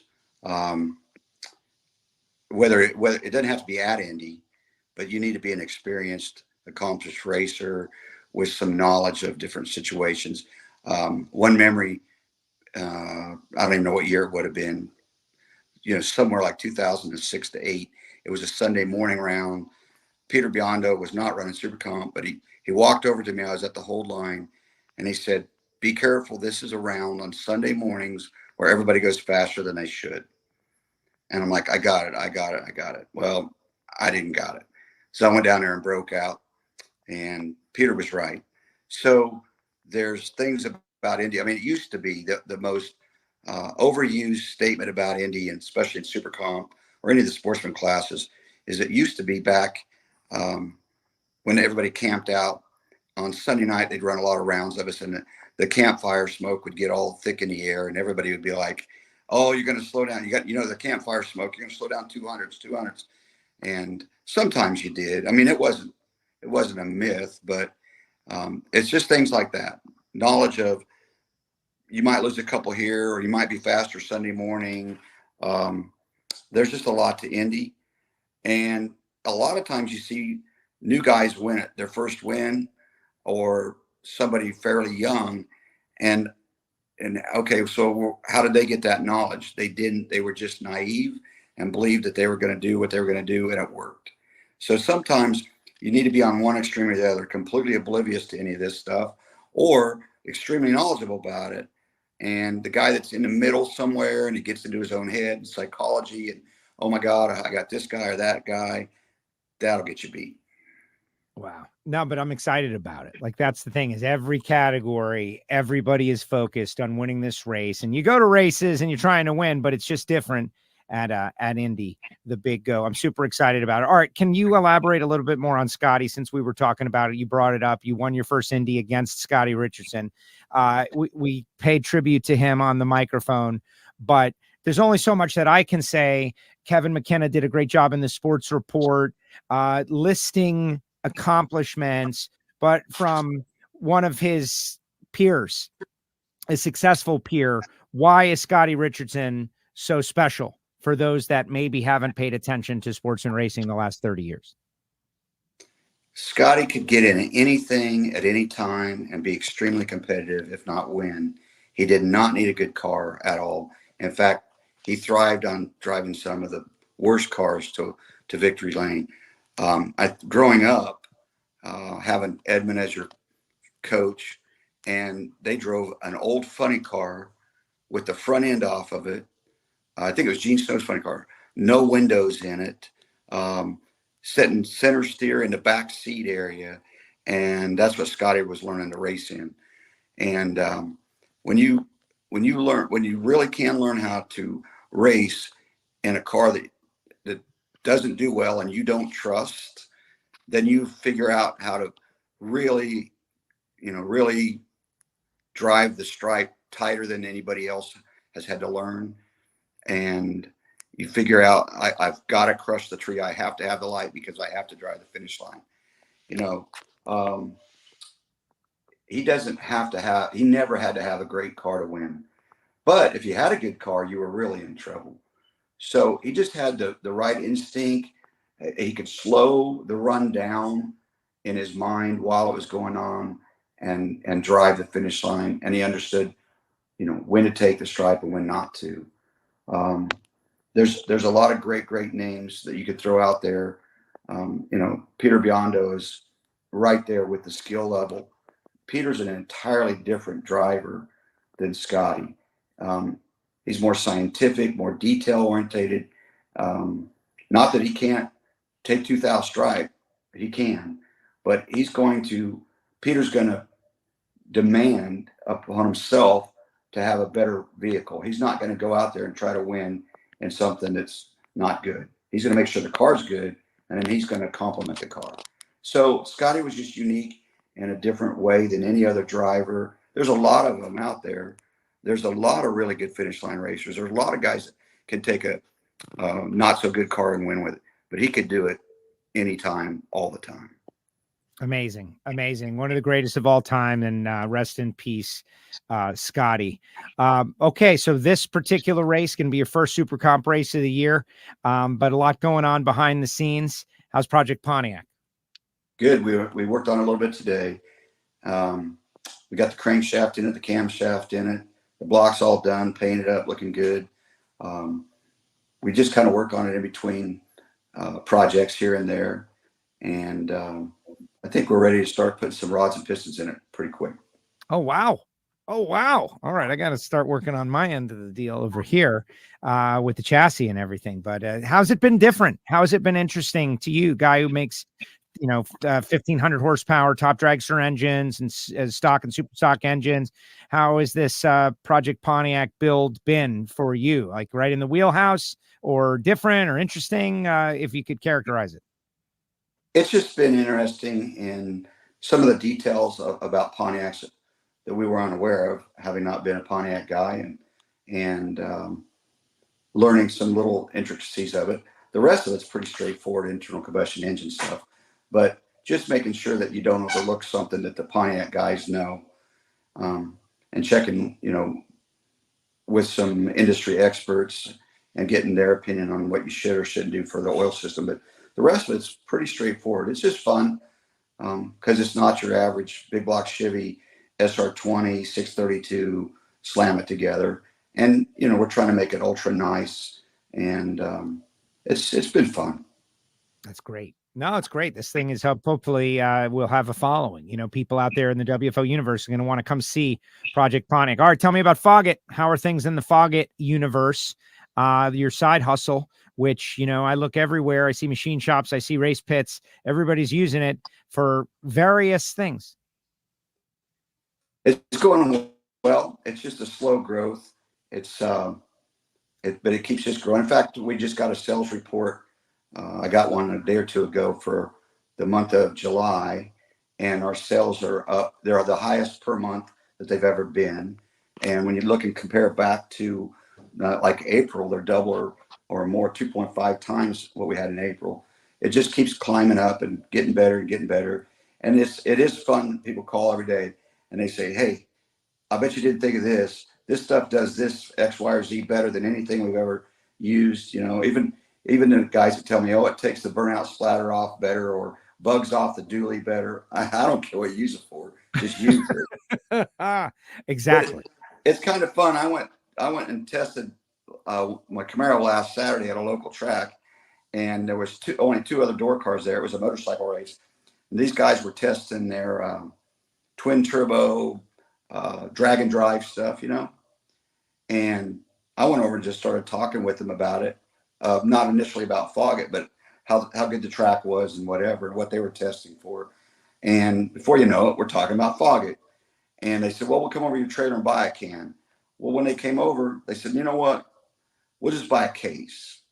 And they turn around and start going away, and they come back and said, "You know what? We each want a case." So once you kind of educated them and made them aware of the whole situation, then they buy it and they use it and they like it. So we're getting repeat orders now. And of course, since we last talked, I sent an entire pallet to Sweden, and so we're getting. It just keeps growing every day a little bit. It's not something that's going to explode, and all of a sudden I'm sending out 24 pallets a day. That's not going to happen. It's just going to take time and slow growth. And reading the history of WD-40, for example, they went 7 years selling out of the trunk of their car before they even got it in a retail store. And we're already in retail stores in just our second year. So, wow. Yeah. Available at Amazon, available at Summit, which is great. People can just go to the website, foggett.com. And you'll have some in Indy, I'm sure, right? Oh, yeah. Yep. We'll have plenty. Exactly. Gary, it's like thank you. It's like Doritos, we'll make more. Exactly. Gary, thanks for spending a little time, taking some time out of your busy day to preview the Toyota U.S. Nationals. I'm super excited as you chase a third victory in Super Comp, which, as I understand it, is something that hasn't been done. Correct. Nobody's won it 3 times. Okay. Just another little note to pay attention to as we watch the race. Gary, thank you so much. I appreciate you. Okay. Thank you. See you. Gary Stinnett with us here on WFO Radio. Gary, getting it done. Foggett, it's growing, baby. Sending pallets to Sweden. Sending pallets all over the world. All right, guys, I know you're going to be bummed out. Time to put your comments in the comment section. Final comments. We come down to the final interview of this marathon. Everyone keeps calling it a marathon, and it is. It's definitely a marathon, but that's what Indy is. It's a marathon. It goes longer than you think it should, and it lasts, and it's the best thing ever. You're going to love it. We aspire to be right in step with Indy, and it is amazing. He is the guy who bought into bought Titan Racing and then KB Titan Racing, and he's out there running Pro Stock, and he is Mr. Jesse Converters and Eric Latino going to bring us home the final interview of our Toyota U.S. Nationals. And I'm here, by the way, Jim Essex. He's says I'm out there running interviews and errands and stuff. Man, I'm here enjoying it. Looking to replace your OEM diesel particulate filter or diesel oxidation catalyst? Look no further than DPF XFit, a complete line of aftermarket diesel particulate filters and diesel oxidation catalysts designed as an exact fit OEM replacement with all makes coverage for light, medium, and heavy-duty trucks. With thousands of units in stock, we ship the same or next day, and be sure to check out our comprehensive reverse OEM lookup tool. Always new, never remanufactured. For more information, be sure to visit dpfxfit.com. That's dpfxfit.com. And we are back getting ready for the Toyota U.S. Nationals. It is going to be brutal out there in Pro Stock, and I am super excited for our next guest. First time on the show, maybe back in the day during the Pro Mod era, but let's get him on here, Mr. Eric Latino. Eric, welcome to the show, the Big Go Pro Stock, and it's going to be tough. How are you doing today? Not bad, Joe. Good morning. Yeah, good. It's Monday morning here, 9 o'clock. Had a rough weekend working. Boys are hustling at the shop, getting everything ready for the big go. That's it. That's a lot of work that goes into it. And for everybody out there, tracking down all these drivers, it has been, everybody has been hustling and getting ready in all kinds of different scenarios, but thank you for making the time. So first of all, I think people know you best from your Pro Mod era and making the switch to Pro Stock, getting involved with KB Titan Racing engines. I think we've told the story, but I haven't heard from you just yet. How has this transition been? You've been fast. Looks like you're having a lot of fun. You're running slower. How can that be more fun? Explain the whole thing. Not that it is. Maybe it isn't, because we both love Pro Mod too. But where's your head at, Eric? I started racing Pro Mod back in 2003. I had a Jerry Bickle 38 Chevy, Carl Moore's old car, a real cool car. And, back then Pro Mod was all about clutches and shifting, and there was so much science between having the right amount of clutch, the right amount of gear ratio on that transmission, and you were getting on the racetrack. So it was really tough to be a Pro Stock racer versus what it is more so today with the torque converters, just because it's a larger window, makes it a lot easier to tune. And nothing against converters, it's all great too, but I learned to drive in a Pro Mod in a clutch car until 2020, and we all switched over to automatics. And again, nothing wrong with it, but I missed the skill level. As much as the Pro Mods were really quick, when you had the clutch and shift that car, there was so much going on. And I guess NHRA felt it was too difficult and wanted to simplify things by putting auto shifts in the car so the driver had more time to pay attention. For me, the switch was all about, well, one, I got an NHRA Pro Stock, shop that I'm a partner in. It's kind of hard to jump in a Pro Stock car when I've got customers, paying us to provide them, a championship type winning Pro Stock cars. So I kind of fitted myself in to try it out first. And let me tell you, Joe, it is so much fun. I mean, so much precision in the burnouts and staging and shifting and hitting that 10-5 number every time. So it's been a challenge. I can imagine. And the being involved in a Pro Stock shop, and again, we're gonna go in depth on this because I think it's a great story, honestly. KB Racing, Ken Black, Greg Anderson, all those years, but Ken wanted to step aside. They were looking for a partner, but not any partner. They were looking for the right partner. You had already been involved with the Titan Racing Engines team, something you and I had discussed years ago and had great success. That was the I want to say remnant, but formerly Gray Motorsports. They had won a world championship. So there was already an involvement, and then the whole big thing merged to create KB Titan Racing Engines. And what an undertaking. I'm sure it has been a great challenge, but you guys have made it look pretty easy. Well, you know what, Joe, I'm going to tell you, it's all Dave Connolly's fault. I'll go back to Sonoma 2022 We're running in Sonoma with Camrie Caruso under Titan Racing engines. That's all I wanted. I ran my Pro Modified. Camrie drove her Pro Stock car. And I did order a new Haas car. I think we're in Epping in 2022. And so Jerry started, getting things going for me. And we're in Sonoma in August, and we're sitting at the Embassy Suite and just at the bar, just having a few drinks. And I've been bugging Connolly to come back with us. I said, Dave, we need you back. I need you back in this team, And he said, look, I got a good gig going with KB. I'm not about to go anywhere and leave. And long story short, he must be part of my expression, but the biggest dumbass, because we offered him a ride. I said, Dave, I'll put you in a brand new Pro Stock car, pay you as a crew chief, drive the car, cover your cost. Let's go race Pro Stock with Titan. He says, dude, I'd love to do that, but these are a great bunch of guys, and Ken Black just needs to step aside and retire. After he had that stroke, his health hasn't been so great, and the family would like him to focus more on his health. So we end up buying it, and we end up merging, becoming KB Titan Racing. So it's the best thing we've ever done. It's awesome. It's hard to believe. At first, it was like the Titan guys were like, well, forget that. I'm not going to go over there and show them everything I know. And then the same story came from KB. It's like, well, we're not going to show Luke guys everything we know. And so they finally got together, and it's the best thing we ever did. They all got along great. They're awesome. These guys leave their egos in the front seat of the car when they come into the shop. They all work together as a team. They go home as a team. And these guys just absolutely sync and mesh so well. Pretty happy. It worked out really well.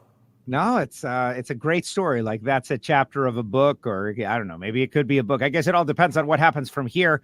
I know Camrie's coming back. That's exciting. There's a lot of good stuff going on. The Corey Reed situation has got everybody fired up. Greg is running super well. It's been very interesting. Elite's tough though. And were you ready for being involved in that kind of thing? Right? You're Canadian. You get along with everybody. Well, it's crazy. What's really weird, Joe? In Pro Mod, and I watched them today too. They did such a great job. When we were in Virginia, and we sponsored that race, helped the Pro Mods out because my heart's so close to the class, and it was so cool to see 130 people all sit together and have dinner together. They get along so well. I can't imagine KB Titan and the Elite team all getting together, breaking bread together. And I'll be honest with you, I got no problem with any of them. I get along great. I talk to all the drivers, the crew members, Erica, her sister Courtney. The only problem we kind of butt heads on is Richard. He's got this attitude thing about things. He just doesn't. It's like he tells his crew, don't talk to them. They're on the other team. They're the enemy. We're not enemies. Like, we're at war here, we're battling to win a championship. But at the end of the day, we're just human people that we go home and go to our families at night and weekends. But it's just really strange. Pro Mod, great family. Pro Stock is a little different.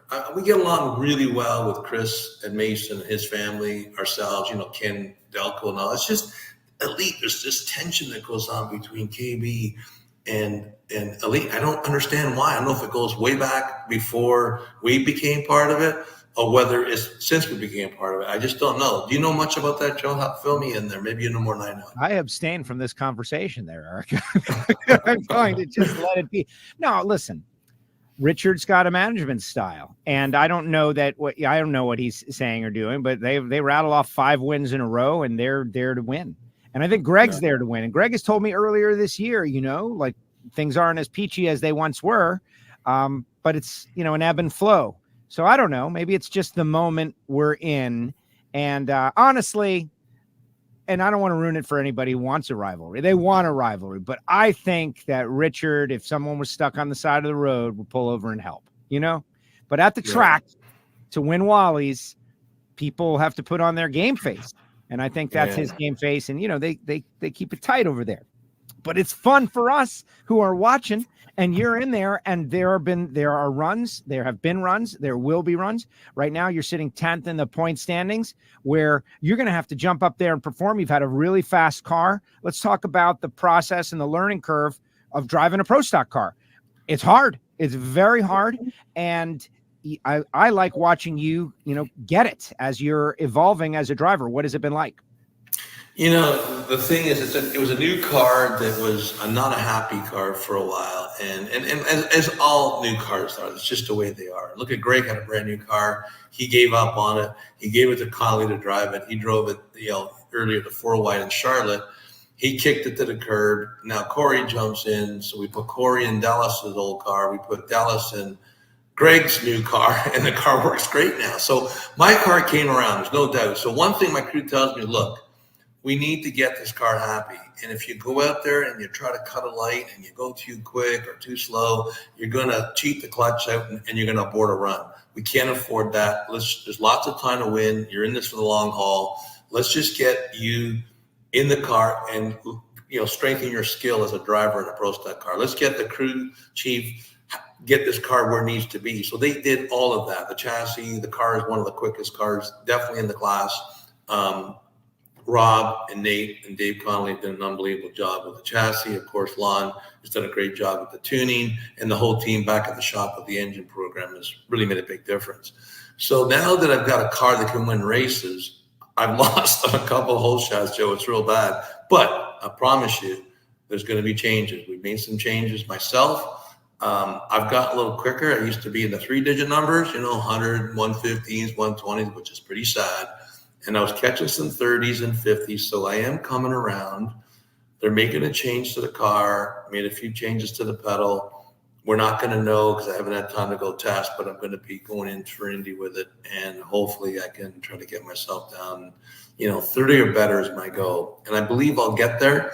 Like I told the guys, I love racing. I'm not going away. Whatever it takes, take me to a shrink, do something. Whatever it takes for me to drive this car, I'm going to drive this car. I'm going to cut lights, and I'm going to win races. 100% want to win a race. So that is my goal, Joe. For the next 2 to 3 years, I'll be riding this class. I got my son, Matt, just eager to get me out of the driver's seat, but he knows it's going to be a tough one to get me out. So he made it save up a few bucks to get himself a car for himself.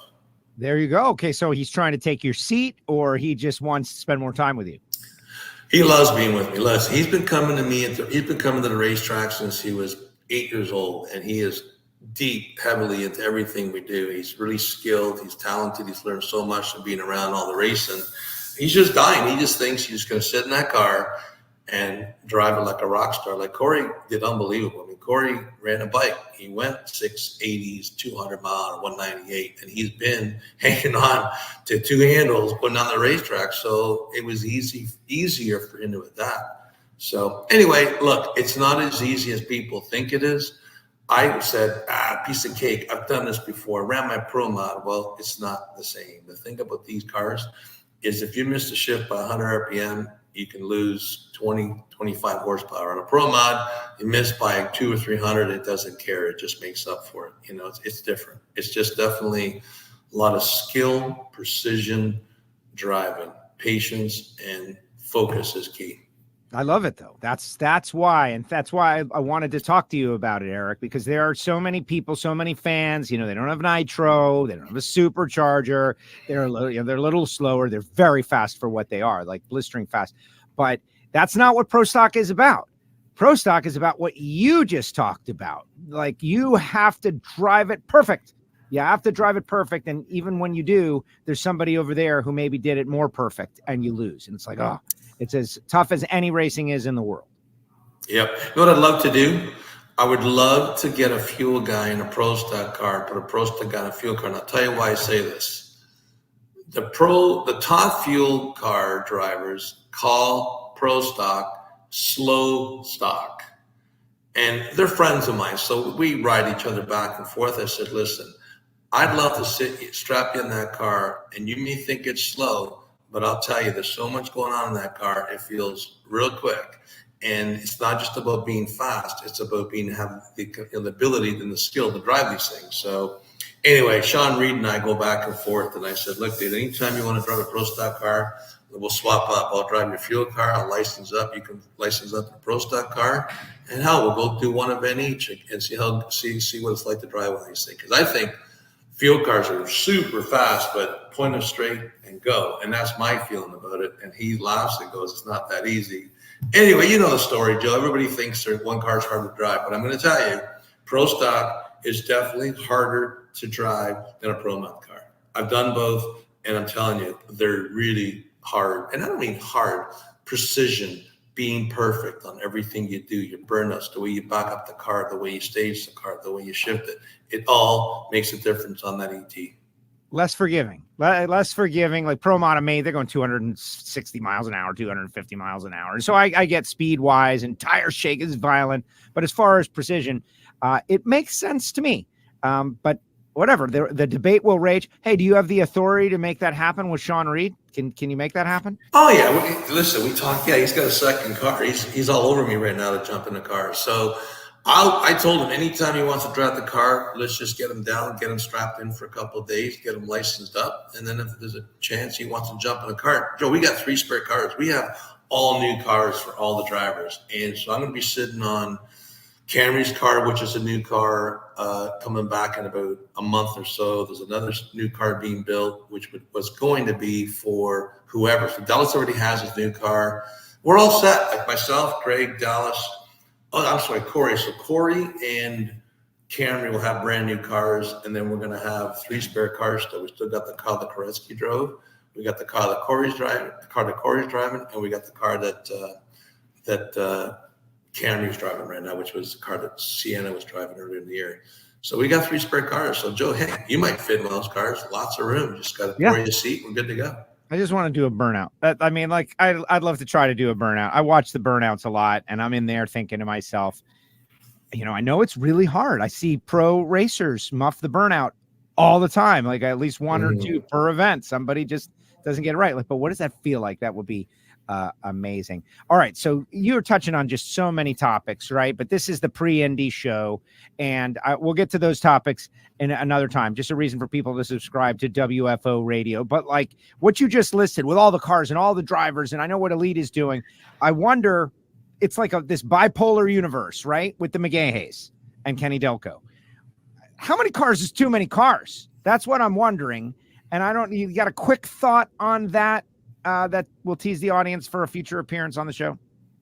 No, you know what? I think more the merrier. Look at Pro Mod's got like 28 or 30 cars. No, but I mean inside one team, though. Inside one team. Oh, yeah. You know what? I'll tell you something. You know what's real comfortable? When we were running with the 4 cars, just having myself, Dallas, Corey, and Greg, it's been nice. I can definitely see it's a lot easier on all the crew. The guys are calmer.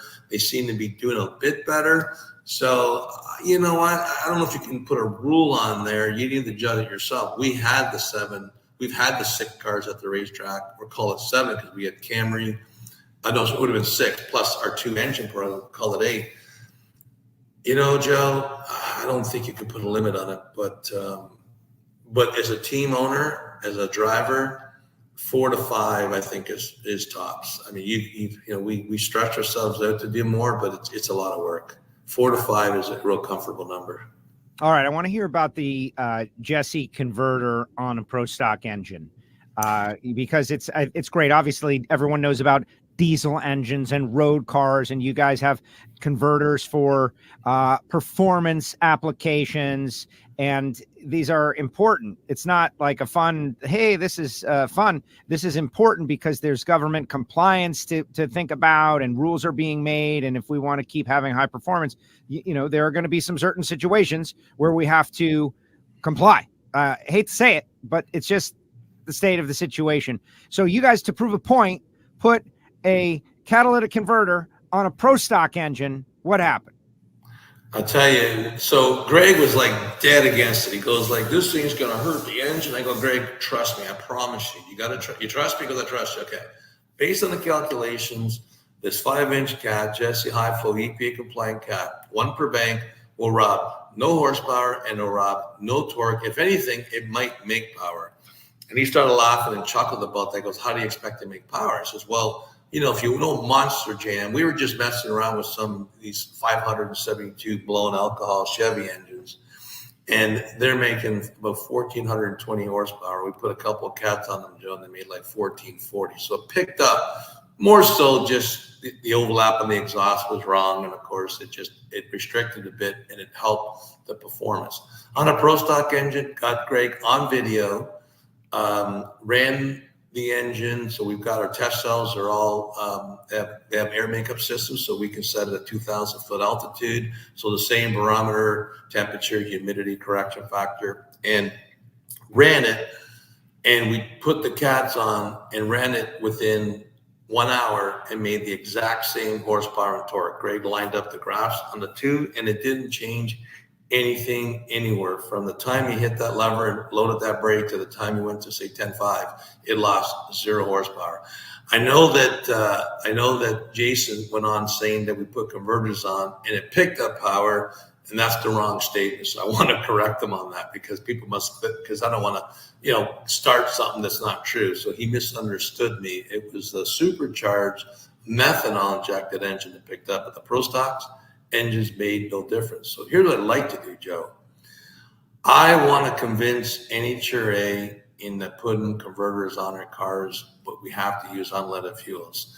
If we can reduce the emissions, the only engines in the NHRA today that can put a catalytic converter on without destroying it is a Pro Stock car, being that it's fully electronic fuel injection. And that's what you need. You need the proper air fuel ratio to make that converter perform and live. So I'm thinking, why not? EPA's come down so hard on all these exhaust manufacturers, and they summons and fine millions of dollars to the industry. So today, Summit or JEGS is not allowed to sell anything unless it's EPA compliant. So they sent back every off-road exhaust system that if you had a new Corvette, like a 2018 or 2020 Corvette or Mustang, you could not buy a set of headers and a mid-bed pipe assembly unless it had EPA compliance killer converters. So it's real serious. It's affected our performance, our marketplace in the high performance sector. And so eventually we got no choice. So why not be proactive rather than reactive with EPA? Yeah, I think it's that's the whole compliance is a tough topic, but I appreciate you wanting to touch on it and putting out that perspective, right? To be proactive. Does it make power? Right? Does it make the same amount of power? Does it change the sound? Does it change the sound? I don't know. These are the things, but some people don't care about environmental anything. I do. I live in Florida. I want clean water. I want clean air. Certainly, there are some people that go too far. There's some people that go not far enough, but it's definitely a worthwhile discussion to have. And the fact that you're able to put it on a Pro Stock engine and did not, mute the power, I think that is tremendous. All right. Winning the U.S. Nationals. What's your plan? Going to win it. Joe, you know what? Honestly, and all kidding aside, I definitely have the car. I have the team. I've got the crew. I have everything I need to win that race. There's no doubt that I've got a winning car. You put Dallas Glenn in my car, and he would have won 2 or 3 races already. I'm telling you, it's in the driver, and I'm knocking myself down right now just because I'm not there yet. I haven't been in a car like this, a clutch car, precision driving, precision shifting. I'll tell you one thing. I can't qualify number 2 and 3 at the past 4 races if I'm not shifting this thing on the money. So I've got that down pat. I've got the gear changes absolutely where they need to be, right in that 10.5, 10.6 window. I just cannot get that left foot up. Now, I do have an injured leg, and I'm not trying to make excuses up, but I definitely have a torn meniscus, fell off a ladder 5 months ago, and I got a slight tear in my meniscus. So when I tried to speed the clutch pedal up so it travels quicker, so less travel on the pedal is a quicker light, every time I go in the 2-step, I can't hold it. It's like somebody shoved a knife in my kneecap. So we had to slow the pedal down so slow that, a 10-year-old kid could hold the clutch pedal down on the 2-step. So it's not quick enough. So it's one of those things where I got to suck it up, got to go in, get surgery. And I just didn't want to do it during the season because it'll put me out for 6 weeks and I would have missed out on 2 or 3 races. So I'm just going to suck it up, finish the year off. After Pomona, I'll get the surgery and I'll be all ready for the first race in Gainesville. Take the pain. I'm trying, Joe. You can't medicate. I can't medicate myself and then jump in the car. So hey, we're trying something different. I got Dougie at the shop right now making me up some new pedals and stuff in the car. He's doing that as we speak. and I'll go by this afternoon and try it out. But I think we'll get there. I can be like John Force, right? I can always qualify, and then when I go to race, I roll in 2 or 3 inches and, shave off a little bit of that ET, of course, but at least it gets me there a little sooner. There you go. Eric, thank you very much for coming on WFO Radio. Thank you for coming on board with the show as well. For all those, diesels that are rolling up and down the road, carrying race cars everywhere, carrying every load of whatever it is we need, toilet paper, paper towels, coffee that gets from place to place in the United States of America. There's a truck and a trucker that brings it, and they definitely have to deal with compliance and whatnot. And so we are happy to tell the tale of Jesse out there as well. And we're going to hear more about the whole KB Titan merger and the behind the scenes. I think that's a great story to keep on as the season goes on. Good luck in the Toyota U.S. Nationals. All right, buddy. Thanks. Take care. We'll see you then. There he goes. Eric Latino with us here on WFO Radio. And you made it. That's it. We have gotten to the finish line. How about it? The longest show in the history of WFO Radio. Thank you, everyone, for supporting our program, whether it be Torque Calibration Services of Australia or HusseyPerformance.net, CWT Industries, Total Seal, FTI, Foggett, Bernie Speed Shop, BURNYZ. Do you remember yesterday when we saw the tour with Josh Hart? It's my fault. I accept responsibility. I love drag racing. I love the U.S. Nationals. I want to get everybody in on this deal. I want to preview their stories. I want to know what they're thinking. And we went a little overboard. But hey, I'm sorry. Headed to Indy tomorrow. We're going to have WFO meetups. Please follow our social media. WFO Radio on X, WFO Radio on Instagram, WFO Radio on Facebook. We've got a great group with a lot of very fine people, like nice people posting wonderful things. So great to have these sponsors, Hussey and Frank Hawley's and Marvin Rodak with the best coffee in the world, 817-924-6821. Call Marvin. And if you really like WFO Radio and you think we're not crazy for doing a 4.5-hour show and you actually enjoyed it, maybe become a Patreon. Guys, it's been amazing. We appreciate all of you. Remember, our merch store is rocking. I only promote the merch store when it's on sale. It's 35% off. You get a $16 WFO t-shirt. Miami Hollywood Speedway, all that stuff. Folks at Jesse, the folks at Total Seal, friends at Phillips. So many good things going on. It's time for Indy. It's time to go. Recharge your iPhones and your iPads. You've made it to the end. And thank you. This guy, checker flag. Oh, man. This was a wild one. Camrie Caruso and Hartford and everybody. Too many guests to name. Appreciate all you fans out there. Honestly, though, thank you very much. And all the drivers, thank you behind the scenes. It's pretty much time for the Shake and Bake Show. Go check it out. Thanks, guys. WFO.